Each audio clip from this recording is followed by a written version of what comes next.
The Thunder evened up their series against the Spurs in yesterday's Game 2 of the Western Conference Finals. Game 3 from San Antonio's tomorrow at 5:30. Cavs, Knicks face off in Game 2 of the Eastern Conference Finals tonight at 5 p.m. The Mariners took a series from the White Sox, getting a win in yesterday's finale thanks to a two-run bomb from Randy Arozarena. They have an off day today, catch extra innings at 7 p.m. before starting a 6-game road trip tomorrow in Kansas City. First pitch is going to be at 4:40 p.m. Friday. Snapshot, brought to you by Miller Lite. When it's game time, it's Miller time. From the Quantum Fiber Studio. This is Bump and Stacy. On Seattle Sports. Streaming through the Seattle Sports app and at seattlesports.com. Now, here are your hosts, Michael Bumpus and Stacy Ross. Here we go now. Happy Thursday. The Mariners get a big win, and JP Crawford makes a big decision. Let's get to it by starting with that Mariners victory, taking the series from the White Sox. That's thanks to Randy with a two-run bomb. Obviously, though, Paljon with the go-ahead home run. The pitch. Swung on, ripped, left field. It's high, it's deep, it is gone! Johnny Paljon, his first major league home run, and it's given the Mariners a 3-2 lead in the 7th inning. And before we get to Randy's, I'm so glad it did bump, because I would not have wanted to have just a rinse and repeat conversation about, this team missing out on opportunities, coming in here talking about a series loss. Instead, they salvaged what was left of this homestand before they hit a road trip, needed that win desperately. Yeah, biggest to Pareda, his first big league home run, about 130-something at-bats before he got that milestone, so good for him. You got Wisdom, who stepped in with a double. Canzone had a double as well. We talked about Randy already. Yeah, it was a game that you wanted and needed to see. It's hard doing this because I said yesterday, if they get the win today, then we probably feel a lot better about this team. All right, because of the loss in the way they lost that second game, we're going through our doomsday feelings and what's going on. So fact of the matter is they got the W. We saw Brash. Haven't seen him in a long time. That's nice to see him do his thing. And yeah, Cole Emerson was in the game. It's just, it felt better. You would hope or wish that the score was a bit more convincing, that you didn't give up some runs late, I guess. But win's a win. You take it. Great way to send them off. You know what's cool? So when we do our shows on Wednesdays and we're walking into the ballpark, we see all the bags lined up. Like the dudes are about to go on a trip, So it's nice to have them load those bags into the truck or whatever with some good vibes and give us some things to talk about. I will say Randy adding to the good vibes with a two-run bomb. Here's the offer to Randy. Swung on, drilled, left center field. This has a chance. It's on its way. It is into the pen. Goodbye, Randy Arozarena. Two-run home run. The Mariners lead 5-2. We'll be talking a bit more about Randy coming up at 10:45. So what this is about, Bump, is really more of kind of like extra things we wanted to see. Yesterday, you said one thing you felt like was missing from this team was grit. I'm still waiting to see that, too. I thought it was a great point, but I thought they sprinkled in a little fun. I enjoyed seeing them, rock the trident like it's a guitar, just a little bit of levity, because this team needed it, I think. Yeah, you got when you're winning, you're having even more fun, right? Everyone has fun when you win. It's nice when you're winning and putting up runs and whatnot. And against a team like the White Sox, you can see grit, but I want to see grit against like the Padres. I want to see grit against one of the big dogs. But no, yeah, it was. It felt different in the ballpark yesterday, and they did what they were supposed to do. Julio had himself a decent game as well. Like I said, I love seeing the names that we're not used to talking about. Pareda, Wisdom, Canzone.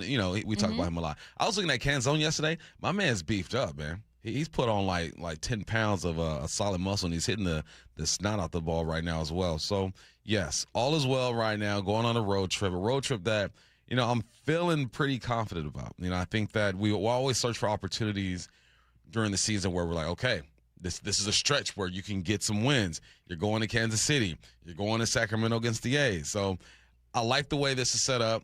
Won a series at home. Now take the game on the road. Okay, so like Bump said, taking the game on the road with some opportunity here. I know that's what I said after the Braves. I know I said that after the Braves, and it didn't work out. But you're going to have the Royals, and then, God, I'm blanking. Who's after the Royals, Curtis? A's. A's, thank you. So Royals and A's for a 6-game road trip before coming back home. So that's the win itself. And like I said, we'll get to Randy a bit later. Ryan is going to join us, Ryan Rowland-Smith, at 11. We've got some questions about Emerson Hancock and the pitching and and of course, what happened with Bryce and Luis and everything in game 2. But let's talk about the other big story from yesterday, Bump. When you and I were at the park, I think it was when we were talking to Jordan, we looked down on the field, guys were taking grounders, infielders getting some work, and we're like, is that JP at third? What's he doing? What's JP doing over there? And we were trying to figure out, like, it's not like making big throws or anything. We know he's hurt, but he was getting in some work. And the show, we had a short show, so it ended before we could bring on like a Ryan or Shannon or Adam Jude to ask him what was happening. But it turns out that an even bigger story yesterday than just a win is JP Crawford is being very willing to move to third base. I'll start by playing you what JP had to say, and then, Bump, I wanted to ask you, just putting yourself in JP's shoes, what this decision might have felt like. That this is what JP said his thought process was like. Yeah, I mean, just came up in a thought in my head, and I want to be a Mariner for life, and I think that's the best way to do it. And just always being open to helping the team win. Said he thought this would be the best way. Me and my agent talked about it. We had a good conversation, and seen a lot more positive thoughts about it. So, why not give it a try, give it a thought. And the report was amended to be that JP and his agent actually approached the Mariners. This wasn't the other way of them being like, hey, you have to do this. He and his agent went to the Mariners and said, hey, we'd be willing to try this. Would you guys be open to it? And then the Mariners are working with him there. Well, the writing's on the wall for JP. Right. And I think he's going through just an emotional process, right? The first reaction was, this is some bull, you know what? He came out and said there's some, not in those words, but something along those lines. He did drop a curse word in there because he sees this young man that they're grooming to take his spot, and automatically you get defensive. And then you get to the point where, okay, well, let me go out there and then just prove it with my play that I'm able to do this. And then you get to a point where, all right, maybe I'm not the guy that I used to be, but I still bring value to this team, and I want to be here. How do I do that? That's something I think all athletes go through because Father Time, as you know, is undefeated, and you're not going to move the same way. And I was thinking about how to compare that to another sport. I look at, say, Stephon Diggs. Stephon Diggs was an outside receiver. I'm running by you his whole career. Past couple years, he's moved into the slot. He just ain't got the wheels that he used to have, but he can still contribute. LeBron James was the third option on the Laker team this year. The third option, right? You had Austin and Luka kind of leading the charge there. There's nothing wrong with making that transition. I admire him for doing that himself, him and his agent, because that's a tough pill to swallow to where I don't have the mobility that I used to have, and this young 20-year-old probably does. But what I can do, I can still be a leader, I can still use my glove, and I can still get on base. So, yes, this was a process for JP, and my buddy Kieran sent me this video last night of that clip that you just played, and it's the look on his face. Like, it was genuine. Like, he wants to be a part of this, and he feels he can still contribute, but he realizes where he is in his career. That is so hard for some athletes to realize and to come out publicly and put it out there. So big ups to JP for getting ahead of this. Think about it that way. You said that's so hard for athletes to realize. I think that what's lost sometimes on, let's say, someone coming from not the athlete side. You do, obviously. I don't. Like, I was a high school athlete, I guess, but it's never been part of my identity. I was never good enough to do much of anything with it, and that's kind of the story for the vast majority of people. I think that you come at it from this point of view, and someone like me goes, who cares about hurt feelings, right? This is exactly the conversation we were having about Luis Castillo. I can't tell you how many people, and it's not a bad thing, it's just perspective, but I can't tell you how many people were texting in and going, Bump, who cares about Luis Castillo's feelings? Who cares about what's happening? It's about winning. It's about getting to a World Series. It's about putting those feelings aside. And coming from the athlete perspective and a coach or coordinator perspective, you were saying, look, this stuff matters. It's not just that you are looking to athlete performance, which was our conversation yesterday about Castillo, but it also says something about a person, in the case of JP, when you have to have that shift in how you've thought about yourself most of your life. Yeah, man, it's a hard reality. I'll take it to the dad level. Like, if you have kids, I had kids pretty early. My first kid had like 23, 24. So I've been able to just be active with my kids their whole lives. Man, my son hit me with a crossover a few weeks ago. I'm like, I don't know if I can keep up like I used to. You know what I mean? Let me play off a little bit. Let me not get up on his grill because he's got some handles. It's just a reality that happens. And the sooner you can accept it, the sooner you can adjust your mental, adjust the way you play, and just your expectations. the show must go on with or without you. Yeah. All right. Your job as an athlete is to stay on stage as long as you can and maximize your abilities. And that's what JP is trying to do by suggesting a move to third. Well, and if anyone's going, oh, what, should I be applauding JP for doing what a good leader should? I mean, maybe not. Maybe to you, it's like, look, if you're going to be a team captain, this is kind of something that comes with the territory. But not every veteran is as welcoming of younger players and is willing to put their pride aside for this. Now, I'm not going to call out names, but we've all heard stories, even among teams that we cover, right, of younger guys. Cal has talked about, like, not everyone made me feel welcome. Mm-hmm. Some people did and some people were great, but not everyone is like that. We've seen that, whether it's with the Seahawks, whether it's around the league, maybe it's Aaron Rodgers and Jordan Love, right? Like much more notable public ones. Yeah. Not everyone gets to be Kirk Cousins, who knows he's in the twilight of his career, welcoming in a number 1 pick with Fernando Mendoza. Usually it's pretty tense and pretty uncomfortable and pretty awkward because it's more than just potentially losing your job to someone. It's changing your entire role in your life and on your team, and that's a lot. So yeah, I do think JP deserves a little bit of credit here. I do think that this is something that not every single person does. We just don't always talk about the people that don't do it, but they're there. There are so many players that have dealt. I'm sure you at some point have dealt with someone where it's like, yeah, this guy wasn't the most helpful. Yeah, it's important that you have people, especially veterans, on your squad who are willing to help the youngsters go. Because, there's some guys who bounce around from team to team and you don't really have an attachment to a team, right? You're like, I'm a journeyman. I'm going to bounce around. I'm going to be selfish. There's this receiver I played with with the Seahawks, and he was a jerk, like the most selfish dude I've ever been around, but he also played on like 7 teams. So he's like, I'm not gonna develop an attachment to anybody here. I'm here to do my job and I'm out. And then you have the guys who are lifers, right? The Walter Jones, the Lofa Tatupus, those guys who have established themselves on this team and realize, all right, well, for this team to be better, for my job to be easier, I got to make sure these young guys are able to take the torch and run with it. And that's what JP is doing. And it took him a while to get here. I could imagine, man, he's married, right? Married, just had a kid. Congratulations. I could imagine the conversations he's having with wifey. Man, this young kid coming in, I know he's good, but I've done this and that. And wifey's listening to him, let him vent, let him get it out. And then you have real conversations. So it's a tough pill to swallow because you've been an athlete, you've been elite your whole life. Yeah. But you've slowed down a bit. And if you really want to be a contributor leader to this team, you make sure that the next generation is able to go. Because he said Seager and D. Gordon did that for him. Yeah. So he had a great example. Yeah, and it's and again, I think what makes it complicated is when we were first, Emerson was not up here, but when the season started and let's say JP has an error or is making a couple mistakes, people were like, oh, bring Emerson up. He's such a clear, better option. And in theory, sure, defensively, in that he's younger and he's your top prospect and he's your future, so you want to get him those reps. But Emerson had never faced big league pitching. Mm-hmm. So I could understand how early, I'm not saying JP was saying this. If I were JP, I'd be thinking this. I can understand how early someone might be thinking, why are you so confident this prospect who has never been in the bigs is going to immediately be better than me? Right. It's one thing if, we're halfway through the season or at the end of the season and I'm, I've already lost a step and, I'm hitting 150 and it all looks bad. But, like, this guy's never played.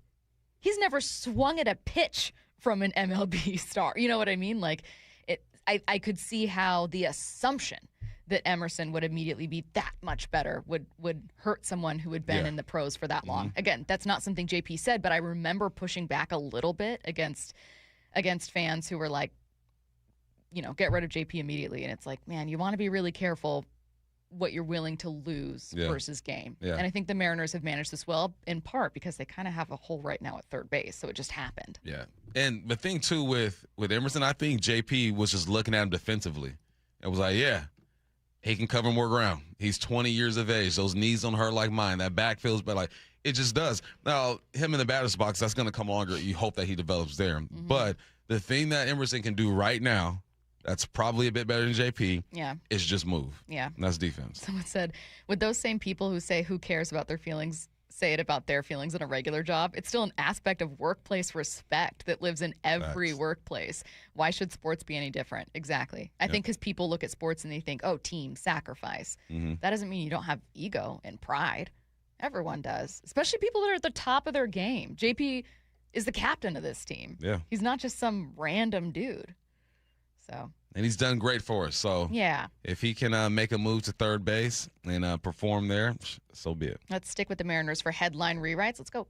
Extra, extra, rewrite! Headline rewrites. Must make headlines. The real story behind the headlines in today's news. Powered by Bay Alarm Security Services. With Bump and Stacy. Headline number one. If you couldn't get enough piggybacking on Tuesday, let's go. The Mariners plan on piggybacking Bryce Miller and Luis Castillo again on Monday against the A's. What's the real headline? Let's hope it doesn't piggy backfire. I like that. I like that. I will say this. Prior to the 9th, it was decent. I would have liked to see Miller out there. Miller would have liked to see Miller stay out there. But, like, in theory, the two were fine. Miller had a good day. Luis had 2 good innings. It was just mismanaged. It was just overshadowed by the blunder. Exactly. At the end, like not getting your closer out there, trying to make 2 visits to the mound. It's just everything was overshadowed by some mistakes that were made. So learn from your mistakes, manage the situation properly, and let's give Luis a chance, another chance to compete. A real question for both of you. How long do we think the Mariners actually intend to do this? And I'll ask Ryan Rowland-Smith when he joins us in less than an hour, but what do you guys think? I think it couple more might. Times. Yeah, I don't think it's going to be maybe past. Are we talking about a first week of piggyback in June. July? Okay. No, I don't think so. Nah. Yeah. Nah, Should we be? It has to be figured out by then. Okay. It has to be. What would you do? Let me wait and see how they perform. Penn. I know you want to pick his team. Yeah, I mean, that's because if he can just give me everything you got for 15 pitches. Everything you got. Everything you got. Throw that heater, throw your slider, and be fine. So, yeah, I'm with the Pen, but I doubt the Steele wants to go there. Curtis, after seeing Luis pitch in the 7th and 8th, are you leaning towards having him out of the pen as well? Yeah, I think it's more because of how good Bryce Miller looked. Yeah, stellar. Yeah, so I think Bryce Miller is probably your number 5 starter. My question is, are the Mariners piggybacking the right starter? Like, is Logan Gilbert maybe more the guy that might need to be piggybacked here? The thing is, Logan Gilbert's last outing, tough. Logan Gilbert this year, not nearly as good as someone like Kirby. But then the outing before last, when they unfortunately lost, Logan was amazing. His last 5 starts, he's had a good start, a bad start, a good start, a bad start, a good start, a bad start. It's been so up and down with him this season. Do you guys think that that's Logan's profile as a pitcher, just not having quite the stuff that someone like Kirby, Luis in his prime, Miller even with his fastball certainly would do? Or do you think that's Logan dealing with residual effects of what looked to be a very serious injury last year? It never ended up being Tommy John, but... I think it's always a combo, right? Okay. It's always a little bit of everything. Curtis, what do you think? Yeah, I think it probably is still lingering a little bit, but he does not look like Logan Gilbert of like 2024 and previous to that. This version of Logan Gilbert right now kind of looks like a middle rotation, back end of the rotation guy, which is not what the Mariners have planned on this season. It's going to be vitally important that he gets right, too. Are they piggybacking the right starters? Such a spicier headline rewrite. Dang it. What's next? Right. Headline rewrites. Headline number 2, OKC even the Western Conference Finals at 1-1 with a 122-113 win over the Spurs last night. What's the real headline? Curtis told me not to use this one. Like, he was like, please think of something else. Call them the Lightning because they won't strike twice. They could. They could. But no, last night was it was interesting. I think that SGA, I saw a clip of SGA of about, what he shoot, about 20-something shots. More than half of those shots, he's falling to the ground, he's flopping, begging for a call. It ruins how good he is, right? His mid-range is on point. He played better defensively yesterday, but stay off the dang floor, man. It drives me crazy how much he begs for these fouls. No denying my man's on point. And then there's the other story. Isaiah Hartenstein, I believe his name is. What he was doing to Wemby was criminal. Like, he's grabbing them, pulling them. The refs aren't calling anything. It's weird watching these refs officiate this game. There's a time where Castle gets pulled by the hair that they don't call. Castle has his own issues. He's turned the ball over like 20 times in 2 games. Needs to fix that overall. I believe the Spurs have about 21 turnovers. OKC had 9. That's where the separation really is. But it's the game within the game that's killing me in this series. SJ flopping all the dang time, and the way that these refs just let things go. Question for both of you.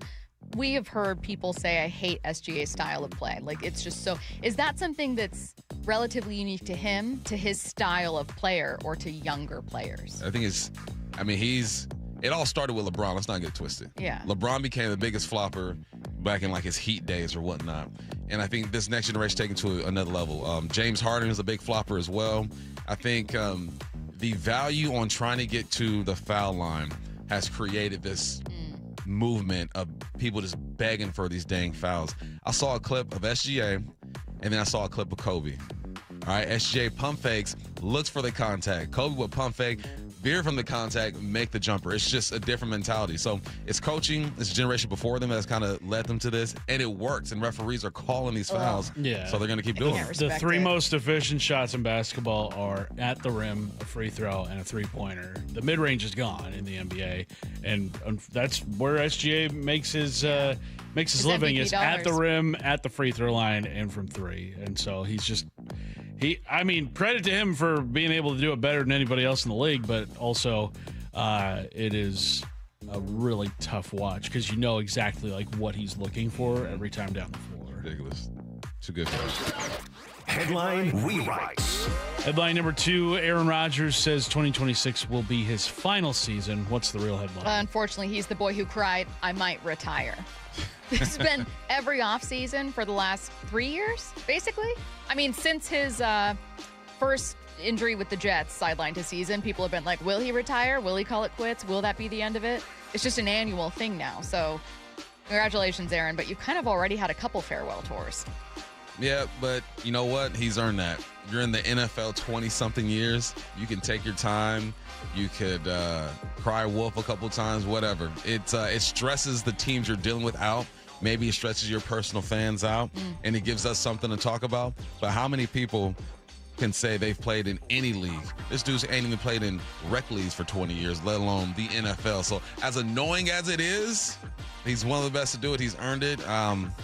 It does get a little old, though. There have been many athletes that have been disliked over the course of their career, whether it's because they win a lot, like Tom Brady, or because they're hated quite a bit, like Alex Rodriguez. But some of those guys, in the case of both Brady and A-Rod, were able to kind of refresh their careers after their playing days. And Brady didn't need a refresh, but he's become more likable to a lot more people. A-Rod has obviously become a very different type of personality. I also attribute that in part to dating J-Lo for a bit. But it just kind of, there was a new type of fan base that didn't hate him in the same way. Right now, I would say Aaron Rodgers is one of the most disliked NFL players, even if he's respected.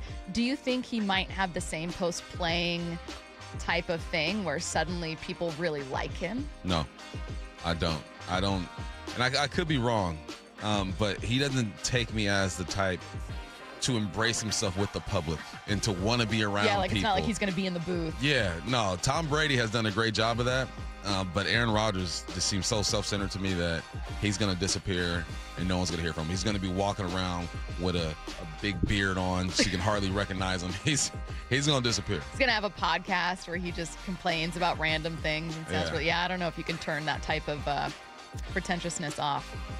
No, I mean, I'm pretty pretentious too. So game recognized game, Aaron. You're listening to Bump and Stacy on Seattle Sports and the Seattle Sports app, 7:10 a.m. A controversial quarterback ranking puts the spotlight squarely on Sam Darnold. Next. Big time swings. Here's the offer to Randy. Swung on, drill. In big time moments. Goodbye, Randy Arozarena. Big win yesterday. They've kind of withstood some body blows. Now, the Mariners hit the road for 3 at KC before a 3-game battle for first place in the West against the A's in Sacramento. Mariners, Royals tomorrow afternoon. First pitch at 4:40. Pre-game at 3:30. Happy flight to Kansas City. Hear every pitch of every game for free on the Seattle Sports app. What is that sound? Ugh, that sounds like a plumbing sound. Luckily, there's a company that fixes all the plumbing sounds across Puget Sound. That's All Sound Plumbing. Puget Sound's plumbing experts. Have a sound? Visit allsoundplumbing.com. Listen every morning to Brock and Salk for Need to Know, powered by Marquee Data. Marquee IQ brings all your data together into one clear view. Stop running your business on highlights. Get the full picture. Visit datathatwins.com to learn more. Guys, tired all the time? Gaining weight? Low drive? These aren't just signs of aging. They could be low testosterone or other underlying issues. This June for Men's Health Month, Revive Men's Health in Washington is helping men take control of their health with a free, comprehensive wellness panel. A $400 value included when starting treatment. Your panel checks key health markers, including testosterone, blood sugar, cholesterol, kidneys, liver, and thyroid, so you can finally understand what your body's been trying to tell you. Since 2011, over 120,000 men have trusted Revive to get real results. More energy, better sleep, improved mood, and confidence that shows. If something feels off, don't wait. Get answers, get a plan, and start feeling better. This offer ends June 30th. Schedule your free, comprehensive wellness panel today. Call 206-529-1111. That's 206-529-1111 or visit ReviveMen'sHealth.com. If you've gained 20, 30, or even 40 or more pounds over the past few years and nothing seems to work anymore, listen up. I'm Dr. Coogan with Eastside Weight Loss, and our completely medication-free program has helped thousands in Washington lose 20 to 30 pounds in just 60 days. No drugs, no weekly shots, no muscle loss, no side effects, no forever monthly costs, just food, but the right type, in the right amount at the right time. All part of a detailed plan with expert coaching every step of the way that helps you reset your metabolism and burn fat. Schedule your free phone consult at eastsideweightloscclinic.com. Yeah, Mike Salk here, and Dr. Coogan is right. I can attest to losing 35 pounds with Eastside Weight Loss Clinic. It works. It's safer, less expensive than alternatives, with no injections or pills, and no scary side effects. Schedule a free consult and find out for yourself. Over 4,000 people have lost 20 to 30 pounds or more in just 60 days. Come to our clinic in Kirkland or do our program from anywhere you live with our remote options. Schedule your free phone consult online at eastsideweightloscclinic.com. Dr. Ryan Coogan, D.C. Results may vary. Wait! Before you change the station, listen to this. 1-877 Cars for Kids. KARS Cars for Kids. 1-877 Cars for Kids. Donate your car today. 1-877 Cars for Kids. KARS Cars for Kids. 1-877 Cars for Kids. Donate your car today. Donate your car at carsforkids.org. That's cars with a K. Pickup is quick and easy. You'll also get a vacation voucher and a tax deduction. 1-877 Cars for Kids. KARS Cars for Kids. 1-877 Cars for Kids. Donate your car today. 1-877 Cars for Kids. KARS Cars for Kids. 1-877 Cars for Kids. Donate your car today. Donate your car today. Mariners and Royals tomorrow afternoon in KC. 4:40 first pitch, 3:30 pregame. Every pitch, every game, one app for free. The Seattle Sports app. I move mountains for a living. Literally. That means I don't carry hand lotion, and when it comes to serious heartburn, I don't mess around with anything but Rolaids. Rolaids' dual-active formula has calcium carbonate and magnesium hydroxide that relieves heartburn fast. Yeah, you heard right. 2 actives for that powerful relief. And the best part? The roll fits right here in my pocket, so I can get back to moving mountains. Rolade spells powerful relief. Read each label. Use as directed. Keep out of reach of children. Ready or not, summer is coming, and Wayfair's Memorial Day clearance is on now. Right now through May 25th, get up to 70% off everything home at Wayfair. Plus, score amazing doorbuster deals all sale long and surprise flash deals on Memorial Day. We're talking thousands of products at every style and budget. Now is the time to save big on must-haves for your patio, backyard, and beyond. These savings won't last, so don't wait. Shop Wayfair's Memorial Day clearance now through May 25th. Wayfair, every style, every home. Spring is the perfect time to make improvements that protect and add value to your home. Hi, Justin Shirley, CEO of State Roofing and Exteriors. For decades, homeowners across the Pacific Northwest have trusted our team for roofing, siding, windows, and custom decking. This spring, save up to $3,000, or qualified homeowners can take advantage of 0 down, 0 payments, and 0 interest up to 24 months. Call 866-ROOF-ROOF or visit stateroofing.com today to schedule your free estimate. We live in one of the most beautiful places on earth, and owning your own deck is a great way to enjoy it. But finding the right decking solution can be overwhelming. That's why all 9 of our Puget Sound locations offer decking showrooms so you can get your hands and toes on the more than 60 decking options we carry. So if you have any questions about building, maintaining, or repairing your deck, contact me personally. Mike Dunn at DunnLumber.com. Trex decking products on sale now through May 31st at Dunn Lumber. From the Quantum Fiber Studio. This is Bump Stacy. Weekdays 10 to 2. On Seattle Sports and 97.3 FM HD2. We don't want to call out our friends because we love our friends. Mina Kimes and Benjamin Solak, both of ESPN friends of the show. We love having them as guests. And both of them have a lot of love for the Seahawks, including this past season. Mina all the time, obviously, but Benjamin Solak really high on Seattle all year long. Lots of good stuff to say about Ken Walker, etc. However, Seahawks fans a little upset with the ranking that both of these had out. So they had, for Mina Kimes' latest episode of the Mina Kimes Show featuring Lenny, her podcast, a draft of NFL quarterbacks. It was not just for this season. They were like, okay, for the next few years, you're drafting a quarterback to be your franchise guy over, let's say, 3 seasons. They had a few surprising results. Now, number 1, they take Patrick Mahomes. No one's shocked. Number 2, Josh Allen. Number 3, Lamar Jackson. Number 4, Joe Burrow. No one's surprised by this. Well, maybe some people would have Allen first or Allen third or Lamar second, but no one's shocked by that. However, Bump, poor Sam Darnold.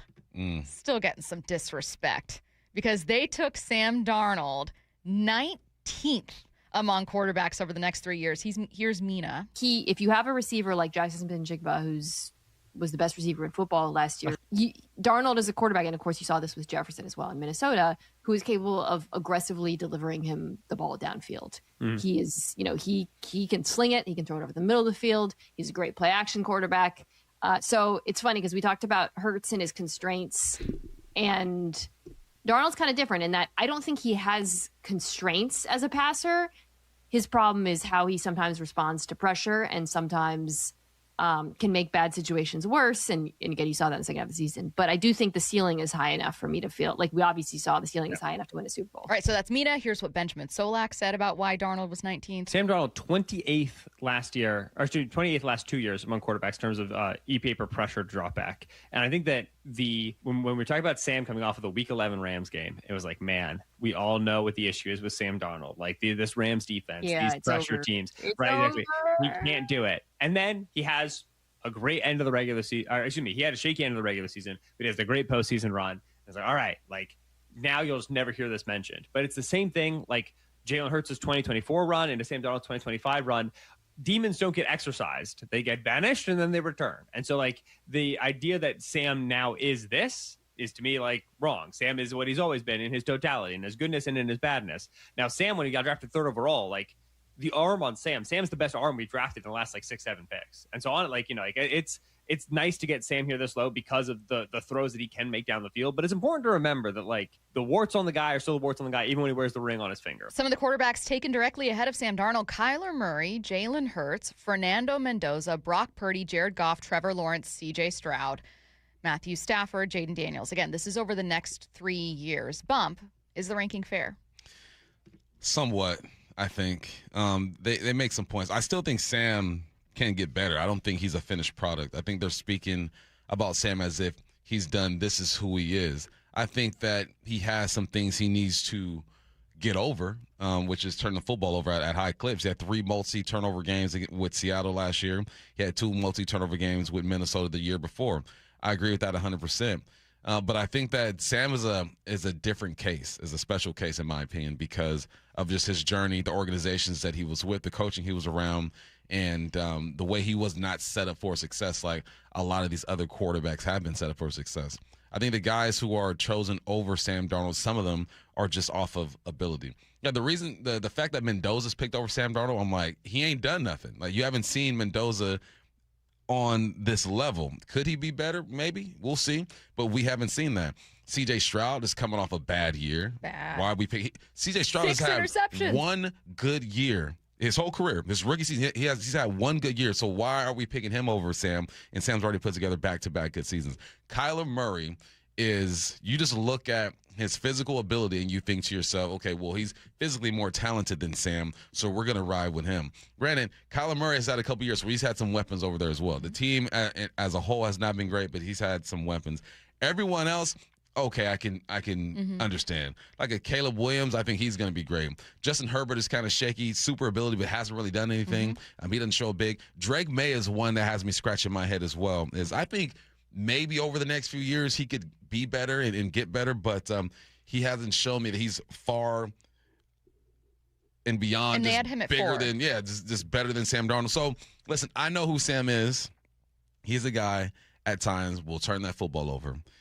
And if I'm playing against Sam Darnold, I'm going to pressure him and make him make the throws.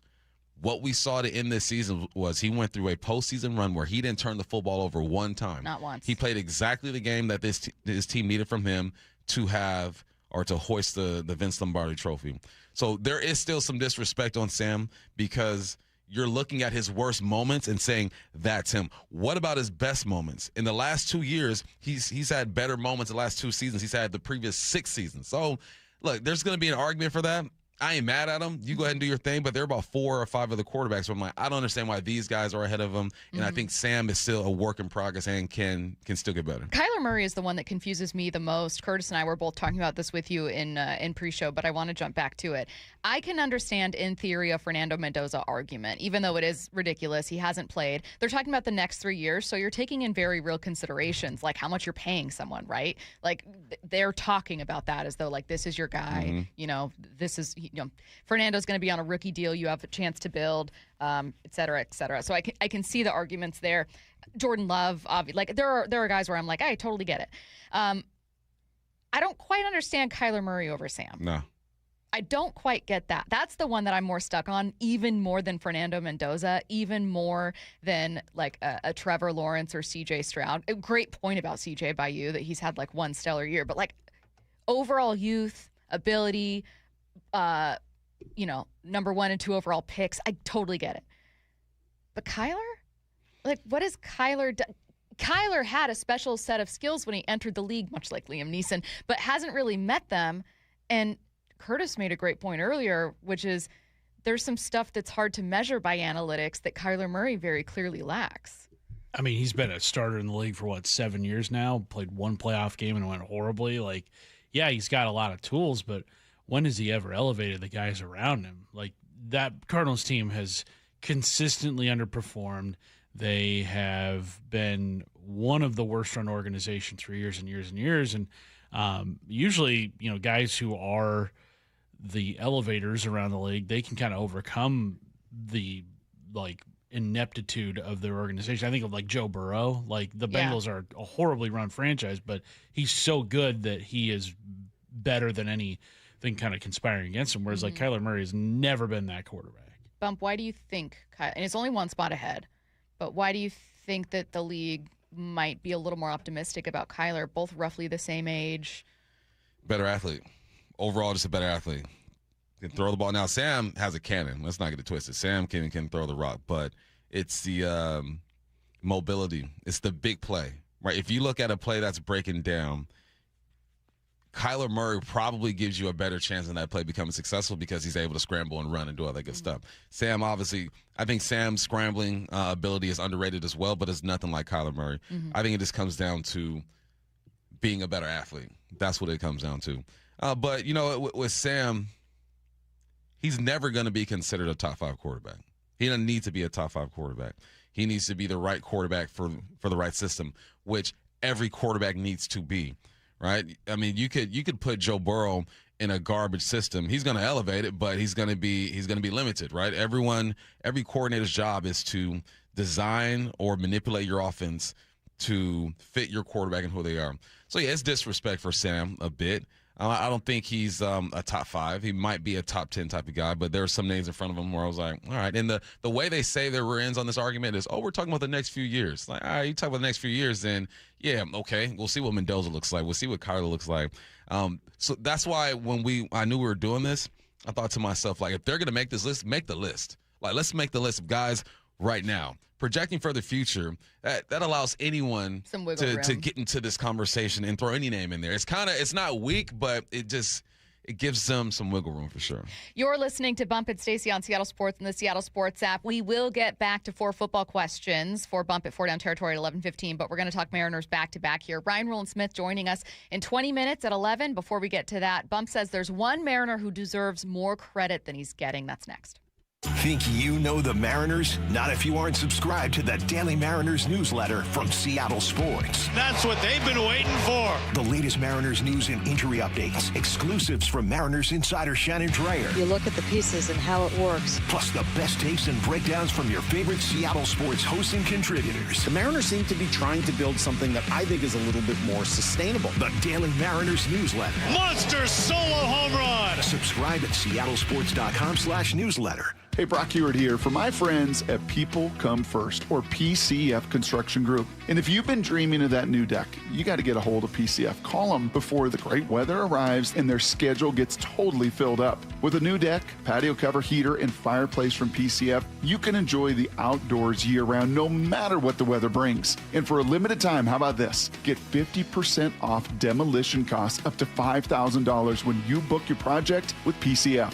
Contact People Come First Construction Group for all the details. They designed and built our outdoor living space, and we love it. Start planning and designing your dream deck now so you're ready to build this summer. Planning, permitting, and construction can take a little time, so get started today. Get project ideas, browse their amazing photos, and look at all the offer details at pcfgroup.com.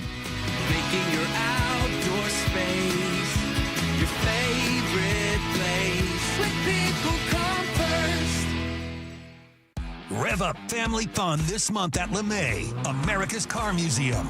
Bring the kids for hands-on learning and creativity at Family Steam Day. Design, build, tinker, and learn together as automobiles come to life in the Education Studio and Family Zone. Visitors under the age of 18 receive free admission on Family Steam Days. For dates, times, and details on these and many more events, visit americascarmuseum.org.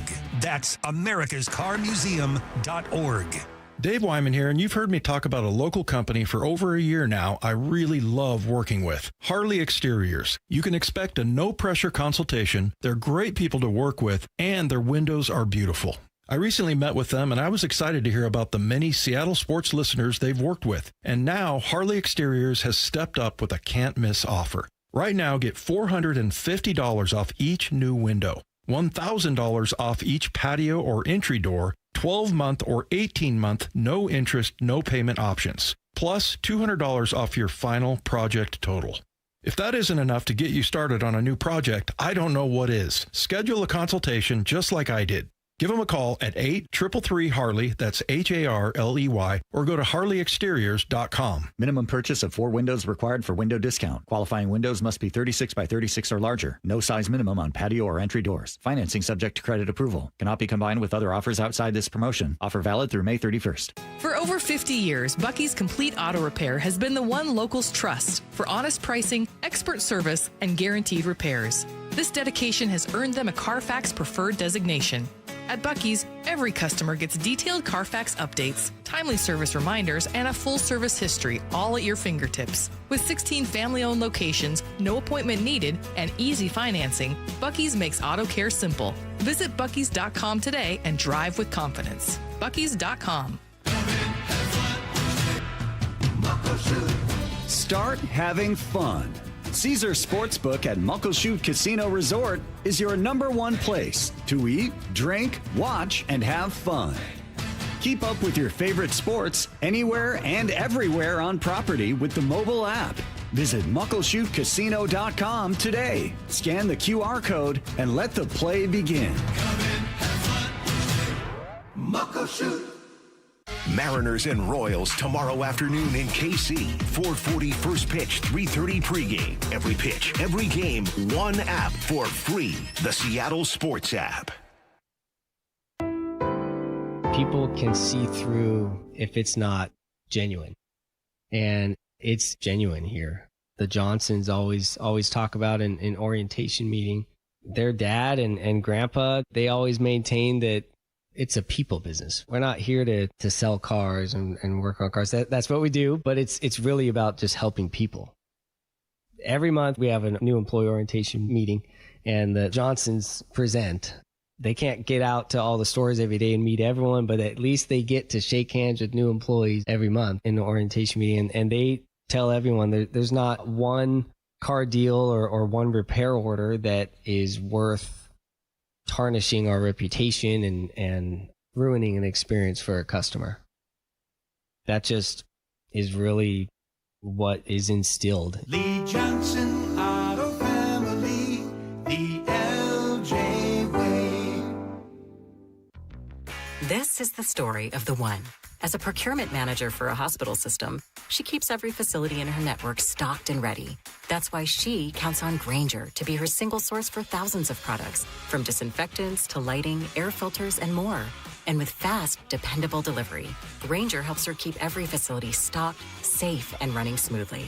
Call 1-800-GRAINGER, click Grainger.com, or just stop by. Grainger, for the ones who get it done. Earn an accredited MBA in as few as 16 months for about $21K at University of Maryland Global Campus. Explore 10 specializations, including finance, HR, cyber technology, and more.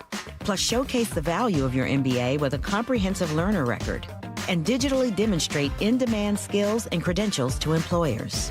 No application fee if you apply by June 1st. Learn more at umgc.edu. Certified to operate in Virginia by Shaft. From the Quantum Fiber Studio. This is Bump Stacy. Weekdays 10 to 2. On Seattle Sports and 97.3 FM HD2. We've all been talking a lot about Julio being off to the hottest start of his career, about Cal being off to a very slow one, about Luke Raley surprising a lot of people with 10 home runs leading the Mariners right now. But which Mariners player is not getting the love he deserves? Think of your answer for just one moment. Bump. You had a guy that you think deserves a little more praise, a little more spotlight. Who is it? Yeah, we're not talking about this dude enough. I mean, maybe you are at home, maybe you are at your local pub, but when I have conversations with people, and even on our show, we don't talk about Randy enough. Slashing 302, 393, 467, OPS and 860, 13 doubles this year, tied for 7th in the league, the 14th best average in the game. I'm just getting on base at a high clip. Hit a bomb yesterday. That's 5 bombs on the year, on pace for like 20, which is around what he does. He's been consistent. And, naturally coming into the season, Cal has gotten the spotlight because of his season. We get it. Julio, because he is Julio, and even Josh Naylor, just because of what he's done for this team.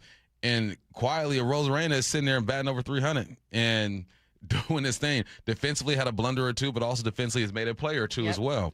So, no, I think Randy needs a bit more love. He needs his flowers right now, because even with the drama with Cal and the WBC, that could have affected him. I mean, mentally, you walk into a situation where there's some tension between you and a teammate, and that can affect the way that you play. But Randy is just the smile, gone about his business, made some plays, and just doesn't get the love that I think he deserves. That 302 average you mentioned is also 6th in the American League. He's 2nd on the team in walks. He's 13th league-wide in on-base percentage at 393, better right now than Aaron Judge. What a bum. I'm just kidding. He's 10th in total hits. I think that because we look so much at the home run total to gauge a player's value, which, it's the most valuable thing you can do. The most valuable thing you can do in baseball is either prevent or produce runs.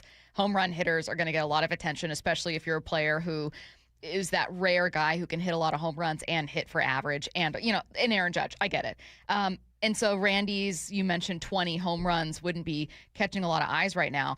But he's kind of an all-around player, that consistency that this team needs.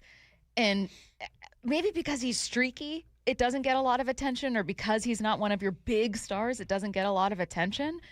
But this is helping keep this team somewhat afloat right now in a very shaky American League. I think also what works against him is he doesn't speak to the media either, because he doesn't feel comfortable speaking to the media. So I think that contributes to that, because he's like tucked away. Like, you see him when he was hit by a pitch, he walked and hit a bomb yesterday. You see that, And typically when a guy has a day like Randy had, you're going to talk to Angie Mintink or Ryan Rowland-Smith or Adams after the game and get some insight to where he'll have a day and then he disappears. And then you have to go back, either remember from the game by watching or go back to the box score and say, oh, man, Randy did have himself a day out there. So I think that's why as well. Someone also texted in, he doesn't get love because he's a horrible left fielder. He ain't great. He ain't great. He's not good. You know, I'm not saying my man is super dependable out there, but he's also made a couple plays out there as well. So yeah, it's rare you just get the complete player at all times, right? There's only a few of those guys on each team. But for the time being, Randy's holding it down. Remember when Jorge Polanco started last year? And he was the guy. He's like April's player of the month behind Aaron Judge. He was holding it down, you know, at a higher clip than what Randy's doing. Yeah. Jorge was playing out of his mind. But each team needs those type of guys, right? The kind of the underdog that will make some mistakes. But when he's in the batter's box, he's been holding it down. So big ups to Randy. Well, and we weren't expecting Jorge to stay hot, in part because of an injury history, by the way, like still injured with the Mets. It's not like that stopped suddenly. Whereas Randy, he may not stay hot because like Cal, like Julio, he can be kind of a streaky player. But you're expecting this version to appear a couple times. You're expecting him to be a contributor. What I'll say about Arozarena's defense is at no point should anyone, nor do I think was anyone, entering the season thinking that Randy's glove would be great. You weren't thinking he's a plus defender. He's going to be, a huge asset there. If anything, you were thinking he might end up being a liability, but hopefully that offense makes up for it. He's doing his job. He is doing his job. He is not one of your best defenders. He's not profiled as one of your best defenders. No. And that's only a massive problem when the rest of your team is struggling defensively, which unfortunately Seattle is, and when he's not bringing it at the plate. Right. He's bringing it at the plate, and the rest of your team is struggling defensively, which makes those defensive mistakes far more pronounced. But if he was a great defender and also hitting over 300, you weren't going to be able to peel him away from the Rays. This isn't a player. This would be an all-star, a regular all-star. He was last year, but this would not be a player that the Mariners could typically afford, which is why when you look at guys that are great defensively and offensively like Cal and Julio, those are homegrown guys for you. Those guys are expensive. Yeah. Someone texted in, he isn't bad in left field. If you just go off of Baseball Savant, right, you click on Randy's page. Let me tell you something about Baseball Savant, right? MLB percentile rankings. Red is good, okay? Red means they are hot, they're doing their thing. You look at Randy's fielding, all three categories are in the blue. So he's not great. He's not great. It's okay to say it. Yeah, it's not fine, but if what's your definition of that bad? If he's doing what he's doing in the batter's box, I will take a player or two where he misjudges the ball or he just can't get there because he's helping this team win ball games. Well, you know, probably with Randy and left, he just doesn't have a big arm. So even if he does make the play, it's just not going to be able to cut people off. It is what it is. It's okay. He's not great. Like if your definition of like a bad defender is pretty routinely making errors, like guy's probably not on a team, but you would obviously love plus defense elsewhere. Normally Julio is, you know what I mean? JP has been and isn't this year. Cole has been excellent, so that's helped make up for it. Naylor's getting into the groove of things, but like you've had some maybe if Robles was out there, you'd feel like you had more athleticism there and right now you just have a platoon. Where the heck is Robles, man? Still on the he's still dealing with I don't know, Curtis, did he have a setback or was it just an extended rehab? I think they're giving him the full rehab. Okay. I think he was in Tacoma last night. He'll eventually work his way back, but yeah, it's just I think you're absolutely right. I think it's a great point, Bump, that because of his defense or because other guys have the spotlight, we're not paying attention to what Randy's doing, and he has been giving this offense things that it desperately is needed. Yeah. He's big ups to Randy. One of my only gripes with Randy, when you play the guitar, turn the what's the thing they celebrate with? The trident? Yeah, turn the trident the other way because he has like the forks at the top when he's playing the guitar. Put it in the back and play the guitar. You're saying, but the strings are going to be obviously on the longer side. Yeah. Okay, let's get that message to him. I will get it to him. And Ryan Rowland-Smith, maybe he'll tell him. He's going to join us next. Big time swings. Here's the offer to Randy. Swung on. Drill. In big time moments. Goodbye, Randy Arozarena. big win yesterday. They've kind of withstood some body blows. Now, the Mariners hit the road for 3 at KC before a 3-game battle for first place in the West against the A's in Sacramento. Mariners, Royals tomorrow afternoon. First pitch at 4:40. Pregame at 3:30. A happy flight to Kansas City. Hear every pitch of every game for free on the Seattle Sports app. Hey, Mike Salk here for all my friends at Snoqualmie Casino and Hotel. And the show lineup is pretty sick. You like comedy? Chris Tucker, Friday, June 26th. And David Spade on Saturday, August 15th. For music, Hinder is going to be here Friday, July 3rd. And then a little country music, Mitchell Tenpenny on Friday, July 10th. You can go to snocasino.com for all those details. Remember, it's Seattle's closest. It's Snoqualmie Casino and Hotel. Please game responsibly. If you're building decks in Washington this season, you need materials you can trust and a supplier who delivers. Par Lumber carries premium TimberTech and Trex composite and PVC decking, railing, and lighting, as well as pavers and fencing materials contractors depend on. With reliable job site delivery, we keep your projects moving so you can keep building. All the best outdoor living products are at Par. Visit par.com to learn more. Par, where the builders go. From whiplash to herniated discs, there are a few car accident injuries we've all heard of. JP Pendergast with Pendergast Law explains that even the most common injuries differ from one another. Pre-existing conditions, health history, beginning of treatment. There are hundreds of factors that make every person and every injury unique. While these variables aid medical treatment, the strongest case recoveries must also take them into account. Could you explain a little bit more? Our team at Pendergast Law is obsessed with turning over every stone to differentiate each case. This requires thorough investigation, diligent listening, and relentless research. We never pursue cases with a one-size-fits-all approach. We built our success by treating every injury and every case with the individualized attention our clients need and deserve. Pendergast Law's individualized approach to even the most common injuries makes the difference in case outcomes. It's another reason why I can't recommend them enough. If you or a loved one has been injured in a car accident, call Pendergast Law. We can help. Wait! Before you change the station, listen to this. 1877 Cars for Kids. KARS Cars for Kids. 1877 Cars for Kids. Donate your car today. 1877 Cars for Kids. KARS Cars for Kids. 1877 Cars for Kids. Donate your car today. Donate your car at carsforkids.org. That's cars with a K. Pickup is quick and easy. You'll also get a vacation voucher and a tax deduction. 1877 Cars for Kids. KARS Cars for Kids. 1877 Cars for Kids. Donate your car today. 1877 Cars for Kids. KARS Cars for Kids. 1877 Cars for Kids. Donate your car today. Donate your car today.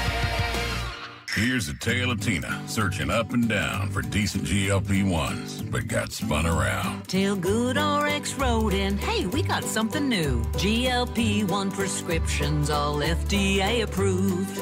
Brand name meds, no flags that are red. Clear pricing from the start. None of those hidden fees in your cart. Delivered to your door or pick up same day. Darn tootin'.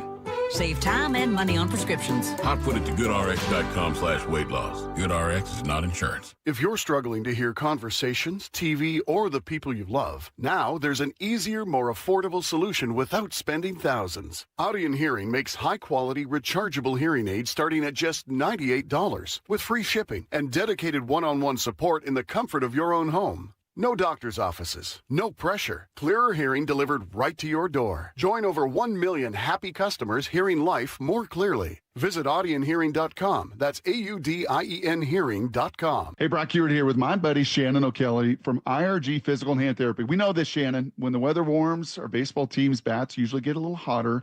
We also know that maybe we've been sitting around and we try to crank things to 100 and our bodies don't quite react. As the weather gets warmer, do you see more folks at IRG? Absolutely, Brock. You just mentioned it. As the weather warms up, people think they need to get outside, which is great. But sometimes they get outside, they start too fast, too quick, and they don't warm up. They don't stretch. They don't do preparation. If you find yourself in that situation where maybe you overdid it, you're hurt, you got a bruise, a bump, an ache, get a hold of us at IRG PT. We'll do a free injury screening, and we'll give you some guidance, some recommendations to keep you on your path of healthy function, pain-free activity. How cool is that? A free screening for you and no referral needed. Just personalized care when and where you need it. Visit irgpt.com and schedule your appointment today. Over 40 convenient locations. IRG's in your neighborhood. irgpt.com.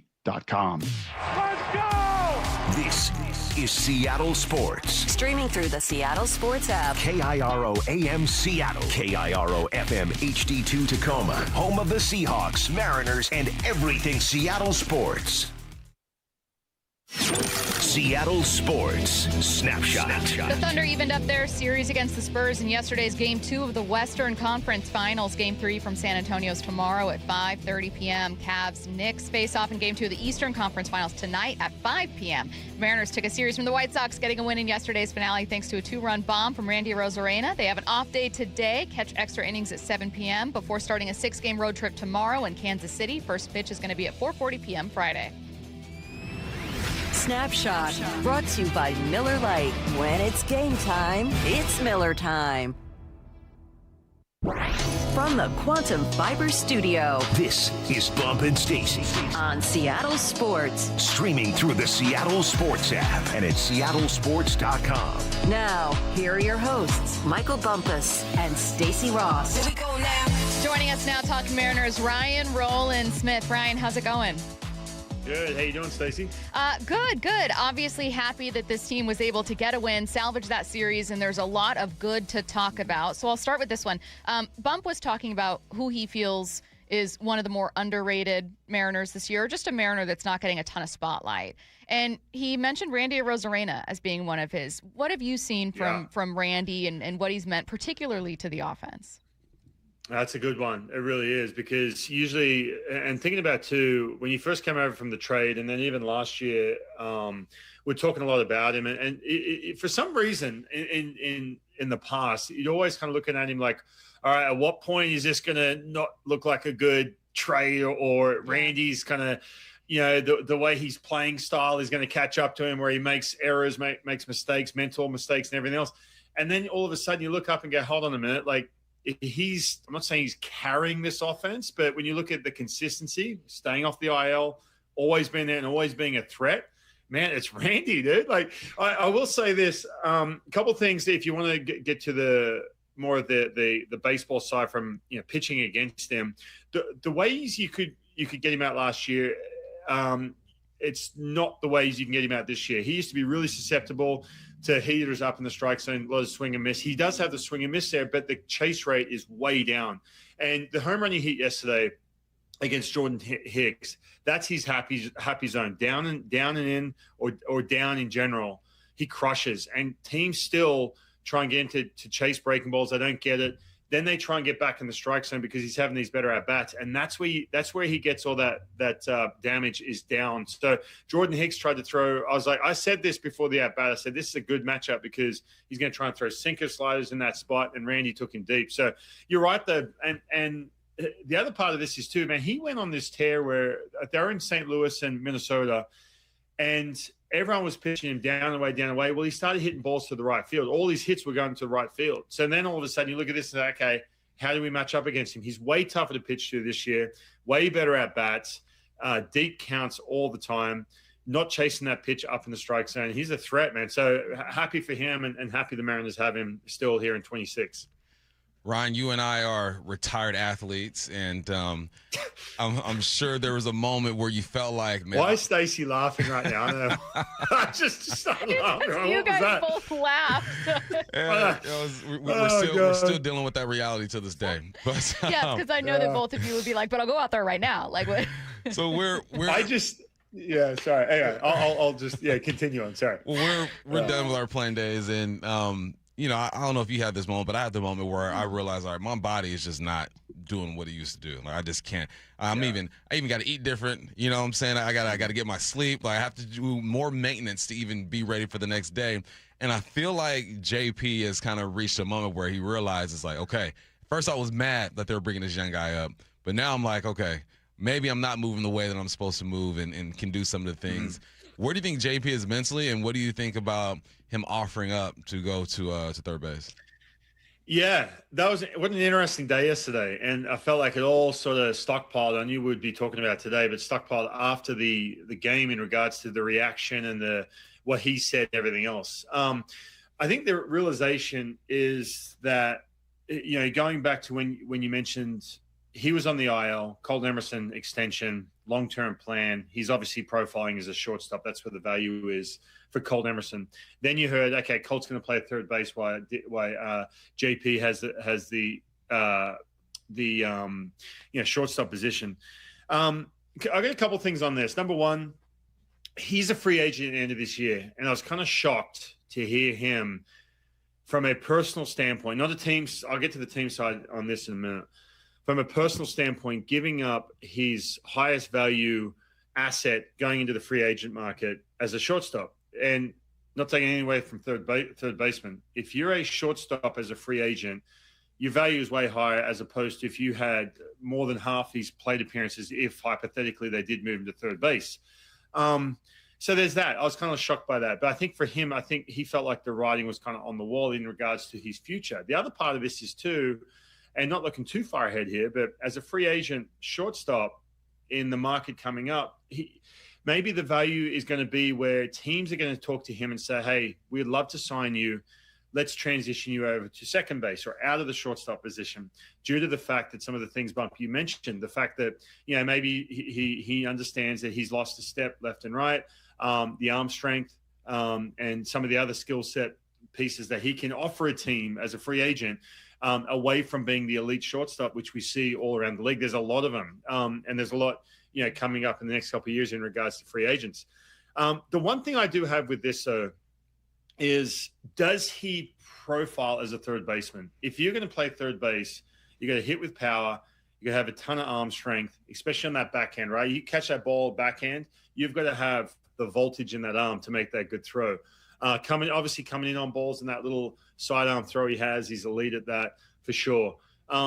Third base is not an easy position. If it was a situation where, okay, we're going to transition into second base, I totally get it, especially with what he does at the plate, man. He's so valuable with some of the at-bats and the skill set he has at the plate. So I'm looking at this thinking, all right, to me, when I say all that, from a 2026 standpoint and moving forward, he obviously likes being here in Seattle. It's pretty apparent. It's pretty apparent that the writing is on the wall for him. If he wants to be a Seattle Mariner where he's comfortable, sign some kind of deal as a free agent, not going to break the bank, maybe I have a different, different value asset to the Mariners being outside of shortstop. And if that's a third base in 2026, and then we figure it out in 2027, that's where I'm looking at for this. But with all that being said, I still, to be honest with you, was kind of shocked. Still think that JP play shortstop, have Colt play third base, Brendan Donovan comes back, then you can start sort of having the versatility. And on top of this too, guys, look, if Cole Young came out and did what he did in August and September last year in April, May, this would be a completely different conversation. Cole Young, and just like Emerson Hancock with the rotation, Cole Young has made it very crowded in that infield. Mm-hmm. It's crazy because Cole Emerson comes up, you got Brendan Donovan, and you got Cole Young. There you boom, boom, boom. That's your list right there. And so JP's looking around saying, okay, where can I be an asset here in 2026 and figure this out as a free agent? But I love being here in Seattle. So it was interesting, very interesting. Yes, I was very shocked when I saw that news of him coming out and talking about potentially taking some reps at third base. Wanted to check in on kind of how you're feeling about the bullpen overall. Obviously, they've lost Spire. Brash was able to come back.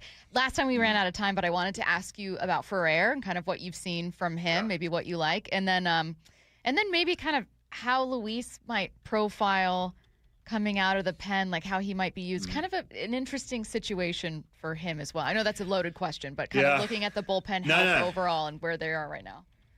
First of all, Jose Ferrer, man. that was a big trade. You gave up Harry Ford, who everyone loves. Oh, Harry, he had that thing about him where people gravitate towards him because he's a good dude on and off the field, and he's, young prospect, and you finally cut the cord with him, and you get a reliever, and everyone's like, you just got a bullpen arm. I remember the first reactions from that. Hey, listen, Jose Ferrer he's like my favorite dude on this team right now. Because think about it. You mentioned Gabe Spire. The whole month of May, you didn't have Gabe and you didn't have Matt Brash. Mm-hmm. If you didn't have a Jose Ferrer in that spot, you'd be looking at this going, especially too with Dan Wilson, with having to try and manage this bullpen. If take Jose Ferrer out of the equation, and let's say still had Harry Ford in AAA or whatever, and that trade never happened, I'm telling you, man, there would have been some 2 weeks there of, this bullpen decision, or we lost this game late, or whatever it may be, or all the other pieces around it. The other guys would have had to been stretched, and they would have given up runs and everything else. Man, he has been such a huge asset, not just for the bullpen, but for this team. He has been unreal. By the way, going third day in a row, pumping 99s with that presence and finishing off that inning against the likes of Murakami, who's just scorching earth with home runs too, and that really good Chicago offense. Now, Gabe Spire looks like he's going to come back in the next couple of days, which is great. Matt Brash, Gabe Spire, Jose Ferrer, man, what a bullpen right now. I feel like this also too takes the burden off having to give up pieces at the trade deadline to get another arm if all those pieces come back. Now, back to the Luis Castillo question. The Mariners still have to sit around some giant table, that whole front office, and figure out what they're doing with this rotation, because Emerson Hancock, he didn't look sharp yesterday, right? They only gave up the 2 runs, but he was battling. They are in a situation where it's like, all right, we have Luis, we've got Bryce Miller, who looks really good right now. Ride that. He should be starting. They shouldn't flip-flop this back. Jerry Dipoto mentioned this in the game the other day where, maybe Luis starts and Bryce. Let Bryce start, man. He looks really good. Like, I think there's been a lot of upgrade from him in the offense and everything else. But they still, this is not figuring itself out. You know how we always sit here, I've been that cliche interview with you guys saying, this will figure itself out. It hasn't. They have to come up with something here. Luis Castillo, if you're looking at a September run into the postseason, telling you, hey, have him in the bullpen. However, in May, they have to figure out who their 5 guys are going to be. They're not willing to go to a 6-man rotation, especially with some of these off days. I don't quite know how they're going to do it. And the piggyback thing, it didn't work out the other night. Sorry, it just didn't.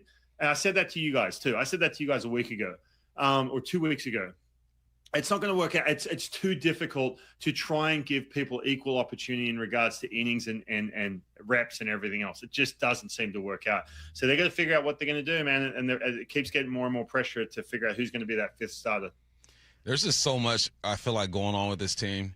You got the piggyback going on. Cal is banged up. You mentioned how crowded the infield is. What's the future look like there? And you're trying to weather the storm of these injuries. And at the whole time, I'm looking at the AL West neighborhood, and I'm saying, and they're still in this. They're still in this with all this chaos going on. When do we stop using that excuse? The West is bad, so we should be fine. Because me, Ryan, I'm thinking, okay, you want to win the West, but you got bigger aspirations. When should we start seeing this team really turn that corner? Yeah, and I'm sick of that too, Bump. I'm not going to lie. I'm sick of that too, where it's, it's wide open. So just go ahead and, do your thing. No, because you mentioned a few things, right? Okay, so Cal's banged up, which is just not that good energy for anyone when you're missing your dude, because he can't be the same Cal with a rotation and in the clubhouse, in the dugout. It just doesn't work that way when he's on the IL, as much as you'd want to be. Don't get me wrong. You've got JP now all of a sudden with the crowded infield. That always creates some kind of, I kind of call it tension or anything like that, but it does create a little bit of drama as to guys looking over their shoulder. It just does, man. Again, Bump, you're talking about being a former athlete, man. When it gets crowded in a rotation, I'm looking at this going, as much as these guys say, Luis has been great about it, and, I just want everyone to do great. No. You as an individual have that pride and that competitiveness. Yep. Otherwise, you wouldn't be at that level. You're looking at this guy, no, this is my rotation spot. Sorry, everyone else, I don't care what you do. I'm taking this spot. That's how it is. So you got the infield. Then so there was all this happening. And at some point, this team, but not turn the corner, but at some point just have that identity, have that nice rhythm to them, and just get it done too. It's been bumpy. It has been for sure. You don't want to ride out this whole, well, the AL West isn't the same, we're all good. It never works. It never works out well, period. Never works out well, too, when you're looking at the trade deadline. Last year, man, they had to overcome the Houston Astros, so they went out and said, screw this. We're going all in for this year. We're not going to justify these trades. We're getting Josh Naylor, who was a rental at the time, Geno Suarez, who was a rental as well. We're going all in. You don't want to get to a place here and say, well, we're pretty good with what we got. No. There has to be some kind of identity and rhythm to this team. And it's just not quite getting that just yet because of all the things we just talked about. Every time you guys mention being athletes, I'm always desperate to think of a question where I get to chime in too. And I feel like when you see people huddle up and there's a little, like, a smaller person on the outside trying to jump up to see over the line, that's how I feel. Where I'm like, I can think of a question. I know I can. I'll say this. Now, Bump, look, you played the highest level in one of the most athletic sports on the planet. I'm not taking anything away from baseball.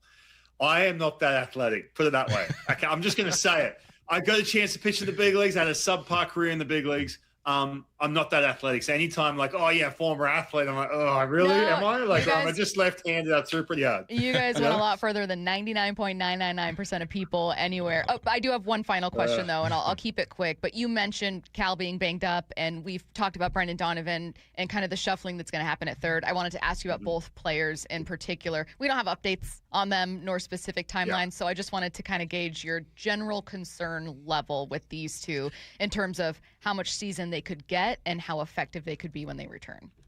The concern level for Brendan Donovan is one of these ones where it's like it's lingering, but it's not all in or all out. And he had some procedure done with that, with the same area, with the injury in the offseason. He dealt with this where last year with the Cardinals, where he's like, I'm all good. I can play through it.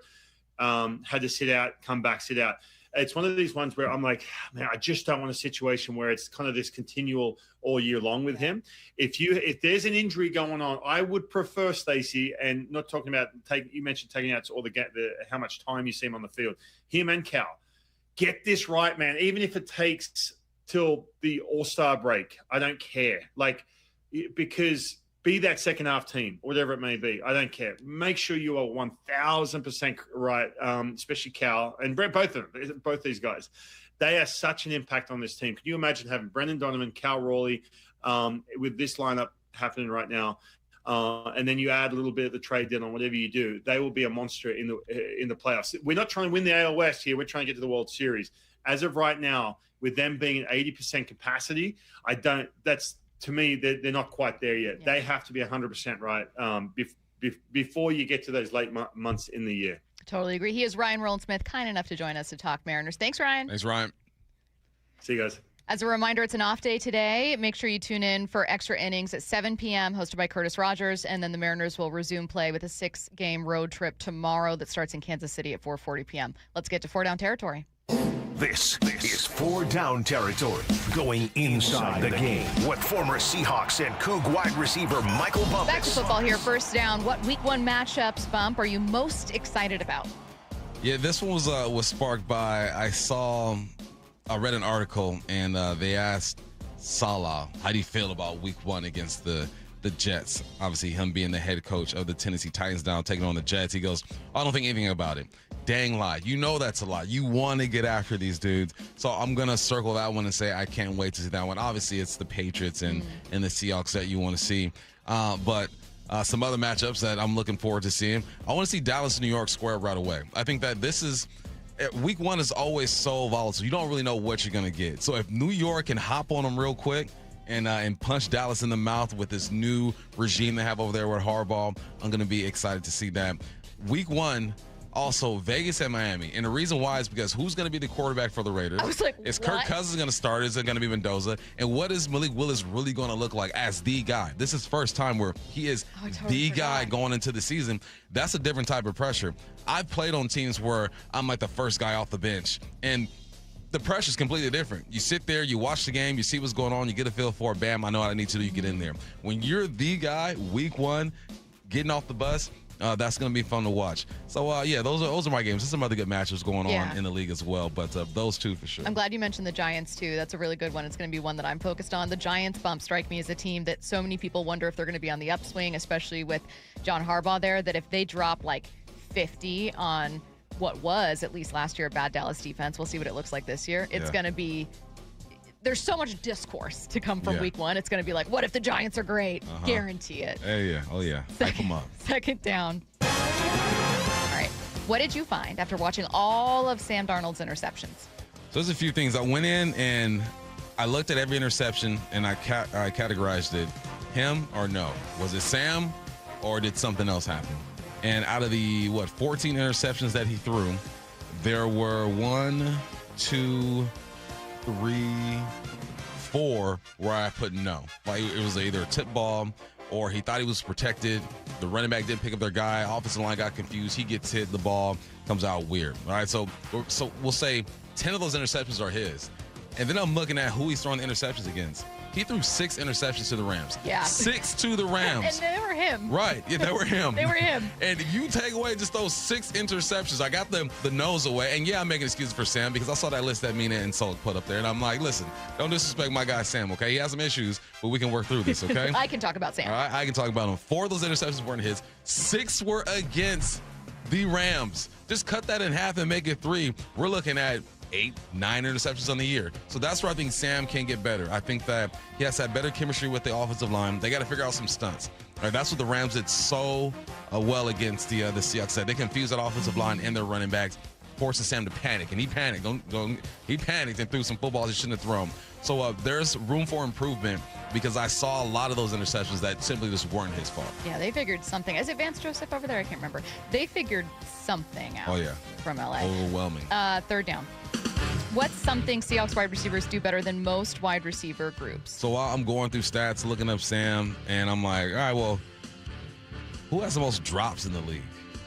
What receiving core do you think has the most drops in the league? You're not going to guess it. Well, I might automatically think like Chiefs. Nah, it's a team that you would think. It's a team that you would think. They're just not going to be in your mind. Okay, who? Jacksonville Jaguars. Oh, yeah, okay. I'm not sure. 45 drops they had as a unit. 8.3%. All the way down at the bottom. Sam Darnold, 29th. 3.3% drops. 15 drops on the year. So, and I think it has a lot to do with how the offense is ran, right? The layers that they have, because guys get open in this offense. And it's not because they're just great route runners. You have to be a good route runner. Jay said one of the best of the game. But it's the way they layer and influence the defense. Right under him is Drake May at 2.8. And then you have Jalen Hurts at 2.6. So, listen, it's kudos to the wideouts because they have to catch the football and the tight ends. But also kudos to Kubiak last year designing these plays to where Sam isn't necessarily forced to make the incredible throw. These guys are just wide open. I look at the guys at the top of this team. We got Trevor Lawrence, Bo Nix. Mahomes had a bunch of drops. Seems like the last 3 years the Chiefs been struggling with drops. That's why they were my number one answer. Yeah, they've been struggling with those drops. So, yeah, man, it's kudos to the wideouts, but also Kubiak, good job. Flurry, let's keep it rolling. I'd also like to correct myself that it's Chris Shula. I don't know why I said Joseph, but I knew it was wrong, and I was like, before anyone yells at me, Chris Shula. Fourth down. Yesterday we talked about second-year guys. So what third-year player do you feel will have a big year? I like this one. And this is malarkey, honestly. What do you mean? This is malarkey. Speaking of malarkey, I went through the Spokane airport the other day, and what a transition. This lady was like, "Oh, I love your last name." I go, "It's weird, ain't it?" She goes, "Yeah, but I like it." You know what his name is? Malarkey. And I go, "I love that." Like a guy in front of you? Solid last Malarkey. name. I go, "That's malarkey right there." Anyway, so no, Byron Murphy. Oh, yeah. And I'm saying he's going to have a big year because even Mike McDonald said that the league disrespected him. Like, you know who this guy is. So if he can continue to do what he did last year and build off of that, he will be an all-pro. He'll be a Pro Bowl type of guy. I was going through the list and saying, a third-year guy. Where can I find a third-year guy? We know who Byron Murphy is. Yeah. The league knows who he is. Now it's about getting that respect and getting those accolades. God, I saw it was on Seahawks Twitter. I'm butchering it. I'm sorry. I'll find out who said it. But they retweeted a redraft of the 2024 class, and they had the Seahawks taking Fisk instead of Murphy. And they were like, why not just have them take Murphy again? It's a good defensive tackle. Murphy was 2 picks later. Like, why? Yeah. Just have the same pick. The Seahawks got it right. Timeline coming your way next. Big time swings. Here's the offer to Randy. Swung on. Drill. In big time moments. Goodbye, Randy Arozarena. Big win yesterday. They've kind of withstood some body blows. Now, the Mariners hit the road for 3 at KC before a 3-game battle for first place in the West against the A's in Sacramento. Mariners, Royals, tomorrow afternoon. First pitch at 4:40. Pregame at 3:30. Happy flight to Kansas City. Hear every pitch of every game for free on the Seattle Sports app. When I go to a dealership, I don't want to be pushed into buying something. Sometimes I just want to look around, test drive, check out new features. When I went to Wayscar Ford in Auburn, they got that. There was no pressure, zero. It actually turned out to be a pretty fun experience because they were genuinely excited to show me cool features and newer models. They only want to sell you a car if you want to buy one. The thing I want most is to be able to trust the dealership I'm working with. A new car is a huge investment. I have to be honest. I don't know a ton about cars, but I do know it's the second largest thing next to a house that most people will ever buy. So yeah, I want to make sure I'm buying from a reputable place. I want a warranty, and I want to make sure that I'm covered if for any reason I change my mind. Wayscar Ford has that. A 5-day or 500-mile, no questions asked, 100% money-back guarantee. There's a reason they've been in Auburn for 104 years. Go see them. Wayscar Ford in Auburn. That's wayscarford.com. Are you looking for the best deal on a new home? Discover the D.R. Horton Home of the Week. With new home communities from Lacey to Stanwood, ranging from the low 500s to the high 1 millions, D.R. Horton has the right home at the best value for you. Your new home is within reach, so what are you waiting for? Learn more about the D.R. Horton Home of the Week. Visit drhorton.com and schedule a tour today.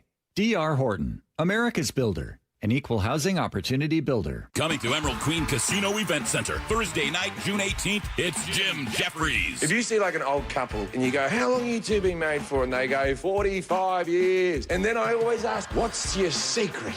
The man goes like this, she's always right. And then you see him go dead behind the eyes. Tickets at emeraldqueen.com. Global comedy heavyweight, Jim Jeffries, June 18th at Emerald Queen Casino, the entertainment capital of the Northwest. 21 and older, need gambling help? Call 800-547-6133 or visit emeraldqueen.com. Saving energy simplified. Snohomish PUD's Rebate Center is your one-stop hub for cash back on energy-efficient upgrades. From heat pump water heaters to all-in-one washer-dryer combos. Whether you're planning a project or already made an upgrade in the last 90 days, the Rebate Center helps you check eligibility, submit receipts, and track your rebate status all in one place. Visit snowpud.com/rebates. Guys, tired all the time? Gaining weight? Low drive? These aren't just signs of aging. They could be low testosterone or other underlying issues. This June for Men's Health Month, Revive Men's Health in Washington is helping men take control of their health with a free, comprehensive wellness panel. A $400 value included when starting treatment. Your panel checks key health markers, including testosterone, blood sugar, cholesterol, kidneys, liver, and thyroid, so you can finally understand what your body's been trying to tell you.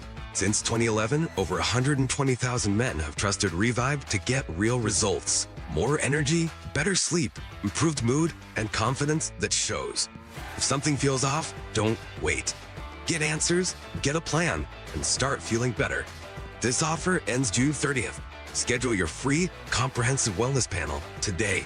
Call 206-529-1111. That's 206-529-1111 or visit ReviveMen'sHealth.com. Mariners and Royals tomorrow afternoon in KC. 4:40 first pitch, 3:30 pregame. Every pitch, every game, one app for free. The Seattle Sports app. At University of Maryland Global Campus, we know you're no stranger to setting big goals, whether in school, at work, or in life, and you're ready for more. At UMGC, we offer the skills-based education you need to move your career forward. Learn how to apply AI, data science, and other emerging tech, plus gain skills in leadership and critical thinking. You've come far. Succeed again.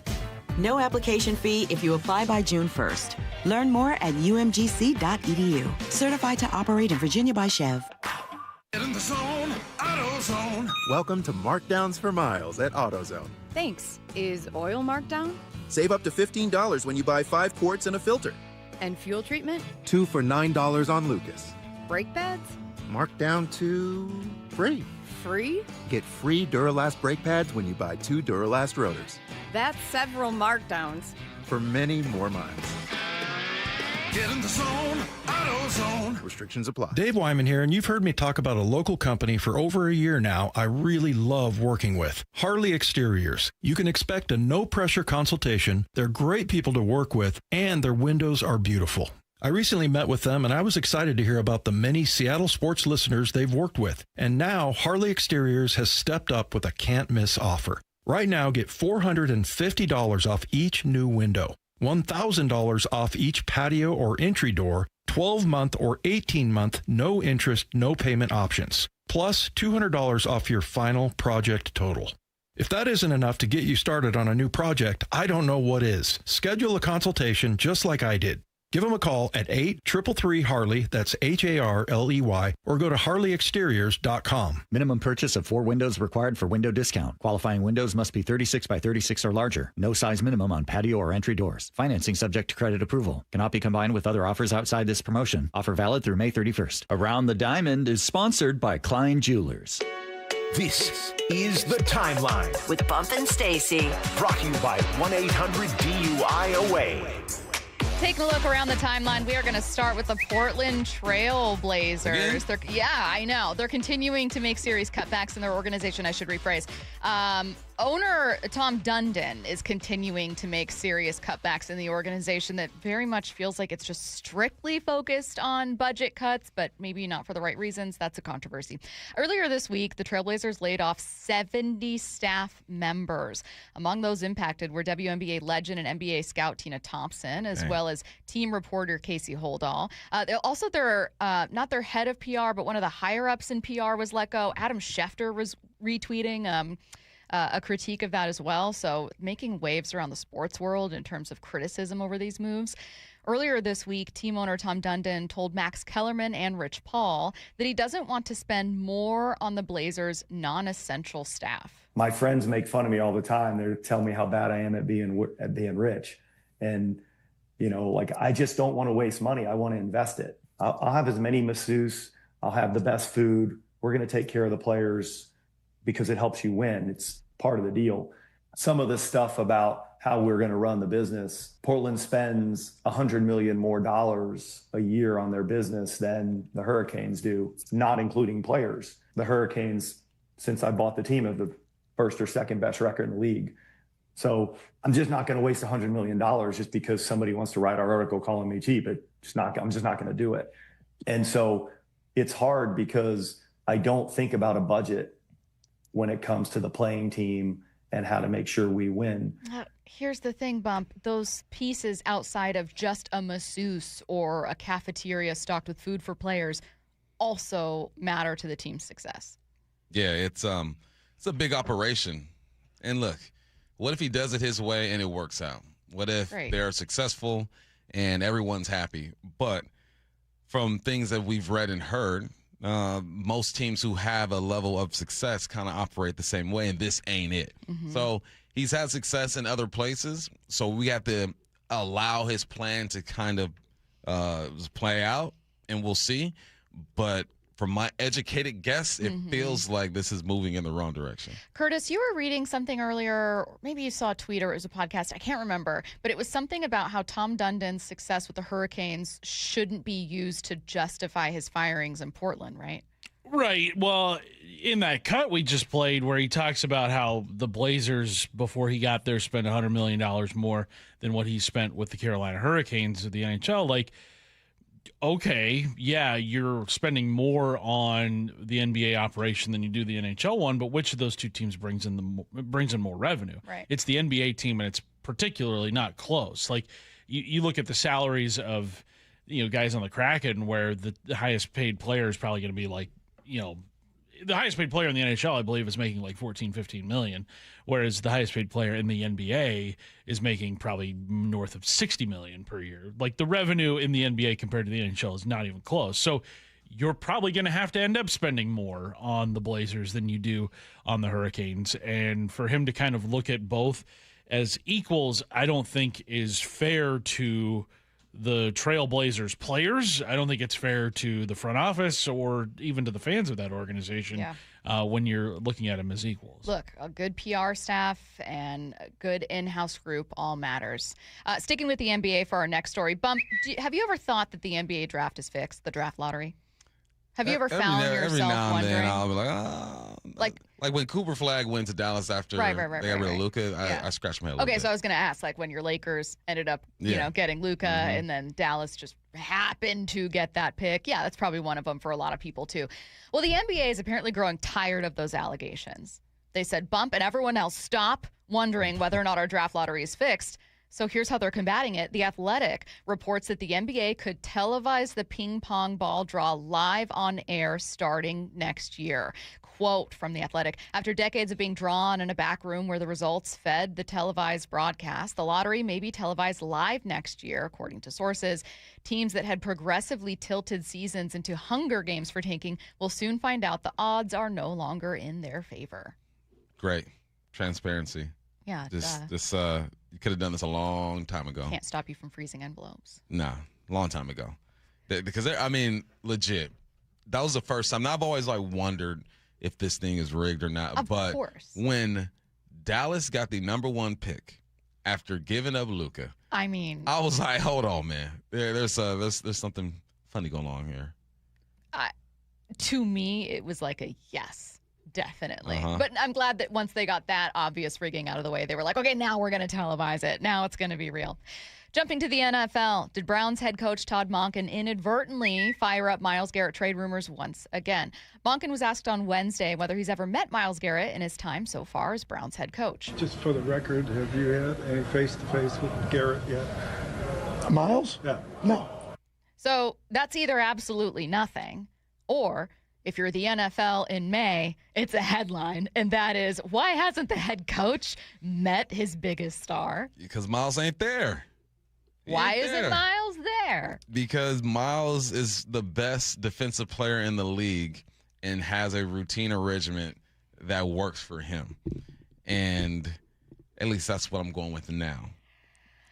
I don't think the Browns are going to trade Myles Garrett. However, if the Seahawks were to hire, how long ago was Monken hired? Like a month now? Has it been longer than that? It's been a over minute, a month, right? Yeah. He's been there for a while. If there were a single player that come OTAs, Mike McDonald, when he was hired, hadn't met, wouldn't your eyebrows raise just a little bit when he'd been there for a while? Just a little bit. You don't have to know guys or have a firm understanding of who they are or whether they're even going to be part of your team. But just your single biggest star. I'm not talking third corner. Your single best player. For the Seahawks, yes. For the Browns, no. It's the Browns. It's the Browns. That does not surprise me at all, no. But if it were here, yeah, there'd be some problems. Jumping to college football. The Oregonian reports Washington State football doesn't want to play their regular season finale against Oregon State and Pullman over Thanksgiving weekend. Cougs AD John Harlow previously told 24/7 Sports back in March that he never wants to play home games over Thanksgiving weekend. He said, I absolutely took a stand for our group to voice my preferences on where we wanted things to be and where we don't want them to be. After it came out, I expressed my thoughts to the league with what I wanted to be better for next year. We have a first-time head coach. I'm trying to fight to protect our program and protect our coach. I support Harlow and everything that he says. Go Cougs. Go. I think the issue is that it's hard to get students back on campus for a Thanksgiving weekend home game. Facts. Whereas if you move a game out west to Lumen Field, say, then it'd be easier. And Lumen Field, by the way, is vacant on Thanksgiving weekend this year. Feels like the something you could Seahawks use. are in San Francisco over that weekend. So if you're the Cougs, is it actually better to end up playing away? Yeah, it's always better out west, too. And then it would still be considered a Cougs home game. Right, yeah. right. It'd But just be at a not in different Pullman. venue. And most students don't. I mean, I guess you're dorming, but most people are not born and raised in Pullman and then go to Wazoo, is what I'm saying. No offense to Pullman. I've met 2 people who were born and That's raised what I'm in saying. Pullman. Most people are not stationed. It's the same thing with most of those schools, whether it's Centralia, wherever it is. Plenty of people from there, sure. Yeah. But most students are not born and raised in that town. No. It'll be a little Because easier I to believe attend. this is the year that they played 2 games against Oregon State, correct? Or was that last year? I think that was last year. Yeah, that was last year. Yeah. Okay. But still, I mean, you're going to have to – I see the vision. Like, I see why he wants to do that, but also, I mean, there is something cool about playing in the snow in Pullman and Thanksgiving weekend. Sure. There's nothing cool about that, Curtis. Wow. Well, I guess for as somebody watching from from the comfort of my own home, sure, I think it's great. Watching in the press box with free food, it was wonderful. But Bump, I guess if you're suited up and playing and feeling the turf, cement-like turf and 30-degree weather, it's probably a little different. Bad. Okay, very sorry for you. We're going to talk NFL, obviously with NFL headlines, a look around the league at 12:30. Dave Wyman's joining us at 1, so lots of Seahawks talk in the 1 p.m. hour. So we're going to go back-to-back Mariners here.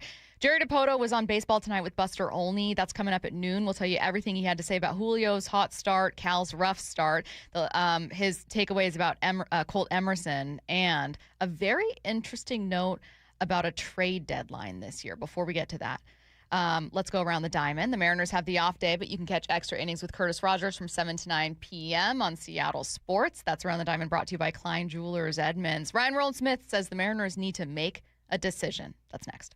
Brock and Salk, morning 6 to 10. Oh, man, the ups and downs of any baseball season are obviously incredible, but this one feels like it's got a lot of ups and downs. Beyond the expectations, why does this feel so volatile? Is there's kind of like real life stuff off the field, the real life injury stuff. I think it's being close.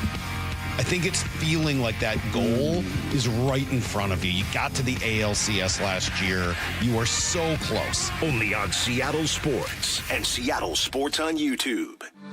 If you're building decks in Puget Sound this season, you need materials you can trust and a supplier who delivers. Par Lumber carries premium TimberTech and Trex composite and PVC decking, railing, and lighting, as well as pavers and fencing materials contractors depend on. With reliable job site delivery, we keep your projects moving so you can keep building. All the best outdoor living products are at Par. Visit par.com to learn more.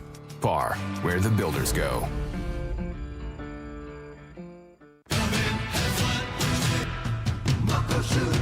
Start having fun. Caesar Sportsbook at Muckleshoot Casino Resort is your #1 place to eat, drink, watch, and have fun. Keep up with your favorite sports anywhere and everywhere on property with the mobile app. Visit muckleshootcasino.com today. Scan the QR code and let the play begin. Muckleshoot. Spring is here, Seattle, and now is the smartest time to replace your roof. Trust your neighbors at 3 Tree Roofing, a local, family-owned company that knows how to roof in Washington weather year-round. Schedule your free estimate today at 3treeroofing.com to take advantage of spring pricing, shorter wait times, and get $500 off your new roof before the summer rush hits. Our experts come to you, build a clear plan, and give you an estimate that same day. No surprises and no high-pressure sales tactics. 3 Tree Roofing, your Puget Sound roofing experts. My first car sale was from Michigan. I get this lead. This guy had been looking for this very specific truck across the whole U.S., and he's concerned about rust. And I'm like, why don't we FaceTime? I will crawl beneath the truck. I literally was on my back beneath this vehicle, showing him all the welds that he wanted to see. He agreed, put down a deposit, held the truck, flew out that night from Michigan. I picked him up at the airport. He had his cashier's check. We went through everything, and that was my first car sale. So here's the catch. If you're willing to put a limit on what you're willing to do to be a good person, to help somebody out, or to help in the community, then that limit exists. So you don't. You just do what it takes to be the type of person you want to be and to help people like you hope that they would help you. And it doesn't matter. You just do what it takes. The Johnson Auto Family, the LJ way. Calling all car enthusiasts. Fuel your weekend at Tacoma Cars and Coffee, hosted at LeMay. America's Car Museum. Cars, community, and fresh coffee for all makes and models. This event is completely free to attend. No RSVP required. Bring your family, bring your friends, and show off your favorite ride. For dates, times, and more, visit americascarmuseum.org. That's americascarmuseum.org. Under these arches, opposing teams are put to the test. Can they hear themselves over the boom of the 12s? Can they withstand the Seattle elements? Can they compete against us? Touchdown, Seahawks! This city lives for Sunday. Get your tickets for Seahawks game days at Lumen Field and experience what this city lives for. Visit Seahawks.com today. Heading outdoors or on the water this weekend? Check in with Joey and Nelly on the Outdoor Line from 6 to 8 a.m. every Saturday on Seattle Sports and the Seattle Sports app. At Fisher Investments, we may seem like other money managers, but we're different. Are you really that different than the rest of us? We are. As a fiduciary, we always focus on what's best for our clients. What services do you offer besides investing? We have a team of specialists in financial planning, estate planning, and more. Your clients rely on you for all that? Yes, we ensure clients receive unparalleled service at every step of the relationship. Okay, but you still sell commission-based products, right? No, because we believe that's a conflict of interest. We prioritize service over sales goals. So, then how do your fees work? We have a simple and transparent fee that's a percentage of our clients' portfolios. So we do better when our clients do better. Wow, we're more different than I thought. At Fisher Investments, we're clearly different. Learn more at FisherInvestments.com. Investing in securities involves the risk of loss. T-Mobile has an exclusive bundle for customers 55 and up. I'm Sarah Bowl. Yeah, I'm Frank Bowl. A reliable network is key for us. And with T-Mobile, it's been wonderful. And going to the 55 plus plan saved us so much money. A lot. And that's important. Trying to keep costs down. The home internet's been perfect. It's fast, it's quick. The setup was so easy, it took less than 15 minutes. It was like, ta-da! If you want simplicity, coverage, reliability, you want the whole package, T-Mobile has it. Right now, T-Mobile customers 55 and up can get 2 phone lines on America's best network, plus America's fastest 5G home internet for just $30 each. $30 per month each line with autopay plus taxes and fees. Minimum age 55. Pricing for home internet rely on 2 lines of essentials. Choice 55. $35 connection charge per line required. Best mobile network and fastest 5G home internet based on analysis by Ookla of Speed Test Intelligence Data 2H 2025. All rights reserved. From the Quantum Fiber Studio, you're listening to Bump and Stacy. Weekdays 10 to 2. On Seattle Sports and 97.3 FM HD2. What's Jerry Dipoto think this trade deadline could look like? We're going to talk about that coming up in less than 15 minutes. Dipoto was a guest on Baseball Tonight. Before we get to that, though, Ryan Rowland-Smith was a guest with us, Bump, earlier in the show. Great conversation. You can go back and listen to it. It'll kick off hour 2 of the Bump and Stacy podcast. But there was one thing that stood out to us. And it was when we asked Ryan about the Mariners' rotation decisions when it comes to piggybacking, which they're clearly open to doing again with Castillo and Bryce Miller. The Mariners still have to sit around some giant table, that whole front office, and figure out what they're doing with this rotation, because Emerson Hancock, he didn't look sharp yesterday, right? They only gave up the 2 runs, but he was battling. They are in a situation where it's like, all right, we have Luis, we've got Bryce Miller, who looks really good right now. Ride that. He should be starting. They shouldn't flip-flop this back. Jerry Dipoto mentioned this in the game the other day where, maybe Luis starts and Bryce. Let Bryce start, man. He looks really good. Like, I think there's been a lot of upgrade from him in the offense and everything else. But they still – this is not figuring itself out. You know how we always sit here, I've been that cliche interview with you guys saying, this will figure itself out. It hasn't. They have to come up with something here. Luis Castillo, if you're looking at a September run into the postseason, telling you, hey, have him in the bullpen. However, in May, they have to figure out who their 5 guys are going to be. They're not willing to go to a 6-man rotation, especially with some of these off days. I don't quite know how they're going to do it. And the piggyback thing, it didn't work out the other night. Sorry, it just didn't. And I said that to you guys too. I said that to you guys a week ago. It's not going to work out. It's too difficult to try and give people equal opportunity in regards to innings and reps and everything else. It just doesn't seem to work out. So they're going to figure out what they're going to do, man. And it keeps getting more and more pressure to figure out who's going to be that 5th starter. Now, for the record, and as a reminder, the Mariners do plan on doing it at least once more. They're going to piggyback Bryce Miller and Luis Castillo again on Monday against the A's. But, Bump, do you think Ryan's right in that eventually they have to make a decision? It's not just going to figure itself out. That's what they were hoping the piggybacking would do, was help you we'll just golf performance. Yeah. Who's doing what.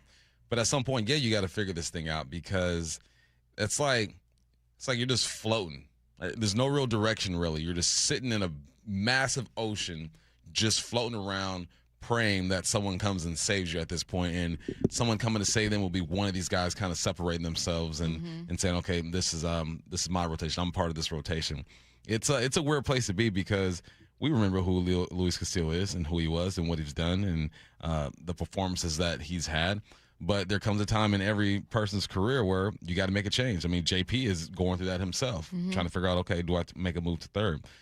So, yeah, for there to be just a solid foundation in this rotation, the piggyback is temporary. This ain't a thing that teams go throughout the season with. This is something that allows guys to compete, to fight for a spot, and helps you determine what moves you need to make.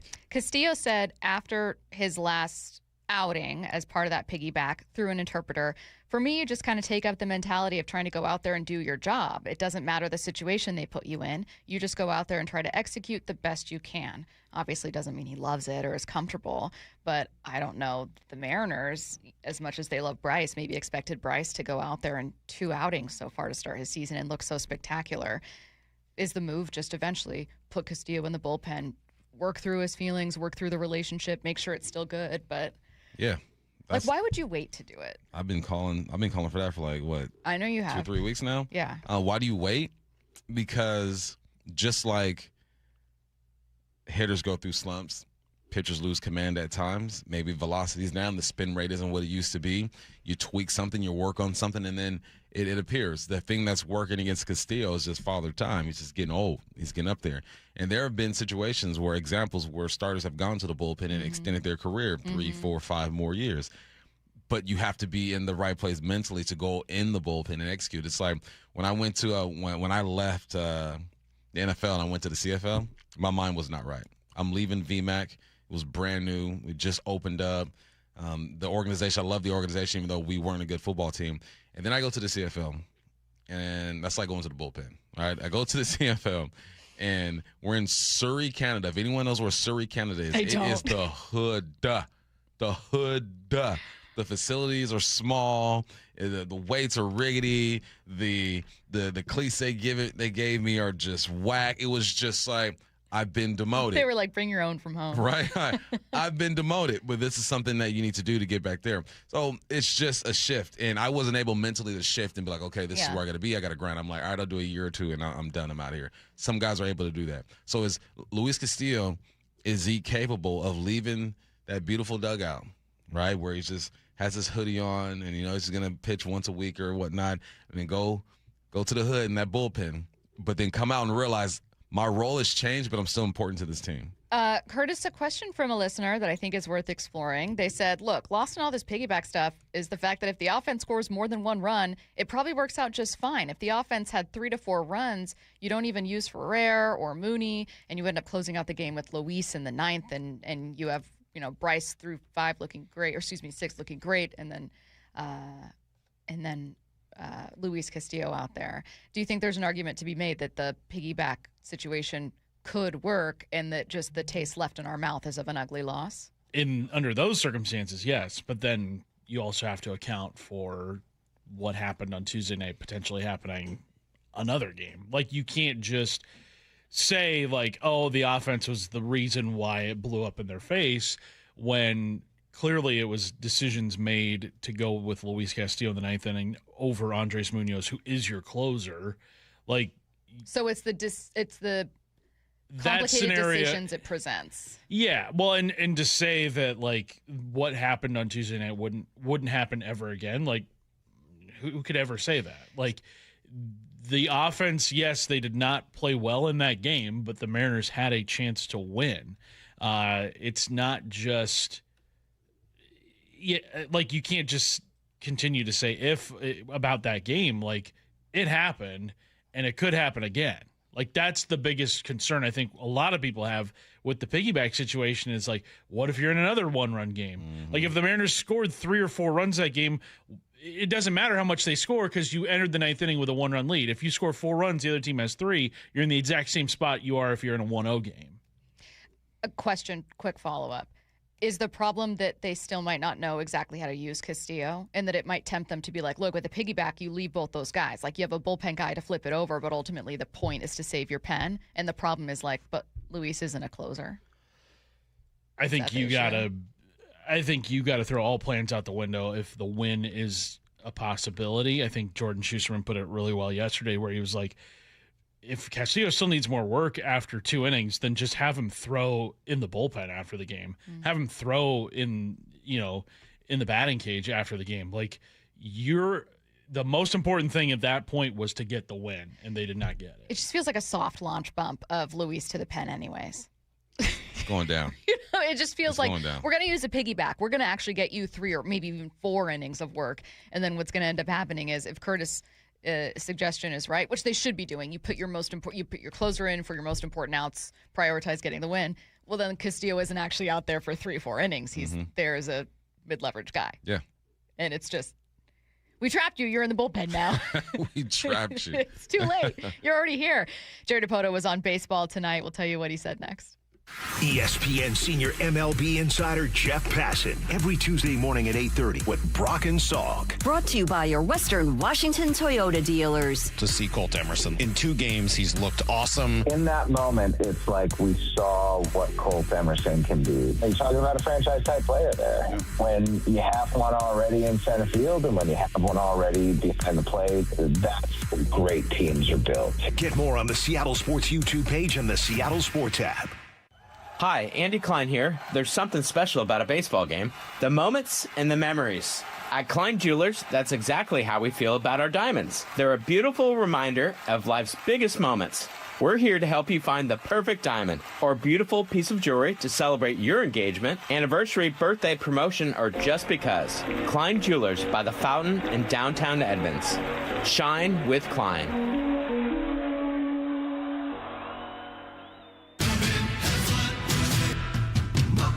Step inside and let the excitement take you places. This is Muckleshoot Casino Resort, the ultimate spot for action that reaches incredible heights, luxury that knows no bounds, and live entertainment that always thrills. It's all at one incredible destination. So when you look for the best, look nowhere else. Muckleshoot Casino Resort, the biggest and best in the Northwest. Muckleshoot. The warm weather has me thinking about summer plans. Stacy here to add one thing to the top of your list. Book a demo and check out the brand new all-electric wake boat from ARC. I got a ride in a brand new ARC Sport, and it was like a luxury EV on the water. Quiet, powerful, easy to operate, and low maintenance. They're doing demos in Lake Union, Lake Washington, and Lake Sammamish. Honestly, if I could drive one of these to work, I would. Schedule your demo at arcboats.com/demo. If you can't make it out to Kirkland, they'll pick you up. arcboats.com/demo. Feeling lucky? Don't miss the Lucky Spring Classic collector car, truck, and boat auction. Saturday, June 6th at Tacoma's LeMay Marymount Events Center. Up to 200 collector, vintage, and classic vehicles, many going to the highest lucky bidder with absolutely no reserve. Get lucky, get local, and get in line. Visit luckyoldcar.com for a list and pictures of auction vehicles. Or call 206-467-6531 for bidding and consignment details. Hey, Brock Hewitt here for my friends at People Come First, or PCF Construction Group. And if you've been dreaming of that new deck, you got to get a hold of PCF. Call them before the great weather arrives and their schedule gets totally filled up. With a new deck, patio cover, heater, and fireplace from PCF, you can enjoy the outdoors year-round no matter what the weather brings. And for a limited time, how about this? Get 50% off demolition costs up to $5,000 when you book your project with PCF. Contact People Come First Construction Group for all the details. They designed and built our outdoor living space, and we love it. Start planning and designing your dream deck now so you're ready to build this summer. Planning, permitting, and construction can take a little time, so get started today. Get project ideas, browse their amazing photos, and look at all the offer details at pcfgroup.com. Making your outdoor space your favorite place. With People Come First. A rising blast, left field, grand slam, Rosarena. At T-Mobile Park, Park, you've always got the best seat in the house. But for a truly elevated experience, you've got to be in a Mariner Suite. A suite is the perfect spot to get your game and celebration on. Birthday, promotion, engagement, company team building that actually team builds. No matter your event, we've got a suite you'll love. Group suites can fit 30 to 400 people for big-time bashes. And private suites offer just that, an upscale experience for more intimate gatherings. All Mariner Suites offer an incredible view of the ballpark, so you can't go wrong.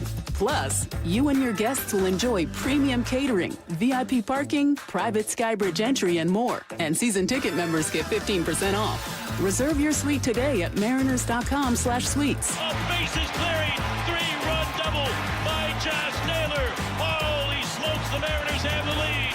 Mariners Baseball, Trident's up. Do you owe $10,000 or more to the IRS like Will? When I was 50, my whole life fell apart. I lost my job, I lost my wife, I lost the house, I lost pretty much everything except for my life. When the IRS came calling, I just didn't have it in me. I felt like Wile E. Coyote, just waiting for that IRS anvil to drop. Then Will found Tax Relief Advocates. I heard their advertisement on the radio, I wrote down the number, and I made the call that changed everything. The IRS gave me a bill for $40,000. Tax Relief Advocates got that down to $3,200. I've paid 9 cents on the dollar. Now that's a great deal in anybody's book. If you owe 10 or even hundreds of thousands of dollars to the IRS, don't lose hope. Do what Will did and call TRA for a consultation. But for me, the real win is I got my life back. Visit TRA.com or call 800-488-2578. 800-488-2578. That's 800-488-2578. This is Seattle Sports. Streaming through the Seattle Sports app. KIRO AM Seattle. KIRO FM HD2 Tacoma. Home of the Seahawks, Mariners, and everything Seattle sports. Seattle Sports Snapshot. The Thunder evened up their series against the Spurs in yesterday's Game 2 of the Western Conference Finals. Game 3 from San Antonio's tomorrow at 5:30. Cavs-Knicks face off in Game 2 of the Eastern Conference Finals. That's tonight at 5 p.m. The Mariners took a series from the White Sox, getting a win in yesterday's finale thanks to a 2-run bomb from Randy Arozarena. They'll have an off day today before starting a 6-game road trip tomorrow in Kansas City. First pitch Friday is at 4:40 p.m. Snapshot, brought to you by Miller Lite. When it's game time, it's Miller time. From the Quantum Fiber Studio, this is Bump and Stacy on Seattle Sports. Streaming through the Seattle Sports app and at seattlesports.com. Now, here are your hosts, Michael Bumpus and Stacy Ross. Here we go now. What does Jerry Dipoto think about Colt Emerson's start, about Julio's hot spring, about Cal's rough timeout, and obviously about the trade deadline? Well, we know the answer because he was on Baseball Tonight by ESPN's Buster Olney. A lot to cover here. By the way, Buster's set to join us tomorrow at noon, so we'll, I'm sure, have some follow-ups about his conversation with Jerry. There was a broader conversation on their show about why the National League is so much better right now than the American League, so a lot to get to just one-on-one with Buster. But this was Jerry's conversation with Buster. First, Jerry Dipoto was asked about the struggles that they've had to start the season. Tonight we'll play our 50th game, and I feel fortunate that we're in the position that we're in. You know, we just haven't played up to our capabilities. And I say all that, and I look at our team, I think we're in the top 10 in the league in WRC+. We're in the top 10 in ERA, and I think we're in the top 10 in run differential, but we just haven't converted it to wins. So I know the talent is there. I feel like our roster is good enough to take a step forward and get on a good roll. It's been hard with some of the injuries, but everybody experiences injuries, and that's just baseball. And then you pick up and you move on. Yeah, to me, Bump, it's not been there because of the offense. He mentions ERA, which is true. The starters and the bullpen, for that matter, have been great there with run differential. True, they're not allowing a ton of runs, but they have just not caught on fire the way that we thought that this lineup, which was a little more built for contact than last year's lineup, would. Yeah, and, he mentioned that he didn't use it as an excuse either. He didn't say, well, we've been injured, so that's why we haven't been able to do it. He goes, yeah, we've had to battle through some stuff, but that's baseball. That's sports in general. Every team is going to have to deal with that. But that's what it comes down to, is just producing runs. You are just not producing runs at the clip that you wanted to. So far this year, 210 runs scored. That's good enough for 1920th in MLB. We expected this team to be like the top third, when it comes to that, just because of the power they produced last year and what we thought they had in this lineup this year. So the run differential was good. I think they ended this series, 12 runs for, like 6 or 7 against or something like that. So they're staying ahead when it comes to that, but it comes down to winning those close ones, and we haven't seen a lot of that. He mentioned they're also fortunate, not just because they've been able to stay around 500, but because of where the American League is. I'd like to get a little bit of traction, but the weirdness of the American League right now is just it's quite unusual, and I don't remember a time like it where you look around the league every day. And right now, it's probably the most I've ever looked at a scoreboard in May, because it's just kind of fascinating when you're watching it. And, when you drop 3 straight to San Diego and you look up at the board and you're really not losing any ground. And you just think, wow, we're really fortunate, because while you probably can't win a championship in May, unless you're the 84 Tigers, you can lose one. And, right now the league is just hovering. And I think that bodes well for the more talented groups, provided you get healthy, and whoever gets healthiest the soonest and converts it to wins the league. That's the way it'll be. Bump, you know the answer because we talked about it earlier, but pretend that you don't, and it's okay to say that you would have guessed it right. Pretend you don't know the answer. And you look at just the discrepancy in performance between the American League and National League, where in the National League, this was also from Buster Olney's podcast, Paul Ambekides with this stat, the National League is outperforming in interleague matchups, the AL, by like a 650 win percentage is where they are. They're just completely dominant right now. What would you guess is the reason for the discrepancy, where the National League is so much better than the AL? Well, I know the answer. But was that what you would have guessed? Because it's okay if it's what you would have guessed. Yeah, I would have looked at spending. Yes. And been like, where's the talent?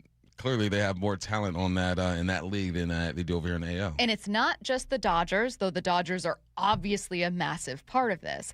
If you look at total payroll for 2026, these are the top 8 teams: Phillies, Braves, Blue Jays, Yankees, Dodgers, Mets, Cubs, Giants. Wow, a pattern.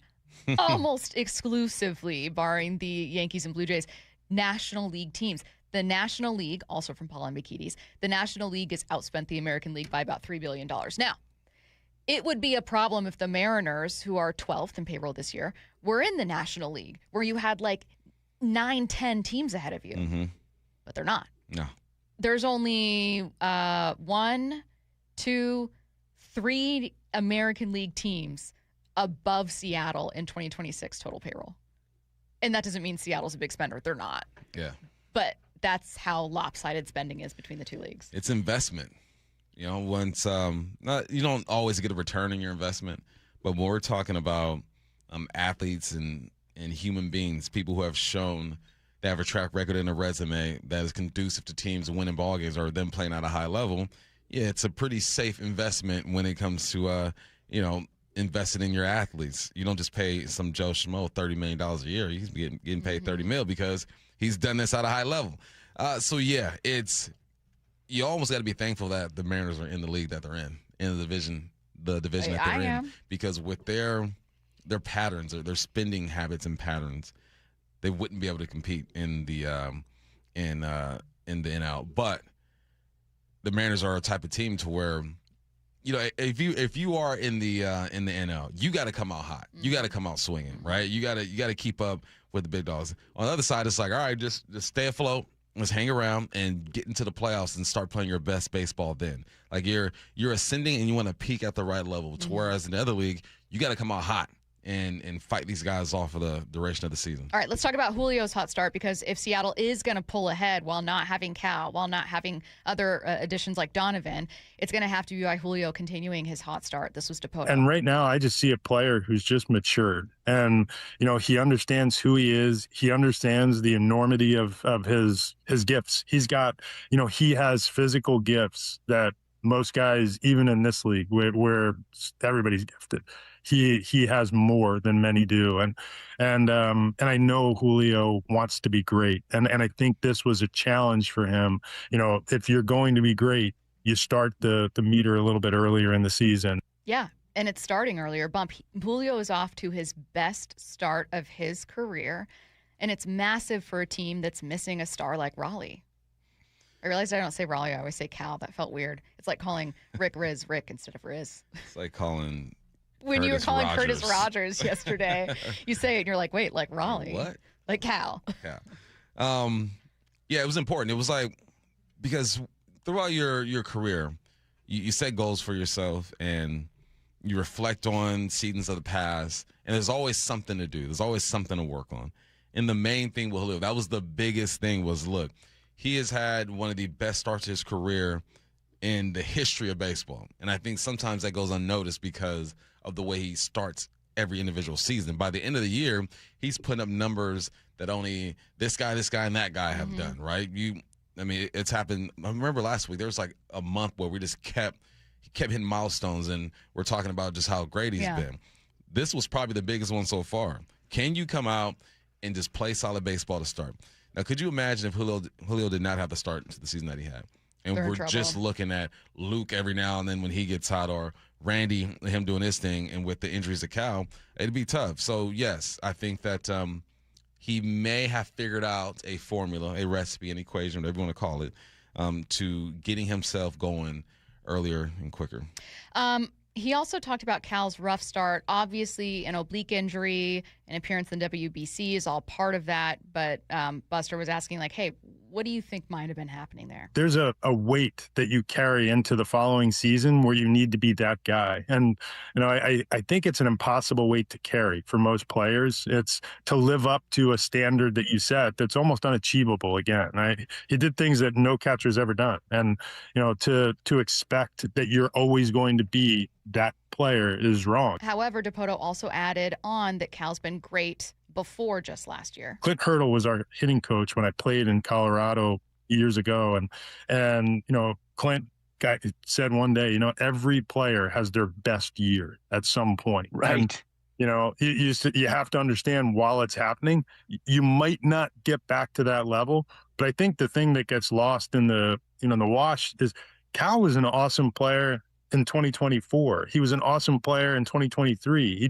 He turned into something wildly different. And to try to live up to that standard instead of just showing up every day and be an awesome player is, that's a lot. This was part of a longer answer that Jerry had with Cal. It's just too long for us to include here. But what I found really interesting, Bump, was how much, when it came to Cal's slow start, Jerry focused on the mental aspect and the pressure that he was facing. It's not just physical when it comes to Cal. And he was saying, look, you have guys that are Hall of Famers because they're unbelievable every single year, like Aaron Judge.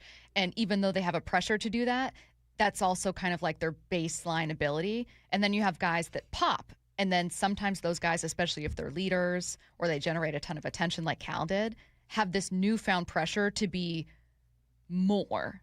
And suddenly you're thinking, if you're on a team where people aren't performing like the Mariners have been, you're thinking, I have to do more. I have to be more. Yeah. There's so much pressure on me. And it's twofold. It's one, hey, Cal, good news. Randy's playing. Good news. Julio's looking great. Good news. Rayleigh has 10 home runs. You don't need to be that guy. And also, you don't need to be 2026 Cal or 2025 Cal. 2024 Cal was pretty good too. You know what I mean? 2023 Cal still gave us 30-plus bombs. Be that Cal. When you have your best year as an athlete, you think you can duplicate that. And you're supposed to think you can duplicate that. And even if Cal says, I don't expect to hit 60 bombs, I bet you he's like, I can hit 50 though, maybe 55. Yeah, I can give you 45. When you have your best year, I like that quote that Jerry said he got from someone. Every player has their best year. Yeah. And sometimes you don't even know that that's going to be your best year. Cal's situation, we're probably thinking, yeah, that's probably your best year. I think Cal probably thinks that'll be his best year. This is it. This is it. So there's a balance in trying to naturally be yourself, not try to be anything you're not, and not be chasing those numbers or that specific number, that greatness. Just be yourself, because Cal was a good catcher before the 60 bomb season. He had a platinum glove already, maybe a gold as well. Like, he had already accomplished so many things. And while he's saying that, obviously my mind switches to football. I go, did Jay Sanders have his best year? Like, is that as good as it gets? Pressure? Does he think he has to go out and duplicate that? I don't think he will because of other parts. But yeah, it's a team sport though. That's why. You're gonna have players every year. I think on a team, on any given team, any position that has their best year in that moment.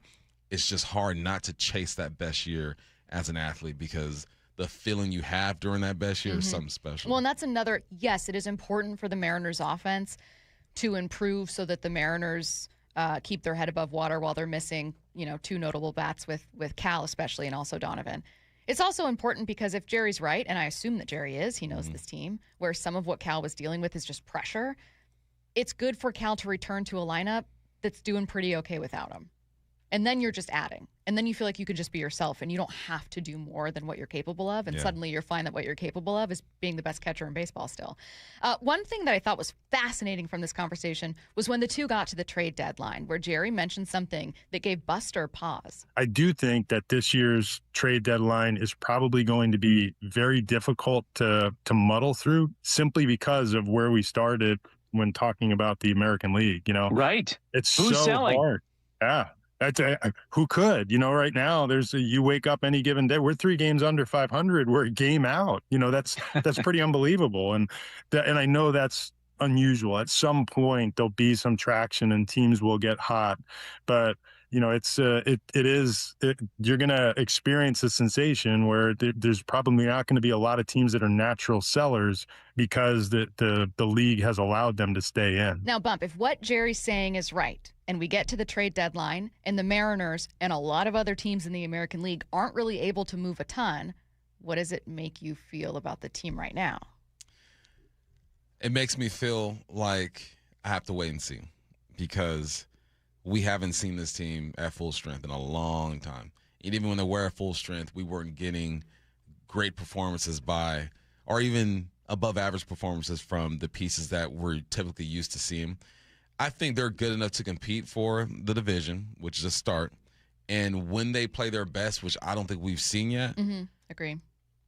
They can compete for a World Series. But I just haven't seen it yet. So right now I've narrowed my focus. Right, coming into the season, it's World Series talk. Yeah. It's this and that. We're looking way down the road, and then you get hit with some injuries. You get some performances that aren't living up to expectations, and you have to taper back the journey and just focus on the next stop. And the next stop right now, get above 500, take the lead in the division, get healthy, and see if you can snowball after that. It makes me wonder if a team like the Mariners that has actually done quite a bit at the trade deadline, they've been one of the big buyers at the last couple deadlines, if they won't be able to find a big Band-Aid this year. Now, maybe they do, right? Like, maybe it ends up suddenly becoming a seller's market. I don't know, like whatever ends up happening.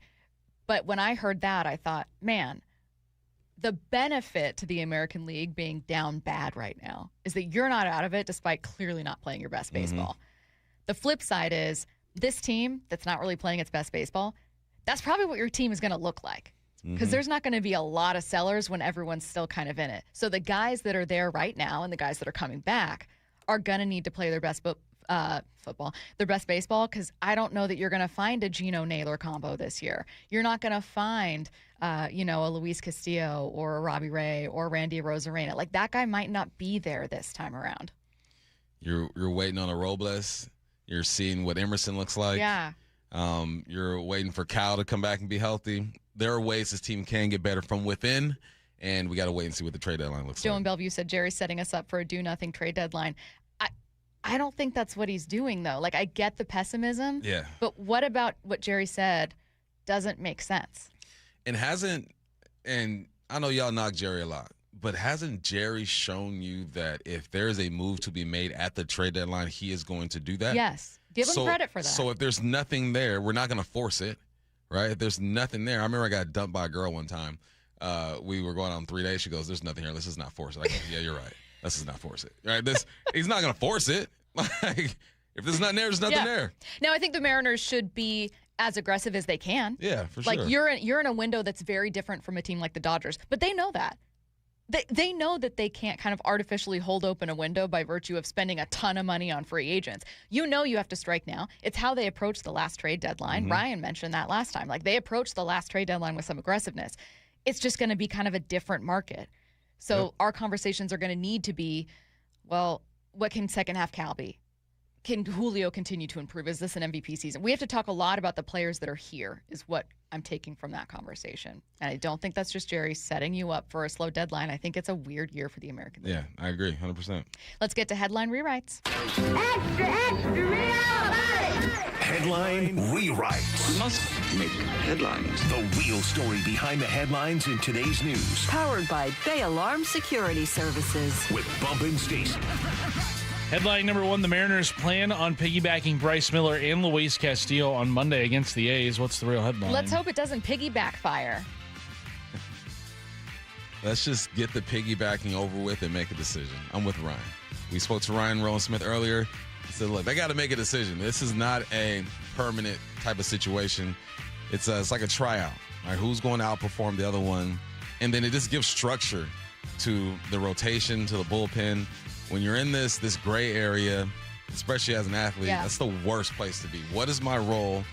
And then now I'm able to prepare myself physically and mentally for that role. My sister does this thing with her boyfriend where let's say that they're both sitting and watching TV. She'll wait until he gets up to go to the bathroom or go grab something to go, oh my God, would you actually get me some water while you're up? She'll be parched or she'll be starving and she'll wait until he's already getting up. And he makes fun of her we both make fun of her for just like waiting until someone gets up to be like, while you're up, could you actually do this? And it's like, you were just waiting.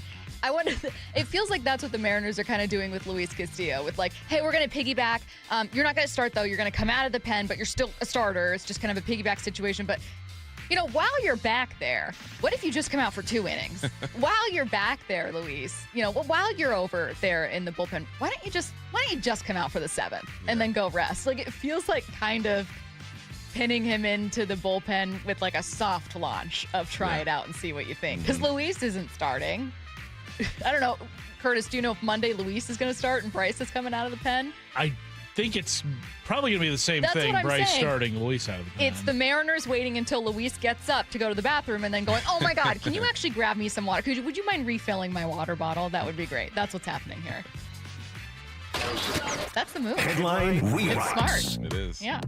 Headline number 2, Oklahoma City even the Western Conference Finals at 1 game apiece with a 122-113 win over the Spurs last night. What's the real headline? Curtis and I come up with a lot of our headline rewrites together. Many of the funniest are Curtis's, but he told me not to use this one, so I did. Call them the Lightning because they only... No. They don't. Because they don't strike twice.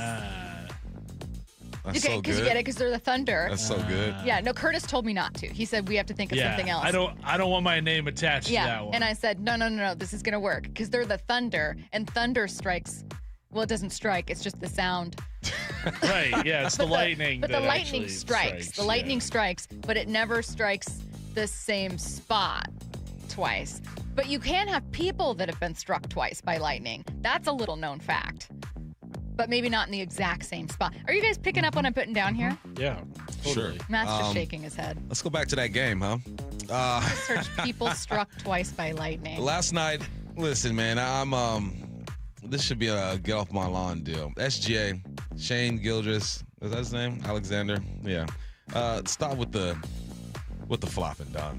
It's getting ridiculous. I saw a highlight of more than half of his shots. He's hitting the floor every time, begging for a foul. You are too good. You do not need that. You're back-to-back MVP. Mm-hmm. I think you deserve the award, but it's just it gets hard to watch. And then you got the crazy man out there, Isaiah Hartenstein, out there grabbing Wemby, hooking him up, grabbing Castle's hair. Refs ain't calling that, but you're calling every time SGA hits the floor. I just want it to be pure. And when I feel like rules are being manipulated or guys are begging for fouls, it takes away the joy of watching a basketball game. But SGA, you're good enough. You don't need to do that. Guinness Book of World Records claims that one man, they say struck by lightning the most amount of times. He has the record, but this is also obviously like self-reported. So who knows? What did he say, 3? Guess how many times he's been struck? 3. He claims to have been struck by lightning. 3. No. 6. Close. What? 7. Whoa, I was conservative, I guess. From the Guinness Book of World Records, Roy C. Sullivan was first struck by lightning in 1942 when he lost his big toenail. Then in 1969, which lost him his eyebrows. And then in 1970, 72, 73, 76, and 77. He was a park ranger. What a run. Yeah. So yeah, that's a dynasty. Yeah. That's Golden State. Was he living in one of those like ranger towers? I mean, he had to be. But, and it did not kill him. He lying. When it happens like the 5th or 6th time, he just kind of like, whatever. Yeah, another lightning just strike. Shake it off.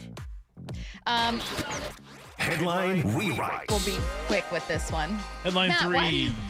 Aaron Rodgers says 2026 will be his final season. What's the real headline? Unfortunately, he's the boy who cried, "I might retire." I hit up someone who has met Aaron Rodgers, and we talked about how he's not very likable. Oh. He says he's extremely likable. Oh. Yeah. And he's met him multiple times? Or like met him? Multiple times. That's devastating. Yeah. That's horrible news. I'm devastated to learn that. So, I don't know, maybe he's one of those guys to where you gotta get to know him. He's gotta trust you, get in that circle. Then he rocks with you. But PR ain't so great for Aaron. You're listening to Bump and Stacy on Seattle Sports and the Seattle Sports app. Taking a look around the NFL next.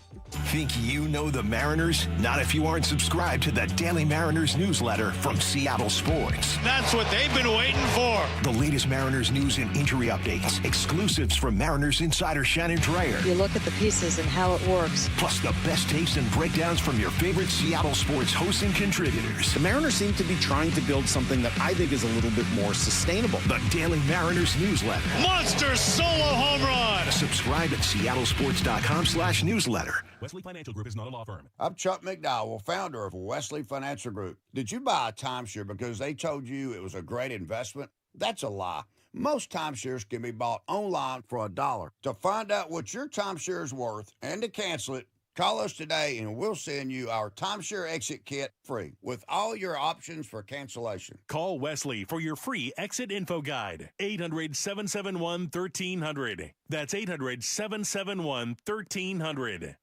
Finding great candidates to hire can be like, well, trying to find a needle in a haystack, but not with ZipRecruiter. Its powerful technology actively finds and invites qualified candidates to apply to your job. So while other companies might deliver a lot of hay, ZipRecruiter finds you the needle in the haystack. See why 4 out of 5 employers who post a job on ZipRecruiter get a quality candidate within the first day. Try ZipRecruiter for free at ZipRecruiter.com/free. That's ZipRecruiter.com/free. ZipRecruiter. Rev up family fun this month at LeMay, America's Car Museum. Bring the kids for hands-on learning and creativity at Family Steam Day. Design, build, tinker, and learn together as automobiles come to life in the Education Studio and Family Zone. Visitors under the age of 18 receive free admission on Family Steam Days. For dates, times, and details on these and many more events, visit americascarmuseum.org. That's americascarmuseum.org. Usually when something sounds way too good to be true, it is. Imagine someone says you can cut your mobile bill in half. Sounds like a fantasy, but with Xfinity Mobile, it's the real deal. Because when you have Xfinity Internet, you can cut your mobile bill in half, plus try Xfinity Mobile free for a year. No commitment. That's a lot of streaming, sharing, scrolling, and whatever else you can do with your phone, all for half the price and none of the commitment. That means you'll save big over Verizon, AT&T, and T-Mobile. Wild.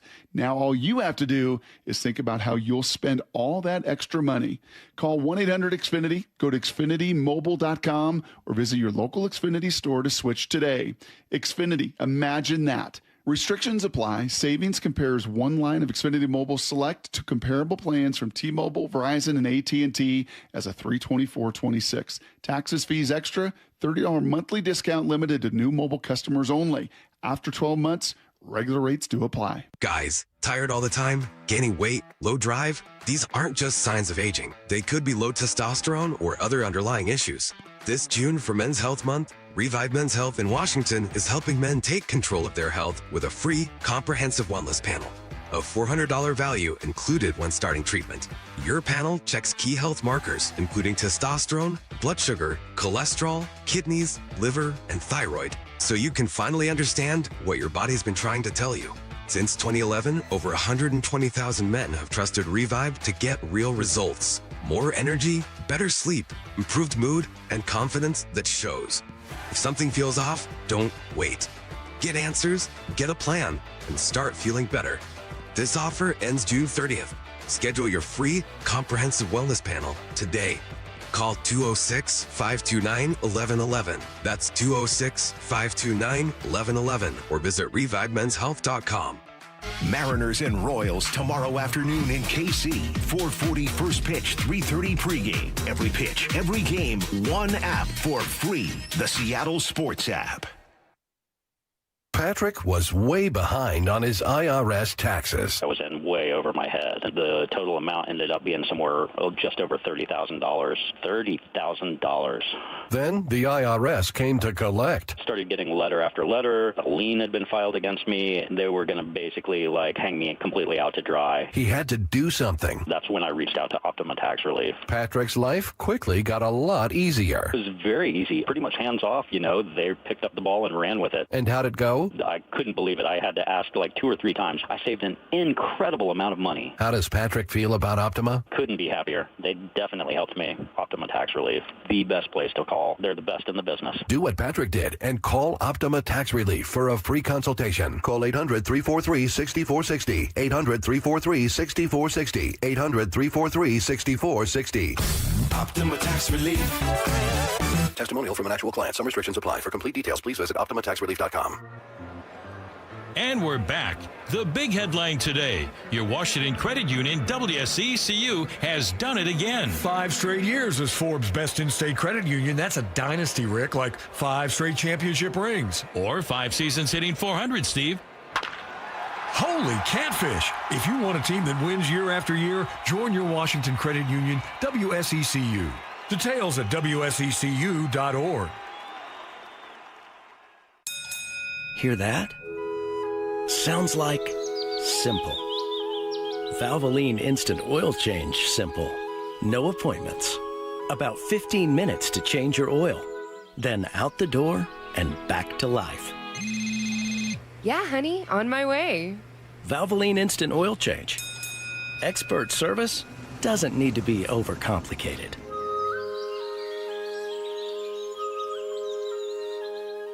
From the Quantum Fiber Studio. This is Bump Stacy. Weekdays 10 to 2. On Seattle Sports and 97.3 FM HD2. We're taking a look around the NFL, but we're starting with Seattle. Seahawks quarterback Sam Darnold was on the San Clemente podcast and said he understood the Vikings' decision to go with J.J. McCarthy over him. This is prior, obviously, to the 2025 season. I totally understand the move to go with the younger quarterback on a rookie deal.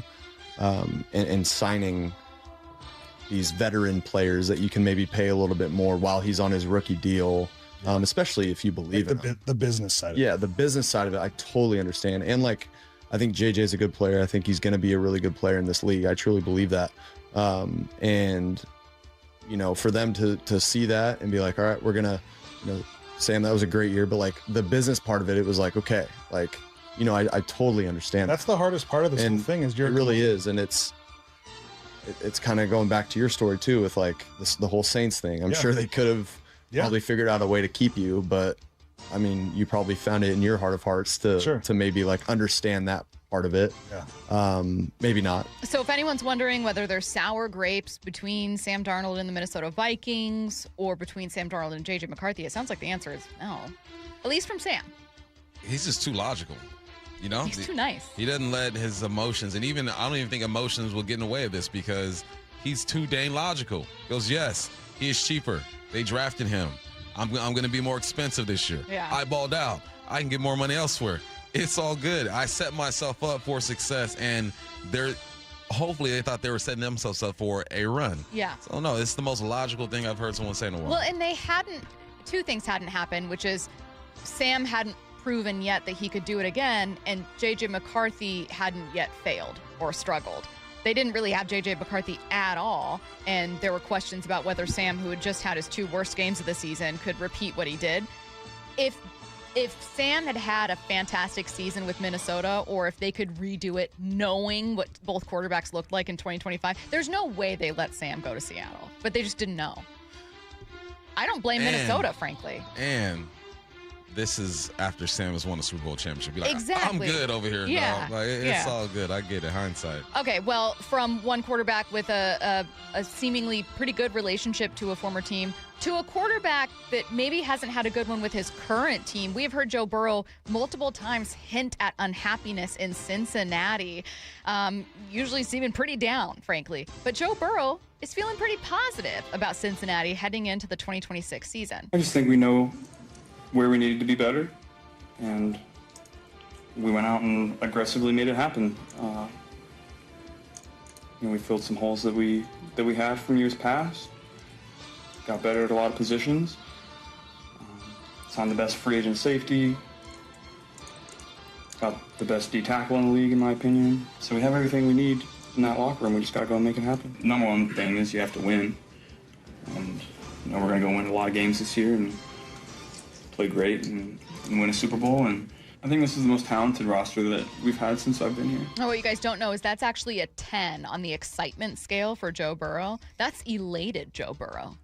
Yeah, but he's right. They did a lot of great things, right? You get Boye Mafe, you get Dexter Lawrence, says you get the best free agent safety that was out there. You draft Caches out of Texas A&M. Offensively, they were good. It was all about this defense. So I'm glad that he feels that way. You still got to go out and execute and play some good ball. Yeah.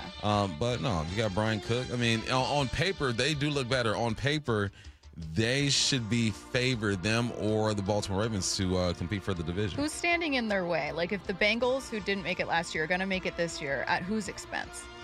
I mean, obviously, we're looking at the Bills, see what they do. Yeah.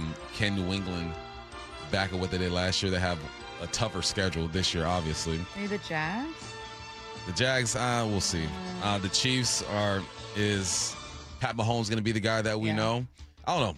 Give me 5 weeks into the season. Steelers, a team like the Steelers, not making it. Yeah. Being like, this team isn't going to make it this year. It's going to be a team like the Bengals instead. Yeah, I keep forgetting that the Steelers even did it. Steelers ain't doing I that. genuinely forget.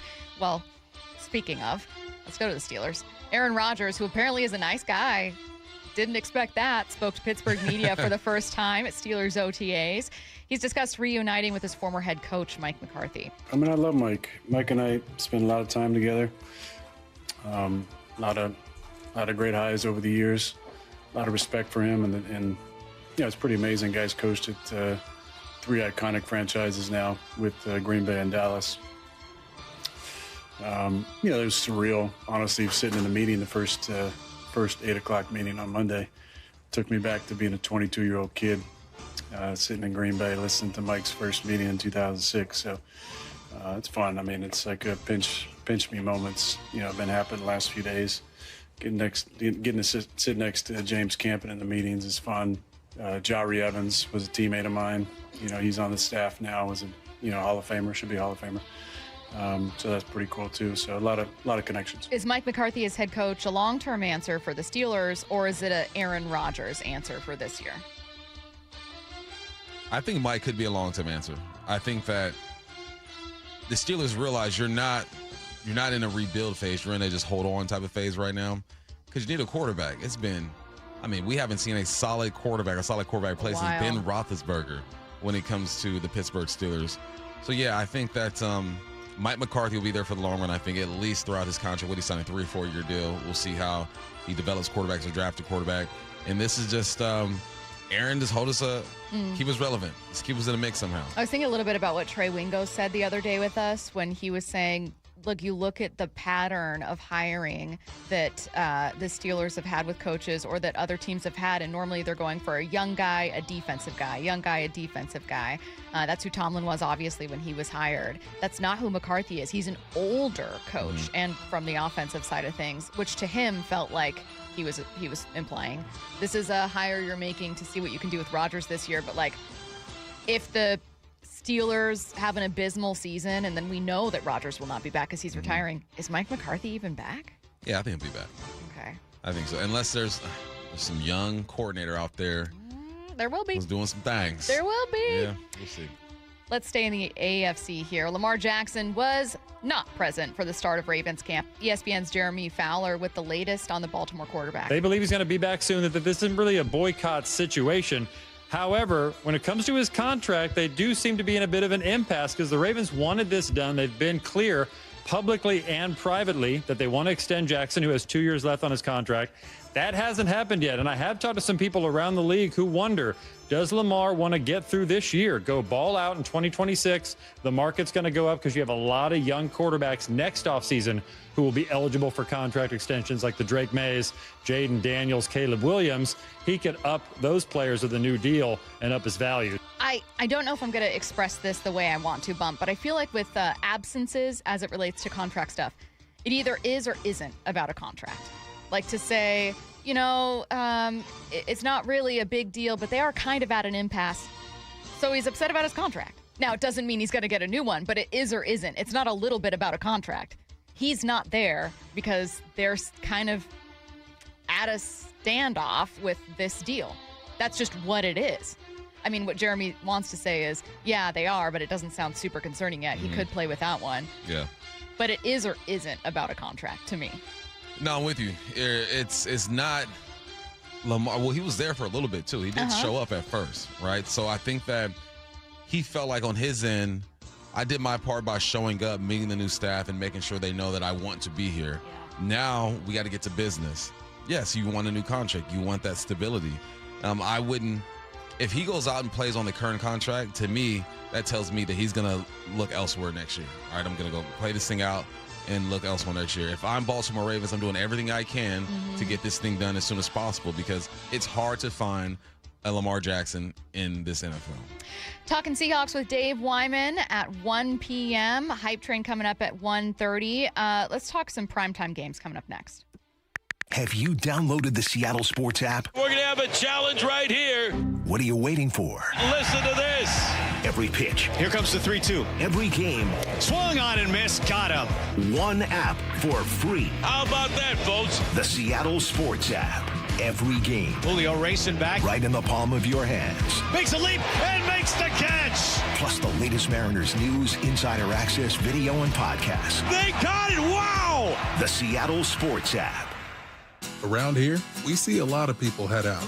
No matter where they're going, we just help make sure they're ready. Before you hit the road, get a pre-trip safety check from Les Schwab Tires. It's free. Plus, this May, save up to $200 on select sets of 4 tires, including all-terrain, highway, all-season, and all-weather. So go ahead. Explore with confidence. Les Schwab Tires. We're here to help you take the long way. Limited time offer while supplies last. See leschwab.com/sale for details. Start having fun. Caesar Sportsbook at Muckleshoot Casino Resort is your #1 place to eat, drink, watch, and have fun. Keep up with your favorite sports anywhere and everywhere on property with the mobile app. Visit muckleshootcasino.com today. Scan the QR code and let the play begin. Muckleshoot.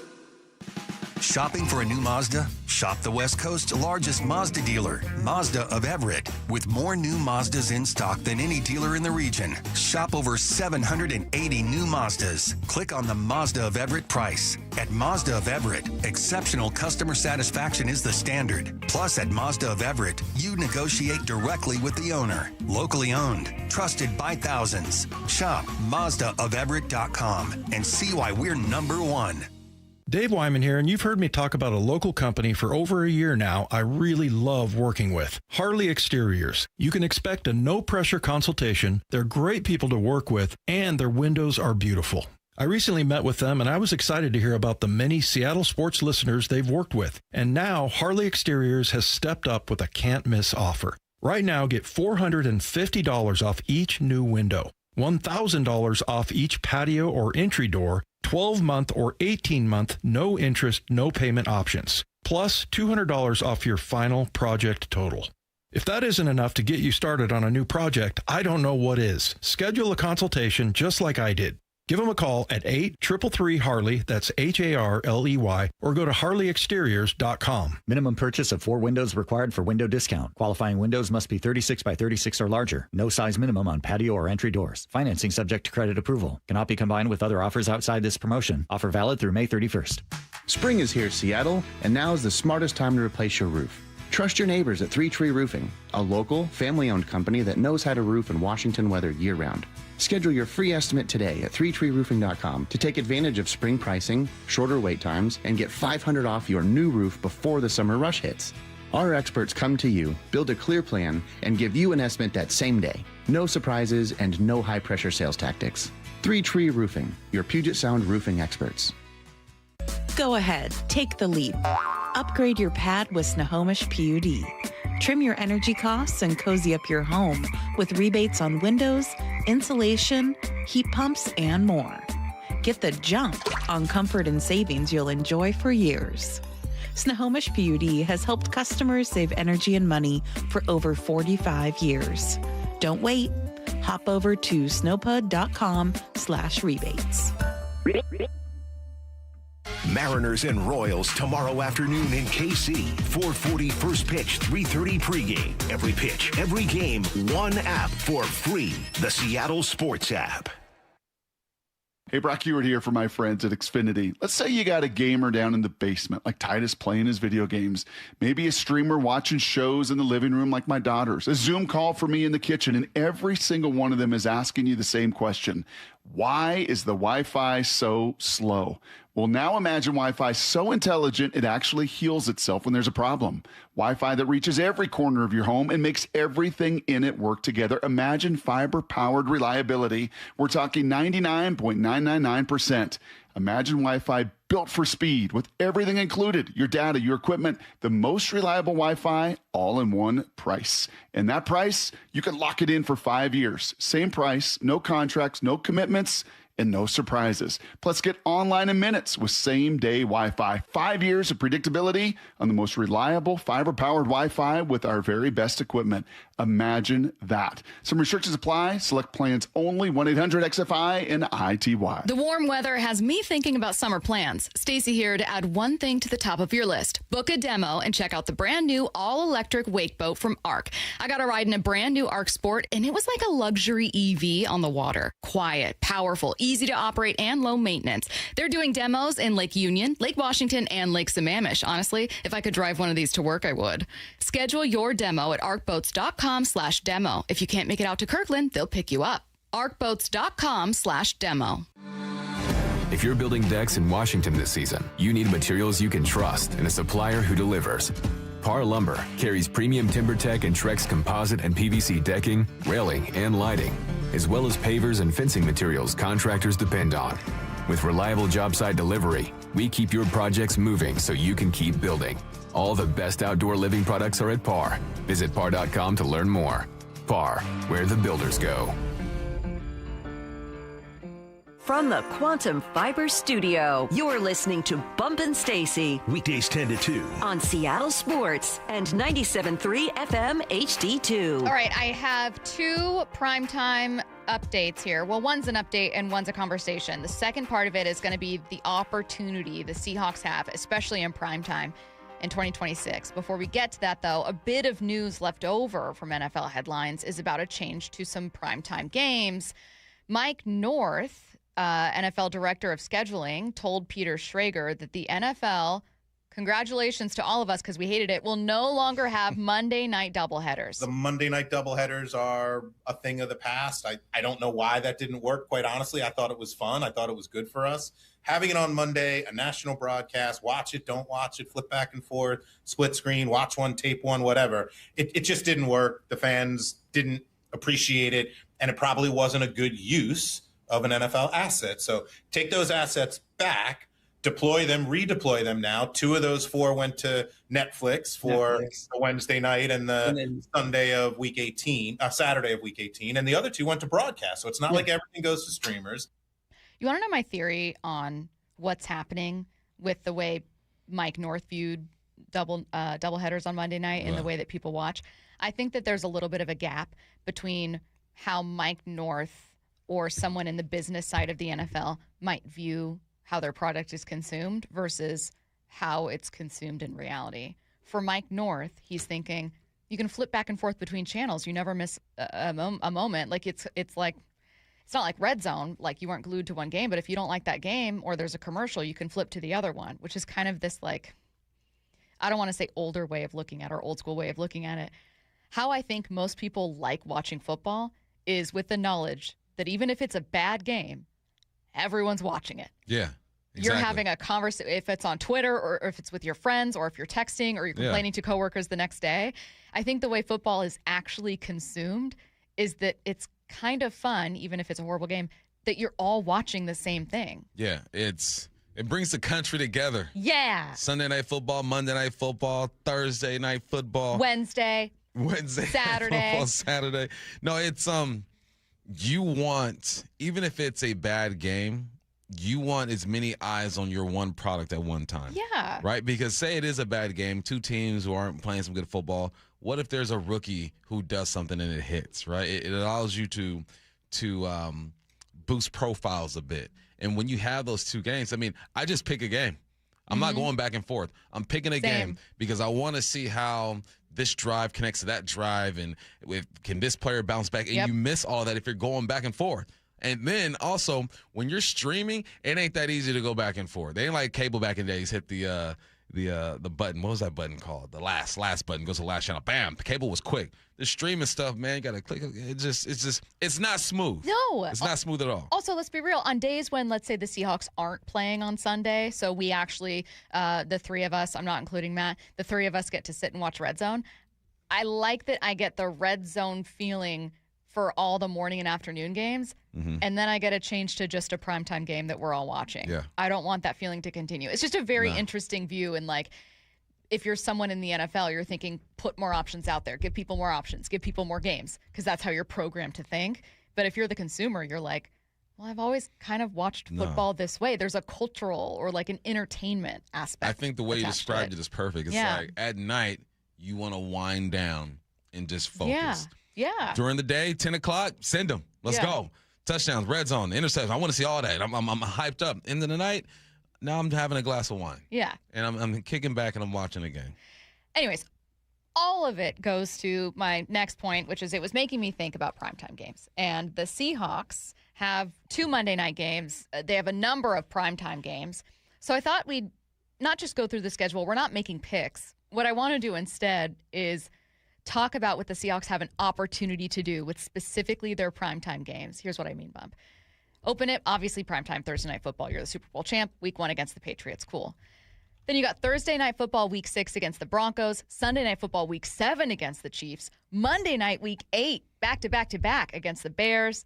And then Monday night again week 13 against the Cowboys. Christmas Day primetime game week 16 against the Rams. 5 of those 6 are at home. Yeah, that's good stuff. So what's your question? How do I feel about that? What kind of opportunity do the Seahawks have? When you look at this schedule. It's great. You know what? I think that this year, too, I think we felt it a bit last year as well. Year before was garbage when it comes to home field advantage. After the defense has done what they did, or the team in general did what they did last year, Hawks fans ain't selling their tickets like that. And I forgot what game it was. It was a home game. I think it was a primetime game, and I do my lap. I do my third quarter lap where I take a lap around the stadium, and for the first time in a while, I felt like I wasn't overwhelmed by another team. The Niners are always going to travel. They just do, but it didn't hit. I forgot Ticketmaster, whoever was putting out the narrative that it was going to be half full 49ers. And I showed up, I go, nah, it's about 20%. It ain't half. So you feel the culture coming back. But the reason why the culture is coming back is because they are winning ball games. You have a product that people want to see. If you're a 8-9 win team, fans are going to show up for that. So I think this year, especially early, it's going to be a lot of Hawks fans out there. We're going to drown out all these visitors. You thought exactly what I did, which is the opportunity here is to establish not just – you don't need to establish your culture. It was set last year, but like – there is something to be said for having 5 of your 6 primetime games at home. And for a slate of 3 weeks, week 6, 7, and 8, you dominate the primetime market. You have Thursday night, Sunday night, Monday night. It's going to be the Seahawks in the spotlight. 2 of those are going to be at home. And the two that are at home against, I would argue, are the two tougher teams. I know the Broncos were the number 1 seed last year. It's going to be a tough defense. I totally get that. But like the Chiefs with Patrick Mahomes, you get them at home. The up-and-coming Bears, who now have maybe a more polished Caleb Williams, who's improved that completion percentage, you're going to be at home. I think the Seahawks have a chance not just to really shine in their home stadium, but to kind of dominate the national conversation. Yeah, and I like that. And I don't know if this was part of the thinking of the NFL, but rewarding your Super Bowl champions. Yeah. All right, you have a product that people want to see. You have a young head coach. You have the comeback story of Sam Darnold. You have a guy on defense that's like positionless. You put him anywhere. You move him around. You can you replace K9 with Jadarian Price? There's just so many angles that you can go. And I think that if Lumen wasn't like a good host, if the stadium was awful, the fans weren't great, if logistically it was hard to get there. Now it's not easy to get to Seattle, but easy enough. Well, it's not like old school FedEx Field where people are joking about like exactly falling like apart. the venue's on point, even though it's like 20-something years old, which is crazy. So yeah, there are a lot of things working in favor for the Seahawks. Big ups to the NFL for rewarding your Super Bowl champions. And like you said, now, I mean, the value of this organization can grow exponentially just with this season with these primetime games. Getting all these eyes on Seattle can blow it up. So it's good for us. So fans, show up, show out, don't sell those tickets. We're going to keep our eyes on Seattle because we're continuing our Seahawks conversation with Dave Wyman next. Big time swings. Here's the offer to Randy. Swung on. Drill. In big time moments. Goodbye, Randy Arozarena. Big win yesterday. They've kind of withstood some body blows. Now, the Mariners hit the road for 3 at KC before a 3-game battle for first place in the West against the A's in Sacramento. Mariners, Royals tomorrow afternoon. First pitch at 4:40. Pre-game at 3:30. A happy flight to Kansas City. Hear every pitch of every game for free on the Seattle Sports app. Get in the zone, AutoZone. Welcome to Markdowns for Miles at AutoZone. Got any markdowns on brakes? We mark Duralast brake pads down to free. Free Duralast brake pads? When you buy 2 rotors. Can I get Duralast Gold pads for free? With 2 Duralast Gold rotors, and there's a lifetime warranty on brake pads. That's a huge markdown for like so many miles. Save on brakes and more during Markdowns for Miles at AutoZone. Get in the zone, AutoZone. Restrictions apply. The NBA playoffs are underway, and now you can trade every game on Kalshi. You can also trade on who wins each series, the conference finals, and the championship. San Antonio is currently trading at 19% to win it all, meaning a $100 trade pays out over $500 if they take the title. On Kalshi, you're trading against other people in a live market. No house, no odds makers. And as odds move, you can buy in or out anytime throughout the postseason. For a limited time, download the Kalshi app and use code PASS to get $10 when you trade $10. KALSHI. Kalshi. Trade on anything. What is that sound? Ugh, that sounds like a plumbing sound. Luckily, there's a company that fixes all the plumbing sounds across Puget Sound. That's All Sound Plumbing. Puget Sound's plumbing experts. Have a sound? Visit allsoundplumbing.com. Hi, Chef John Howie here. For 24 years, my team and I at Sea Star Restaurant and Raw Bar have called Bellevue home. We serve fresh, locally sourced seafood, farm fresh produce and poultry, and great steaks. At Sea Star, we like to say there's something for everyone, from the carnivore to the pescatarian to the vegetarian. Come see for yourself at Sea Star Restaurant and Raw Bar in Bellevue. SeaStarRestaurant.com, SeaStarRestaurant.com. Visit America's Car Museum now, where history roars to life. If you loved Ford versus Ferrari, see Shelby Cobras and GT40s in the birth of the American supercar. Cruise-ins, drive-ins, race simulators, fun for all ages. Plan today at americascarmuseum.org. Hey, it's G. Scott. Let's talk real for a sec. Summer is supposed to be about sunshine and kids having fun. But when the kids are home all day, that grocery bill, yeah, it grows fast. That's why I want you to know about Sunbucks and why our friends at Safeway are helping get the word out. If your family qualifies, you can receive $120 per child to spend on groceries this summer, food in your cart, and a little less pressure on that budget. And let me be clear about this. There's no catch, no judgment. This program is simply about making sure kids have enough to eat when school is out. Here's the important part. Many families are enrolled automatically, and a card may already be headed to your mailbox. But some families do need to apply depending on income and where you live. So take a couple minutes and check. Visit freesummermeals.org. That's freesummermeals.org. Safeway, looking out for your family this summer. Once again, that's freesummermeals.org. Hey, Mike Salk here with Dr. Coogan from Eastside Weight Loss Clinic. And Doc, what do you say to people who are considering those GLP-1 injections for weight loss? Before you start, ask yourself this. Are you prepared to spend $3,000 to $5,000 per year and stay on the medications long-term to maintain the results? Many prescription weight loss injections require weekly shots, and when the medication is stopped, weight gain is common. And most people don't realize research shows a significant portion of the weight lost can come from muscle, which may slow your metabolism and make keeping the weight off even harder. From personal experience, I can tell you Eastside Weight Loss Clinic takes a different approach, a doctor-developed program helping people lose 20 to 30 pounds in just 60 days. No injections, no synthetic hormones, no long-term dependence. Instead, we use real food to reset your metabolism, control hunger, and cravings naturally. So come to their clinic in Kirkland or do the program from anywhere you live with easy remote options. If you want a safe, affordable alternative to weight loss injections, go to eastsideweightlossklinik.com to keep the weight off for good. Dr. Ryan Coogan, D.C. Results may vary. Guys, tired all the time? Gaining weight? Low drive? These aren't just signs of aging. They could be low testosterone or other underlying issues. This June for Men's Health Month, Revive Men's Health in Washington is helping men take control of their health with a free, comprehensive wellness panel. A $400 value included when starting treatment. Your panel checks key health markers, including testosterone, blood sugar, cholesterol, kidneys, liver, and thyroid, so you can finally understand what your body's been trying to tell you. Since 2011, over 120,000 men have trusted Revive to get real results. More energy, better sleep, improved mood, and confidence that shows. If something feels off, don't wait. Get answers, get a plan, and start feeling better. This offer ends June 30th.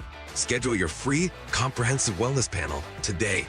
Call 206-529-1111. That's 206-529-1111. Or visit ReviveMen'sHealth.com.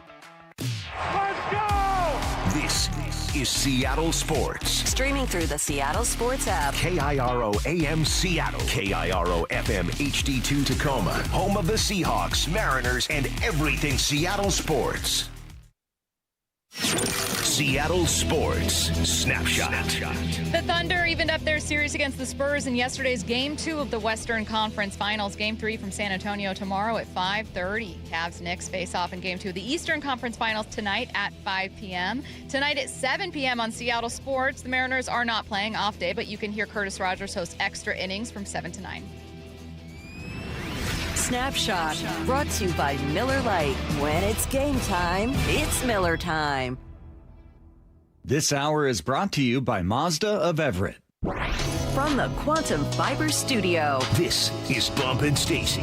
On Seattle Sports. Streaming through the Seattle Sports app and at seattlesports.com. Now, here are your hosts, Michael Bumpus and Stacy Ross. Here we go now. Dave Wyman's hanging out with us in studio. I did the dumb thing of asking Curtis and Matt a question that they thought was dumb, which was, is Wyman in studio with us? Obviously, you're here in the building. Your show is in now less than an hour, and they made fun of me for, I'd say, the rest of the commercial break. Yeah. With just, we'll just call Wyman on the phone. We'll just yell to him in the hallway. I'll ask Wyman if he's going to be in studio. Wyman, you in studio today? Yeah. And then why don't you just give me a call, and I'll be on the sports pit. Yeah. Okay. So, thanks for that. But Wyman is live with us. Talking about the Seahawks, I'm going to start. It's a slow day. No, it's a great day. But I'm going to start kind of a weird place. There's not like a new signing or any big question I want to point to, but I want to continue the conversation Bump and I were just having. First, did you like Monday Night Football doubleheaders? I didn't. Monday, I mean, it's football, but look, like. I just am always like, more football is better. Okay. So, fair. yeah. I mean, I guess because, it starts during our show, that kind of sucks. But, yeah, we get a chance to watch the first game. So, yeah, I'm fine with it. Okay, one way to think about it. Bump and I understood, but we felt like what we liked about Monday Night Football was everyone's watching the same game, and you're kind of forced to suffer through it, even if it's bad. Anyways. True. I digress. This isn't about Monday Night Football. It is about the Seahawks in primetime. Well, I mean, the Seahawks have 6 primetime games. I'm sure you and Bob talked about this when the schedule is released, but 5 of those 6 are all at home, including 3 in back-to-back-to-back weeks. Do you think, given that, the Seahawks have a real opportunity to kind of make themselves an even bigger, I guess, focus or star, or make a statement? I mean, there's an entire country that's going to be watching the Seahawks in Lumen for most of these games. Yeah, I mean, I don't know. Do we still have a chip on our shoulder up here in the Northwest? This is South Alaska, and people don't really buy that, this is that good of a team, and maybe they still don't trust Sam Darnold. So I guess that would be good. I think the big goal this year is to continue to take back home games. Because remember, for a few years there, not good. And man, Mike's first year, what did we go 2-7 or something like that? Something really bad. Trying to remember. So, I mean, I think that also is in the fans. Hopefully we won't see a lot of opposing jerseys and things like that. But, yeah, I mean, I think for a lot of Seahawk fans, that's really cool. I don't think the players care. I really don't. I think I'm still thinking like a player. I think I did a XM radio interview with some, hardcore NFL guys, and they're like, yeah, pretty much every ex-player just is like, what's the first game? And then, you look and go, okay, if you have, maybe a trip planned, or when's the bye week? Is it going to ruin Christmas? Yes. All of that stuff. So, I think that's what you look at. But for the most part, I've done this, and we've done this during the huddle. Ask the guys, who do you play the week after this? They don't know 90% of the time. Yeah, so I don't know. To me, it's not that big of a deal. Like whatever. I don't think Mike. I mean, we did not care. I mean, that's basically his theme, and that's really how I thought as a player. I was like, I don't really. And I remember going into every game thinking, we can get these guys. So I mean, I think it's good for the fans though that they have that many nationally televised broadcasts. Yeah, no, I think it's and speaking of the home field advantage, Dave, I tell Stacy I take a third quarter lap every game. Oh, that's right. And I walk out and kind of feel the energy.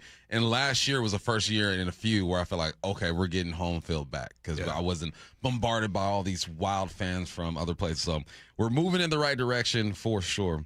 But I also think it's going to be cool to boost the profile of the Seahawks too, because you have 6 primetime games, and everyone's going to be focused on the Seahawks. Yeah. And I also said I applaud the NFL for rewarding your Super Bowl champions. You get them 5 home primetime games, which is going to be awesome. It's hard to repeat, right? It's hard to get back there. Is that a realistic expectation, you think, for this squad? Yeah, I do. I think it's realistic. Just because right now, I'm putting a lot of faith and trust in rookies, just because it worked out pretty well last year.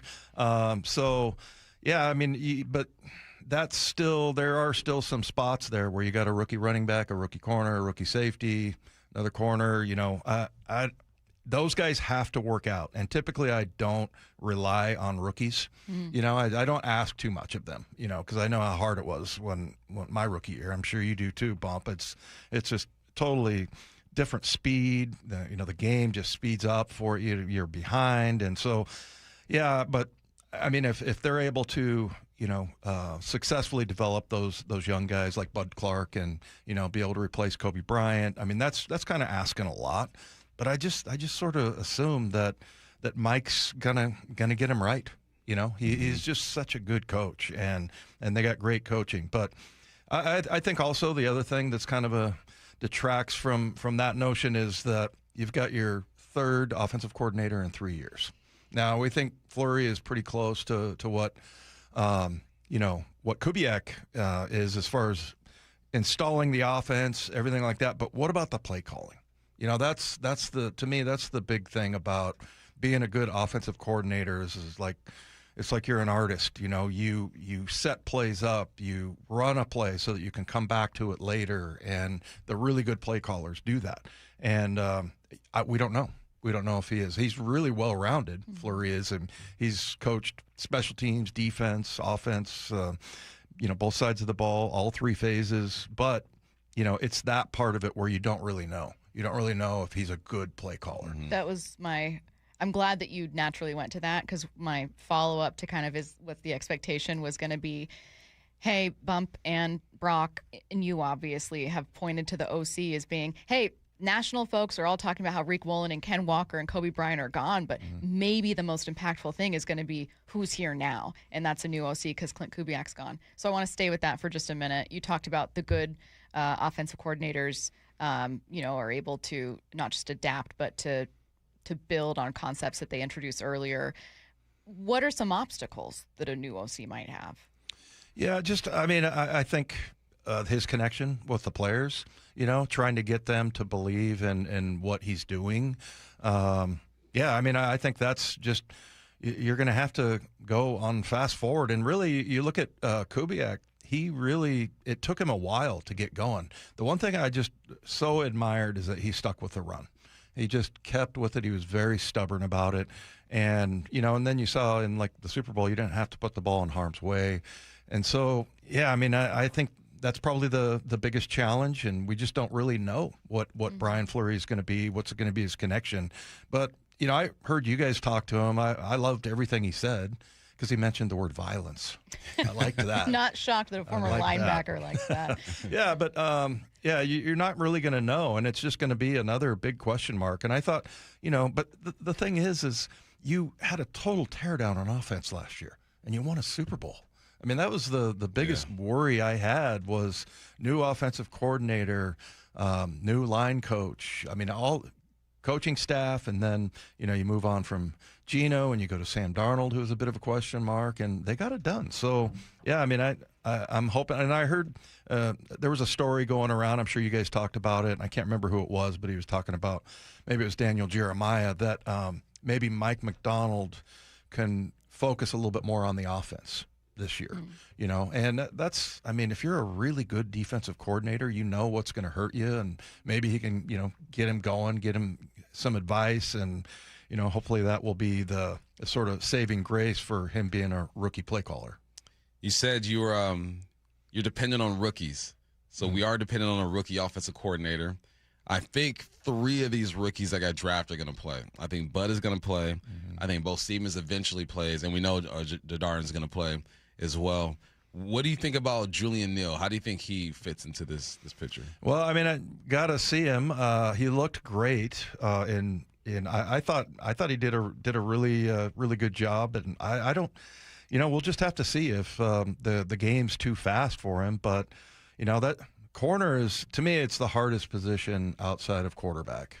Playing cornerback, just physically demanding. Look at the freaks that you're going up against. It's crazy. So, I think, possibly they seem to kind of have a formula to get guys going, get rookies going. So hopefully that's going to be the case. But, I don't know. I would think Julian Neal would have a better chance than Bo Stevens. But I like that you like Bo Stevens because, that's one spot that, we talked about that they addressed it, but it was later, right? We traded a 4th rounder, I think, for Bo Stevens to move up to get him.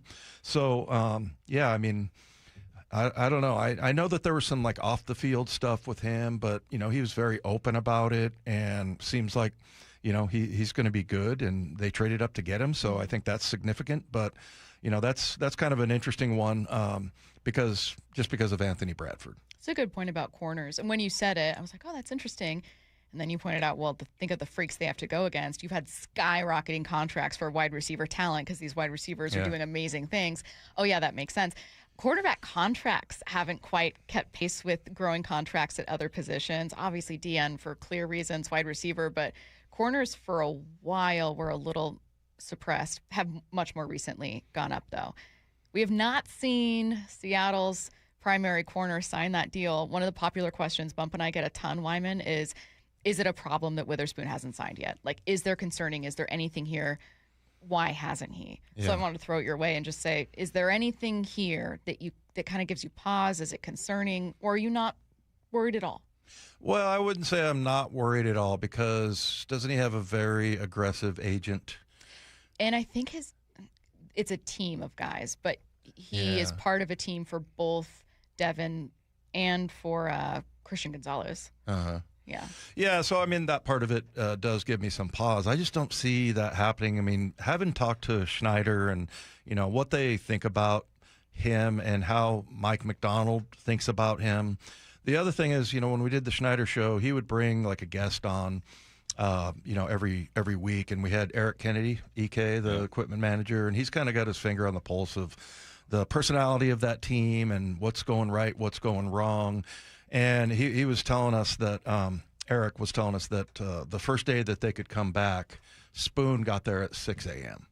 So I think he's all in. I don't see, and I think he trusts John Schneider because, he has been a man of his word. And it's like Dwayne Brown, remember he had like that hold-in thing. And I remember the story came out after that they went to him and said, look, we've got to get some other things to fall first. We are going to get you, and we're going to take care of you.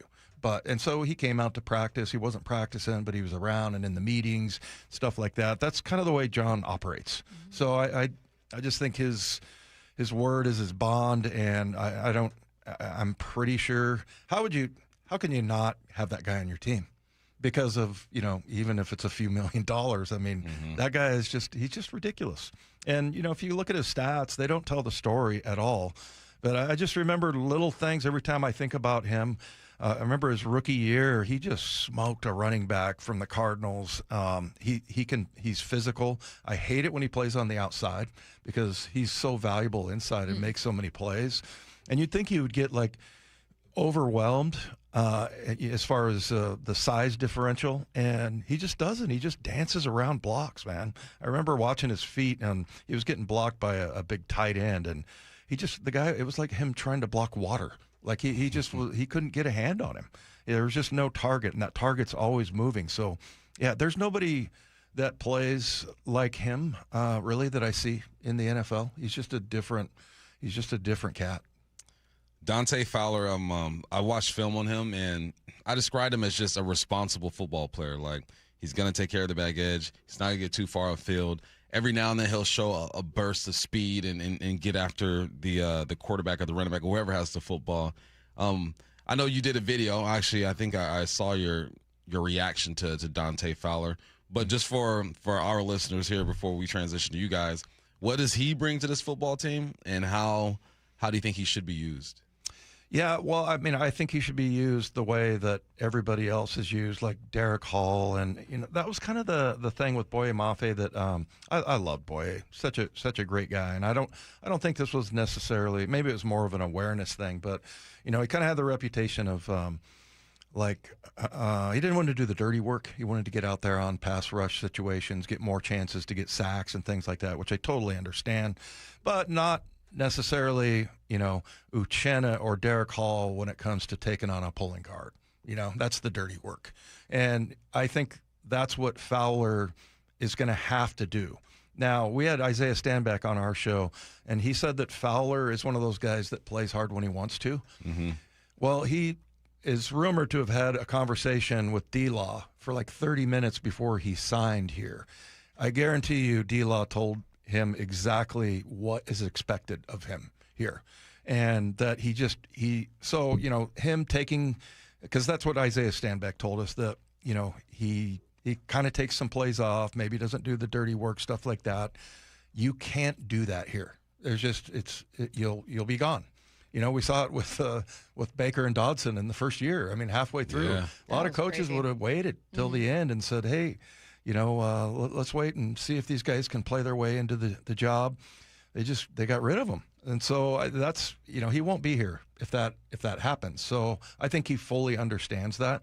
He's coming here. He's got, a bunch of veteran guys on that D line. It'll be, good, as far as the connection and everything. And then you get a chance to win a Super Bowl. And maybe after he gets it, he retires. What's he, 10-year guy? Yep.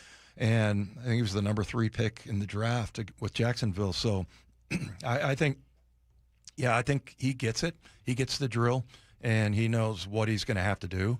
So whenever you look at like those highlights of Dante Fowler, and I think he plays the run pretty well.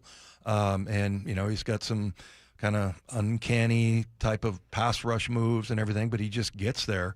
And I think you're going to see that version of him because, like I said, D-Law I'm sure, told him the story. And I'm sure that, Mike McDonald conveyed that same thing. Yeah. Aiden Dirty, who actually, I think he coached him in Atlanta also, and then in Dallas. So, yeah, I like that move, getting a veteran there. And that was the one edge rusher who didn't really address that in the draft. So, yeah, I like that transaction. Let's talk about Sam a bit. You guys might have talked about it yesterday because I think it was released just prior to your show. Did you already go over Mina Kimes and Benjamin Solak's quarterback rankings? I don't think we got to that. Okay, great. Then I feel like I'm breaking news to you. I'm going to go give Lefko hell right now. No, it was like it wasn't like news. It was like a podcast that came out, but then it ended up being a big deal because they had Sam Darnold at 19th.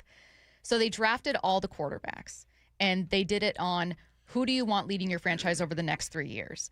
And I'm not surprised, nor was Bump, that like first 5, Patrick Mahomes, Josh Allen, Lamar Jackson, Joe Burrow, Drake May, and they're 5, which is interesting, but I get it. Sure.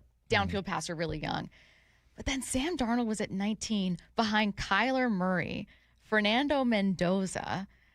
Trevor Lawrence was taken ahead of him, Brock Purdy, Jalen Hurts. The Kyler Murray one was most surprising to me. That's ridiculous. Well, that's what my question was for you is like, look, Mina and Ben know a ton about football. We've had them on before. They're wonderful guests. But I kept asking Bump about it with just like, I get the top 10 even. I don't get Kyler Murray over Sam Darnold. I don't get it. Yeah, I've never been a Kyler Murray fan just because of his lack of leadership, and I don't see it with him. Maybe he's one of those guys. I mean, look, it's happened a lot in the NFL over the last few years. Sam Darnold being one of them, where you get this resurgent quarterback that was a really high pick and it just didn't work out for him. So yeah, I don't understand that part of it.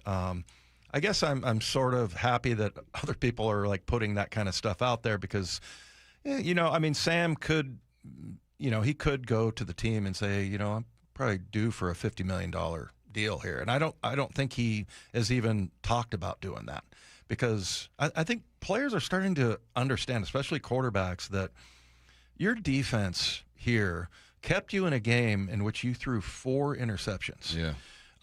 Your run game and the willingness to stick with the run game. I mean, the run game and the defense is, it's just so valuable to a quarterback, and it can make you look good or bad. And I just think he's wise. I think he will get a $50 million deal, maybe the next year or the year after that, depending on how next year goes. But I don't know. I just think it's wise. I mean, having gone, is this his 4th franchise? Is that right? For Jets, Sam Darnold. Jets, Niners, Panthers. Yeah, it's 4. Vikings, his 5th, right? Yeah. Yeah. So, I think that's just valuable for quarterbacks, and you're kind of playing the long game. He's not even 29 yet. I think he's 28. So, yeah, he's got a lot of time, and I feel like he is playing that long game. And, okay, he's going to get, $37 million next year, and he's not, popping off about trying to get a $50 million deal because it's just so much better. It might extend his career. But, look what the defense does for him. Look what the run game does for him. So, yeah, I think he's wise that he – and I kind of like that he's flying under the radar and that, people aren't ranking him higher. And number one, because I get it. I understand why people, it's hard to shake some of those things that he's done in his past. Seeing ghosts and throwing interceptions, and taking nine sacks in a playoff game. I get that, but I think he's in the right place. And, he's got his guys behind him. That EJ thing, that whole thing at the Super Bowl parade, if you don't like our quarterback, bleep you. He's got everything he needs here. So I think he's smart. Did I get his age right? Is he 28? Yep. He's 28. Yep. Yeah, it's incredible. And he seems like he's been in the league for 15 years. Forever. Yeah. 28. He'll be 29 June 5th. Okay. So right around the corner. That's crazy. So many franchises he's played for.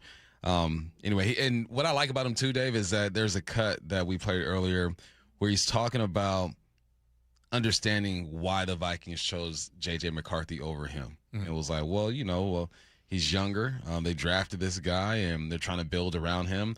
And I go, not too many guys will be that logical. And then it helps that you won a Super Bowl, so you're super logical after that. You're just you're like, I was better. You're locked in. You're good to go. But that's all I got for Dave, man. Dave hooked me up. Let's tell everybody, Dave is my guy, okay? Dave is my guy. He hooked me up last night. I'm going to Palm Springs. He's letting me stay at his house for dirt cheap. Yeah. I might just slip like some money underneath your pillow like the Tooth Fairy and then have something there for you. Oh, man, you're good. You should just hide things all over the place for Dave when he gets out there. I said, stupid Smearing question. off ice bottles, yeah. I said, stupid question. Are you guys, it's golf. It's golf related. Am I right? Yep. Yeah. Definitely. Yep. No, there's scavenger hunt. Yes. Too much We're golf. right on a golf course. I don't know which hole it is, but all right. But you're not going to take any balls there because the tee box is like right there. Is it? Yeah. So you can't. I mean, maybe I could hit our house with a drive, but you won't. That'll be your goal, though. See if you can hit Dave's house, and then let him know if you do. Sure. Oh, I got to get that damage deposit. Yeah, exactly. Dave Wyman coming up, obviously at 2 p.m. with Wyman and Bob. A lot to react to on the show. We got Bob back. And Bob's back. Back from Italy. Can't wait to tune into it. So again, coming up less than an hour from now. Thanks, Dave Wyman. All right, guys. Good hanging out. Hype Train coming your way next.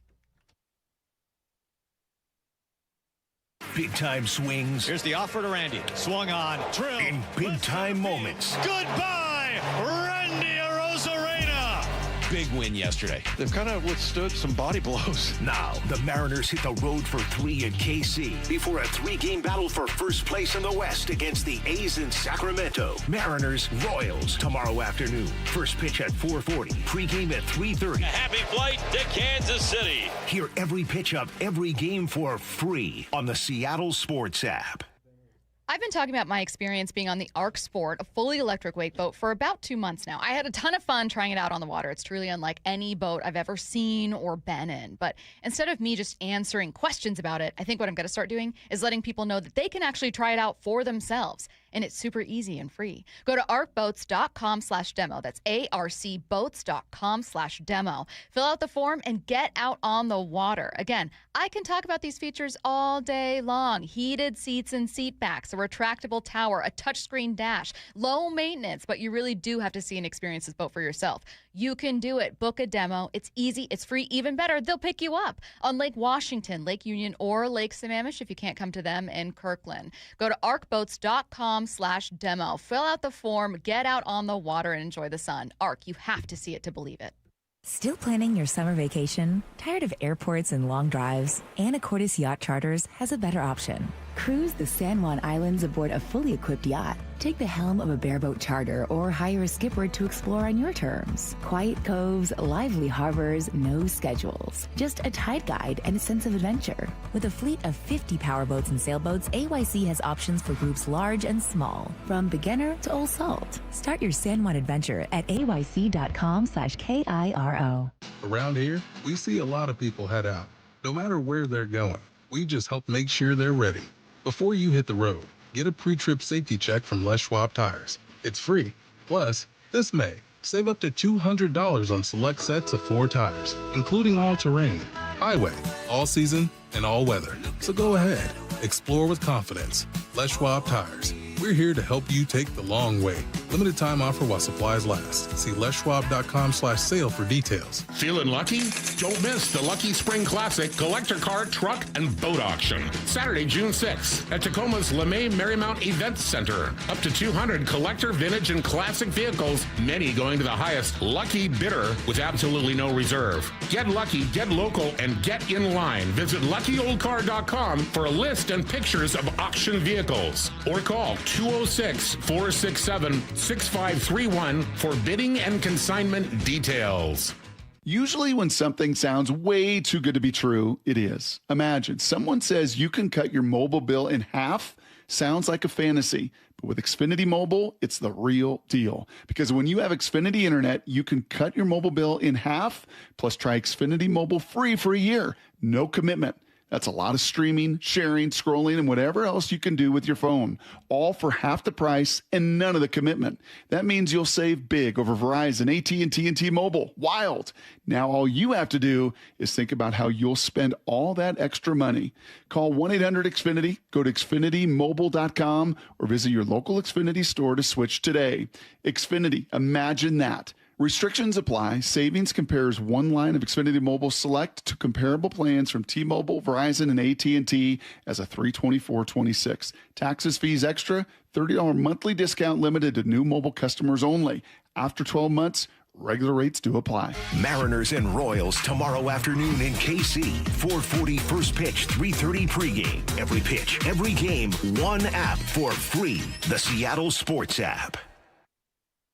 Patrick was way behind on his IRS taxes. I was in way over my head. The total amount ended up being somewhere just over $30,000. $30,000. Then the IRS came to collect. Started getting letter after letter. A lien had been filed against me. They were going to basically hang me completely out to dry. He had to do something. That's when I reached out to Optima Tax Relief. Patrick's life quickly got a lot easier. It was very easy, pretty much hands off. They picked up the ball and ran with it. And how'd it go? I couldn't believe it. I had to ask 2 or 3 times. I saved an incredible amount of money. How does Patrick feel about Optima? Couldn't be happier. They definitely helped me. Optima Tax Relief, the best place to call. They're the best in the business. Do what Patrick did and call Optima Tax Relief for a free consultation. Call 800-343-6460. 800-343-6460. 800-343-6460. Optima Tax Relief. Testimonial from an actual client. Some restrictions apply. For complete details, please visit OptimaTaxRelief.com. Brock Ewart here with my buddy Shannon O'Kelly from IRG Physical and Hand Therapy. Shannon, we met about a decade ago when you came into the studio, and at that point, IRG was humming, but you were not 40 locations strong all over the neighborhood. How have you done this, and why? Number one, Brock, great people. Our strength here at IRG is our people. Secondly, we are a company that has a culture of giving back and taking care of our patients, taking care of our team, and thirdly, taking care of our community. We want to be your family physical therapist. More importantly, we want to be your family's neighborhood physical therapist. We want you to come in, have a great experience, and get better and get out there and be pain-free and function. Take care of your friends. Taking care of your neighbors, taking care of your community, and taking care of Western Washington. With over 40 locations now, that's exactly what IRG Physical and Hand Therapy is doing. Find them in person, find them online at irgpt.com. That's irgpt.com. This hour is brought to you by Mazda of Everett. From the Quantum Fiber Studio. This is Bump Stacy. Weekdays 10 to 2. On Seattle Sports and 97.3 FM HD2. Coming up in 15 minutes, it's What I Need to Know. Closing out the show by answering the questions top of mind for you. So whether it's sports or not sports, it doesn't matter. Text your questions now. 866-979-3776. I am personally a fan of advice questions, but that's just me. Right now, let's head to the station for a hype train.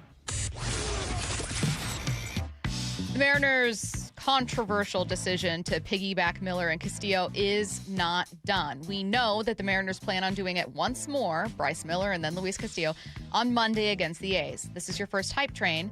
This should be the last time the Mariners do this. This should be the last time. I thought about will be, but then I didn't know if you guys would board. You know what? Yeah, this should be. I'm on this train. Let's go ahead and get organized, okay, fellas? Let's figure out who's who does what role you're going to be in, so we can move forward.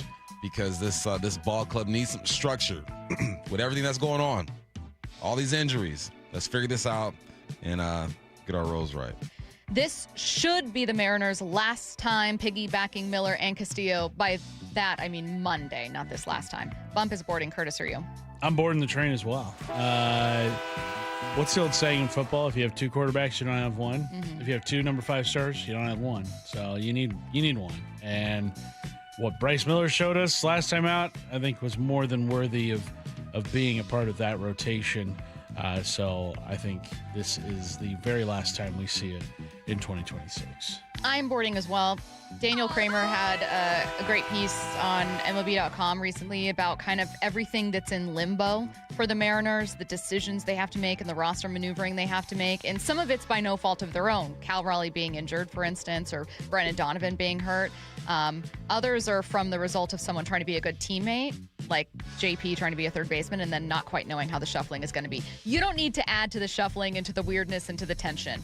Make a decision with what you're going to do with your starters, and your pitching has actually been good this year so that you can figure all the other stuff out. You don't need one more confusing situation added to that pile. You've already got enough going on at third. Next up. The Seahawks will go 5-1 in primetime this year. As a reminder, their primetime schedule, I'm not going to say the weeks, I'll just say the teams. Patriots at home, Broncos on the road, Chiefs at home, Bears at home, Cowboys at home, Rams at home. 5-1. I think that is very doable. I think it all starts with Thursday. Well, Wednesday's a primetime game too, right? Yeah. All right, so go Wednesday, then we got that Thursday against the Broncos. Yeah, man, I'm with it. You know why? Because home field advantage is going to be real this year. It's getting better and better every single year. I think you're liable to drop one. Which one that is, I'm not sure. I'm looking at, no, I'm not going to say a name. They'll figure out which one they drop if they do drop. But, yeah, I think home field advantage is real. And 12s, it's because of you. You guys make this possible. Pats, Broncos, Chiefs, Bears, Cowboys, Rams. Those are your primetime opponents. Only the Broncos are on the road. The Seahawks will go 5-1 in those 6 games. Bump is boarding. Curtis, are you? Now, you'd think that the road is where the Seahawks would slip up in prime time, but the only road games the Seahawks have lost under Mike Macdonald is the Monday Nighter against the Lions and that Sunday game against the Rams. He has lost 2 games on the road in his career as Seahawks head coach. And both those teams were ridiculously good because the Lions that year won, I think, 15 games. And then the Rams last year made it all the way to the NFC title game. So, I mean, the Broncos have, I think, that kind of ceiling again if Bo Nix is healthy.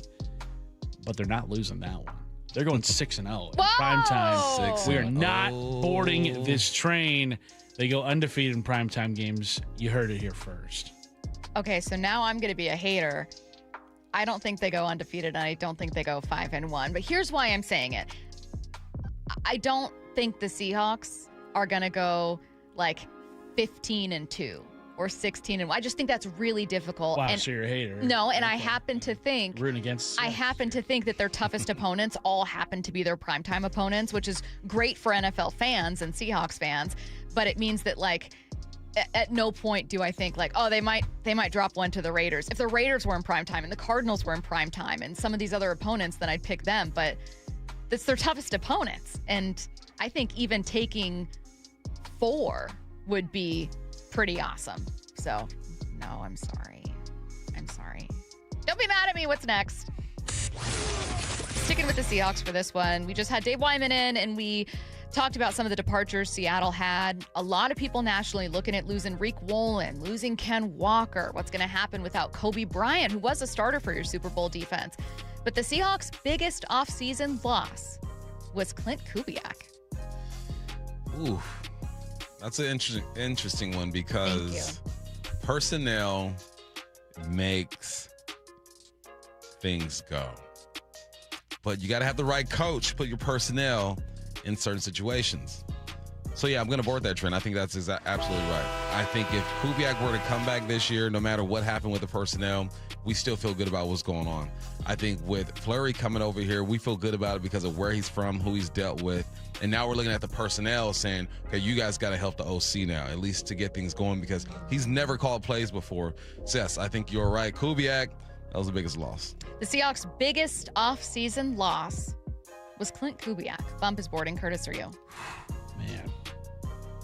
I mean, conventional wisdom would say Ken Walker, but, you know, that's kind of a basic answer. And you're not a basic girl. No, I'm not. I'm multidimensional. Yeah, we're boarding this train. Clint Kubiak, biggest offseason loss. His scheme just fit what the Seahawks wanted to do perfectly. Now, Brian Fleury, we still don't know really a whole lot about him and what his scheme will look like. The hope is you pick somebody from the same coaching tree that Clint Kubiak came from, that you're going to be able to maybe not exact replica what he did, but maybe a carbon copy of what he did. But still, it's not the same thing. Yeah. So there might be a few missing pieces to what the Seahawks were able to do offensively last year.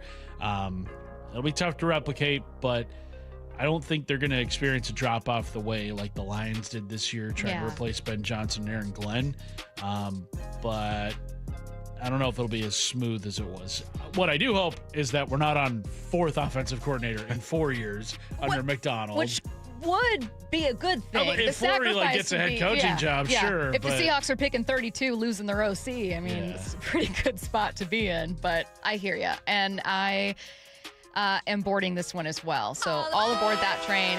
And I'll say this, outside of the reasons you guys have said, look, I have a lot of my own opinions about football that I trust and believe in, and I'm also willing to change. But I also work with a lot of former football players, and I tend to turn to them when it comes to like gut feeling or things that they're talking about. And while a lot of national folks have looked at Ken Walker and Reek Woolen and a lot of other guys, when guys like Bump and Wyman and Brock all go, kind of looking at OC, wondering about those adjustments, it doesn't mean that they're doubting Brian Fleury. It just means that people who know a lot about football and a lot about the inner workings of football and a lot about this team are all kind of looking at the same thing. So I've adjusted my sights accordingly, and I'm going to be very closely watching this transition to Brian Fleury. Next up, go to the NBA for this one. You got game 2, the Eastern Conference Finals tonight. Cavs last time completely upset by the Knicks in a fourth quarter comeback, erasing a 22-point deficit. The Cavs, much like OKC, even up the series tonight against the Knicks. Donovan Mitchell went cold in that fourth quarter. Didn't score points after 8 minutes to go. They went on like a 30-something, a single-digit run. The New York Knicks did. That's because Jalen Bronson did his thing. And you know what? Go New York, go. Let's go. All right, so no, Cleveland ain't going to tie this thing up, man. The Knicks going up 2-0, and they're going to get to their first NBA final since, what, 98, 99, something like that? I only know it because I looked it up. Game 2's tonight at 5 p.m. Cavs looking to even up the series. Bump is not boarding. Thinks the Knicks make it 2-0. Curtis, are you boarding? I fear that this one is already over. I'm not boarding this train because James Harden is on the Cavs, and no team led by James Harden is going to see good things happen to them this time of year. So, yeah, I think the New York Knicks win it tonight. They go up 2-0. Maybe it's a gentleman's sweep where Cleveland gets one game. One. Yeah, where Cleveland wins one at home. But yeah, I don't think the Cavs stand much of a chance in this series. I'm not boarding either. Empty train. But my last one is a question for you guys. What is it about Harden? Doesn't play defense, and he never shows up in the big moments. Yeah, Ever. He gets bug-eyed. Yeah. Is he one of the best players to not show up in the big moments? Yeah. He's a Hall of Famer. He'll go into the Hall of Fame. For sure. But just has not shown up in the big moments. Never. Ever. Yeah. Never. Why? He's scared. I don't know. He's scared. It's fascinating. Absolutely fascinating. All right.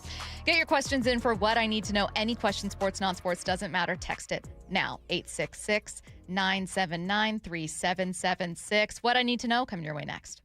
Brock and Salk, morning 6 to 10. Oh, man, the ups and downs of any baseball season are obviously incredible, but this one feels like it's got a lot of ups and downs. Beyond the expectations, why does this feel so volatile? Is there's kind of like real life stuff off the field, the real life injury stuff. I think it's being close. I think it's feeling like that goal is right in front of you. You got to the ALCS last year. You are so close. Only on Seattle Sports and Seattle Sports on YouTube. Hey, it's G. Scott. Let's talk real for a sec. Summer is supposed to be about sunshine and kids having fun. But when the kids are home all day, that grocery bill, yeah, it grows fast. That's why I want you to know about Sunbucks and why our friends at Safeway are helping get the word out. If your family qualifies, you can receive $120 per child to spend on groceries this summer. Food in your cart and a little less pressure on that budget. And let me be clear about this. There's no catch, no judgment. This program is simply about making sure kids have enough to eat when school is out. Here's the important part. Many families are enrolled automatically, and a card may already be headed to your mailbox. But some families do need to apply depending on income and where you live. So take a couple minutes and check. Visit freesummermeals.org. That's freesummermeals.org. Safeway, looking out for your family this summer. Once again, that's freesummermeals.org. For those diagnosed with anxiety, depression, or PTSD, Northwest Ketamine Clinics wants you to know there is hope. After only 3 weeks of treatment, 86% of patients report a reduction in symptoms. Northwest Ketamine Clinics was the first ketamine clinic in the Northwest, opened 9 years ago. They now have locations in Seattle, Tacoma, and Bellevue, with more than 50,000 treatments given. Find reviews and video testimonials from real patients on their website, including Brandon. To anyone thinking about giving it a try, if you have depression, ADHD, bipolar, any of those things, feel like they would vastly benefit from it. Everyone's path to healing is different. Schedule a free consultation today to find out if ketamine therapy is right for you. They have immediate availability, so you can get started this week. Welcome to the Pacific Northwest's most experienced ketamine center. Book a free phone or video consult at nwketamineclinics.com. Healing starts here. A shot to center field. Julio is there, and Julio makes the catch! At T-Mobile Park, you've always got the best seat in the house, even when there's not an actual seat, because you're in the T-Mobile pen. They're going crazy here at T-Mobile Park. The pen isn't just the perfect space to hang with your whole crew. It's where you can see Julio defend the no-fly zone 1 minute and watch Senor Smoke get ready for his big entrance the next. Andres Munoz has simply been incredible. Sure, the pen is standing room only, but with a team this exciting, who wants to be sitting down? Mariners baseball. Try this up. 90s weekend is coming up as the Mariners take on the D-backs. The fun gets started May 29th with 90s Fireworks Night presented by T-Mobile. Then it's back-to-back giveaways with Julio Rodriguez sleeveless jerseys on May 30th. And the show lineup is pretty sick. You like comedy? Chris Tucker, Friday, June 26th, and David Spade on Saturday, August 15th. For music, Hinder is going to be here Friday, July 3rd, and then little country music, Mitchell Tenpenny on Friday, July 10th. You can go to snocasino.com for all those details. Remember, it's Seattle's closest. It's Snoqualmie Casino and Hotel. Please game responsibly. Mariners and Royals tomorrow afternoon in KC. 4:40 first pitch, 3:30 pregame. Every pitch, every game, one app for free. The Seattle Sports app. Hey, Brock Ewart here for my friends at Xfinity. Let's say you got a gamer down in the basement, like Titus playing his video games. Maybe a streamer watching shows in the living room like my daughters. A Zoom call for me in the kitchen, and every single one of them is asking you the same question. Why is the Wi-Fi so slow? Well, now imagine Wi-Fi so intelligent it actually heals itself when there's a problem. Wi-Fi that reaches every corner of your home and makes everything in it work together. Imagine fiber-powered reliability. We're talking 99.999%. Imagine Wi-Fi built for speed with everything included, your data, your equipment, the most reliable Wi-Fi, all in one price. And that price, you can lock it in for 5 years. Same price, no contracts, no commitments, and no surprises. Plus, get online in minutes with same-day Wi-Fi. 5 years of predictability on the most reliable fiber-powered Wi-Fi with our very best equipment. Imagine that. Some restrictions apply. Select plans only. 1-800-XFI and ITY. Dave Wyman here with an interesting story. A woman was about to donate a box of jewelry, but her friend told her, take it to Bellevue Rare Coins first. She walked out with a check that far exceeded her expectations. Old jewelry, coin collections, gold watches, necklaces, and pendants. It's worth finding out what those items are worth during such a strong market. Before you give anything away, get it checked out at Bellevue Rare Coins in Bellevue, Linwood, Issaquah, and Tacoma. Go to BellevueRareCoins.com. It's National Safe Boating Week, and America's Boating Clubs of Washington wants you to know boating can be safe and fun. Always wear a life jacket, never boat under the influence, and take a safe boating course. America's Boating Clubs offer free Coast Guard approved vessel safety checks, boating skills courses, on-the-water training, and social activities. An educated boater is a better boater. There are 10 America's Boating Clubs throughout Washington State. Go to soundboating.com. America's Boating Clubs of Washington. From the Quantum Fiber Studio. This is Bumpin' Stacy. Weekdays 10 to 2 on Seattle Sports and 97.3 FM HD2. What I need to know, sports, non-sports, doesn't matter. Text your question now, 866-979-3776. What I need to know, starting with sports from the 360, can the Mariners catch the A's? Yes. Yes. They will. Helps you have a series. Into against this the road Mariners. trip. Yeah. We're back. You go sweep?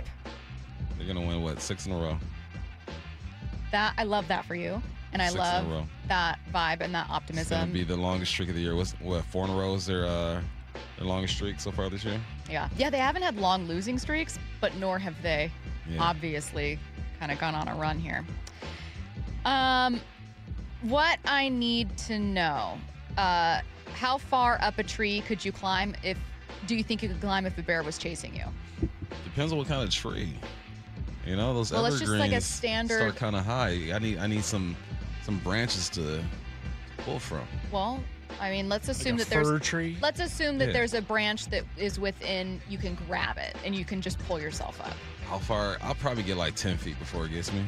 Yeah, those bears are getting you no matter what. I think. I mean, I think What do you mean? It's a wild animal, No, yes, Stacey. yes, I know, but I was just doing some research while you guys were busy talking, and it says that a fully grown grizzly cannot climb very high. That young It's still grizzlies can big. climb about 20 to 30 feet. I think I could climb over 30 feet. 20 to 30 feet is still pretty high. That's 3 stories. Stacey, I'm not very big. you're not climbing that fast. Well, how fast is this guy? Is The this bear is climbing? faster than you, faster than any of us. Well, if you guys tried talking to the bear, play dead maybe? That's what you're supposed to do.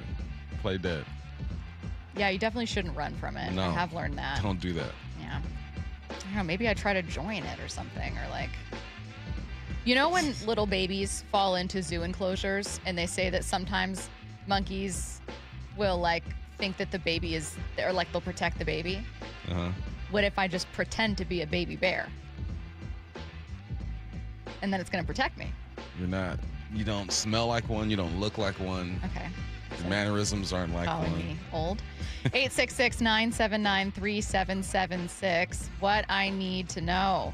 What will it take to get the wave banned at the ballpark? The wave was invented here in Seattle. Why would you want to ban it? I mean, Just don't participate. I don't like the wave. However, I look at it like free speech. I don't have to agree with everything, but this is kind of like this You'll put up with American. it. Yeah, like you have a right, an inherent right that should not be infringed upon to do the wave at the park, even if I don't agree and think it's dumb. There needs to be certain times where it's not allowed. Don't do it in the final 2 innings of the game. Oh, like a ban? Don't do it in like a really important moment. Yeah. I know. Do it in like the 3rd or 4th inning. Yeah, I'm fine with that. What I need to know, if JP does move to third base, what happens with Brendan Donovan when he comes back from the IL? Becomes super utility man. Yeah, where you want him, he got you. Yeah. Where you need him. He can play outfield. He's good. Outfield DH. Can go to right. Yeah. And then, look, Wherever you need him on the infield. something a little bit interesting was also Ryan Rowland-Smith going, JP's willingness to move there doesn't mean he's suddenly your everyday third baseman. Like, he doesn't quite have the complete profile of a third base guy. It's just that he can't move to second, which is where he'd be a perfect fit. So maybe JP becomes someone you kind of move around, but He's looking at Cole Young like, you jacked all this stuff from me, man. Playing great defense. Yeah. still good for the Mariners. What I need to know, if you held a Jeopardy game at your station, who are the 3 people that would be picked to play and who would win? Curtis. I think Matt would be good at Jeopardy. Yeah, I think Matt would be good. Yeah. I'd like Wyman just because you never quite know what he's going to say. Like, there could be some fun you're answers trying to there. win. Well, no, we're picking Wyman's 3 pretty people. good. We're picking 3 people to compete, and then who are we picking to win? Why didn't we pick us? I'm only good for like 2 categories of Jeopardy. I'll host it. I'm picking Curtis. We've Matthew. heard Stacey hosted game shows before. I don't think we want that. Snap. Everyone loves my game shows. Snap. I do a great job. It's kind of like, you know. I think Lefko would be good at Jeopardy. You're taking Lefko hosting over. I'm a host. I didn't say host. Said 3 to compete. Oh, you're taking Lefko Curtis, playing. Matthew, and Lefko. All men, interesting. No, I'm probably taking a version of those 3. I think Mike has a lot of pop culture knowledge. Salk, yeah. Yeah, that could be a good one. Yeah. I'm good just for like history, sports, and random other stuff. Yeah. Music, maybe.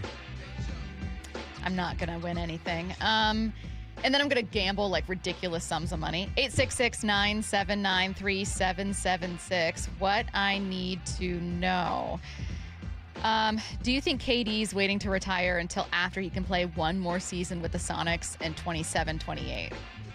Would it be 28-29? I don't think he's waiting, but I think that if he had an opportunity, he would do that.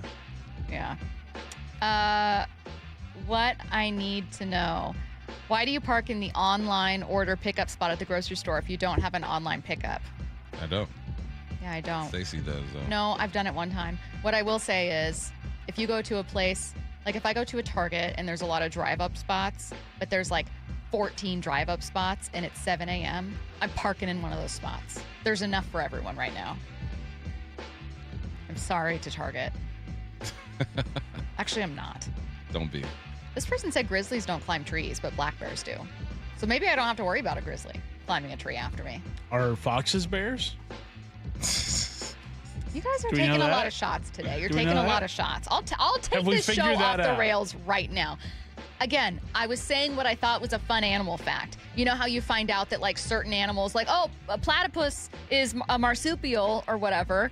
And I don't know if that's true, but it's one of those things that you just kind of, it's like a fun fact. I thought it was like that. But it was just wrong because foxes are not bears. Nowhere No, near. aren't foxes bears? No. Aren't bears outside? Yes.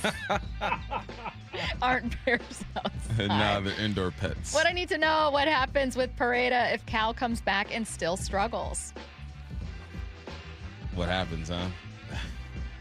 I mean, they're not going to make a move for Pareda. They're already paying Mitch. Cal comes back, then Pareda just has to. Nothing happened. yeah. Yeah, nothing Parede's got happened. options. Yeah. You can go back down and up as many times as you want. I don't think a single thing could happen with Cal that would make them, barring him clearly being hurt, that would make them go like, we've seen enough.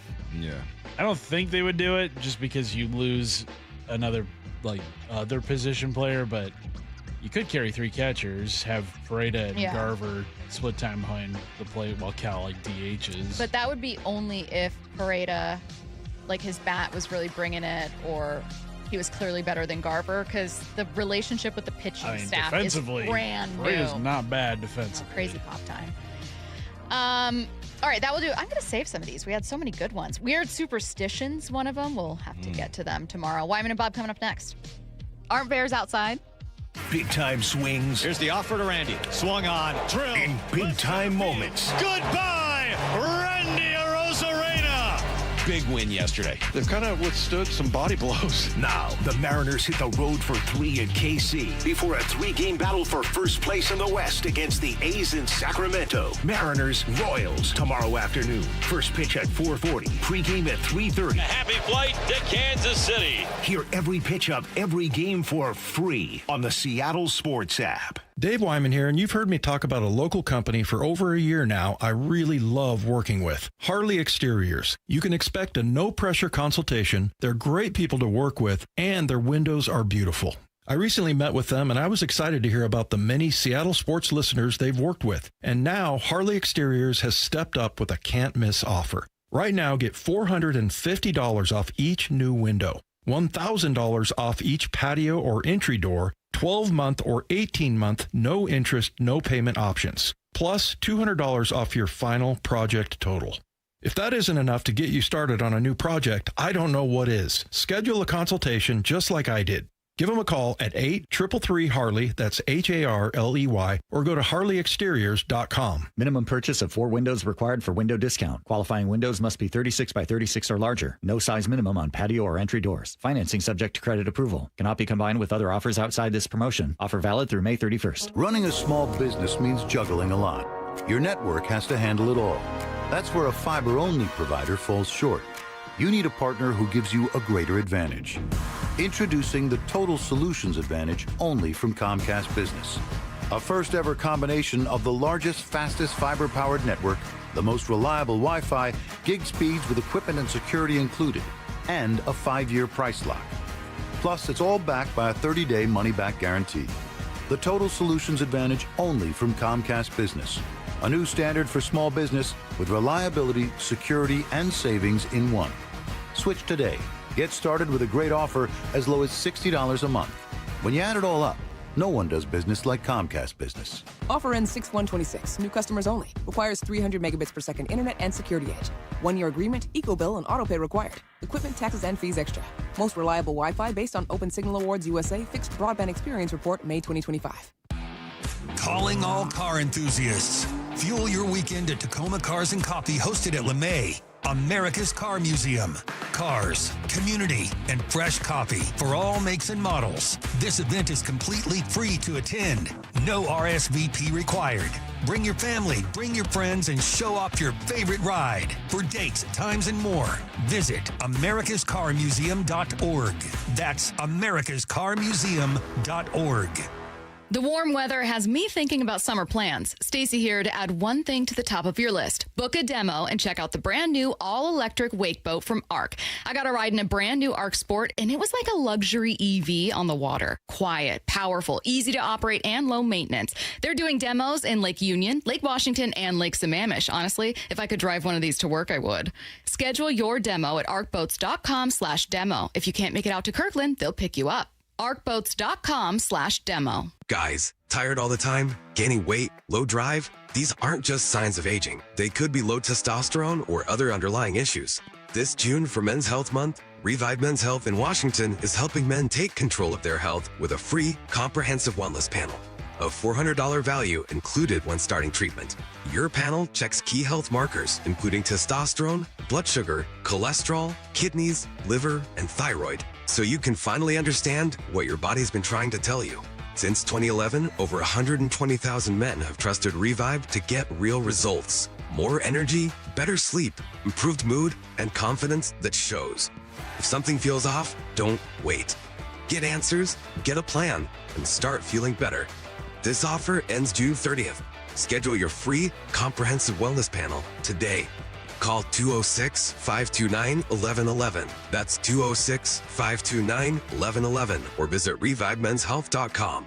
Hey, it's Bob Stelton here, and I can see clearly now. It's amazing. Let me tell you about one of the best decisions I've ever made in my life. That's when I went to K2 Vision for Refractive Lens Exchange, or RLE. Dr. Kopstein started K2 Vision with Dr. King from King LASIK, the most experienced LASIK surgeon in the Northwest. King LASIK plus K2 Vision equals freedom vision for every stage of life. No glasses, contacts, readers, or cataracts. So if you're somebody that struggles with distance vision and now you always need a pair of reading glasses, K2 Vision RLE could be your perfect permanent solution to spending your good active years not needing reading glasses. And here's the capper. You're never going to develop a cataract. I'm somebody that needed readers in every room of the house. I needed to see the scoreboard out at ball games. I just couldn't see clearly. That has all changed thanks to RLE. Whether it's LASIK, EVO ICL, or RLE, trust the most experienced team of doctors to point you in the right direction. Schedule your free Zoom consultation today at k2visionrle.com.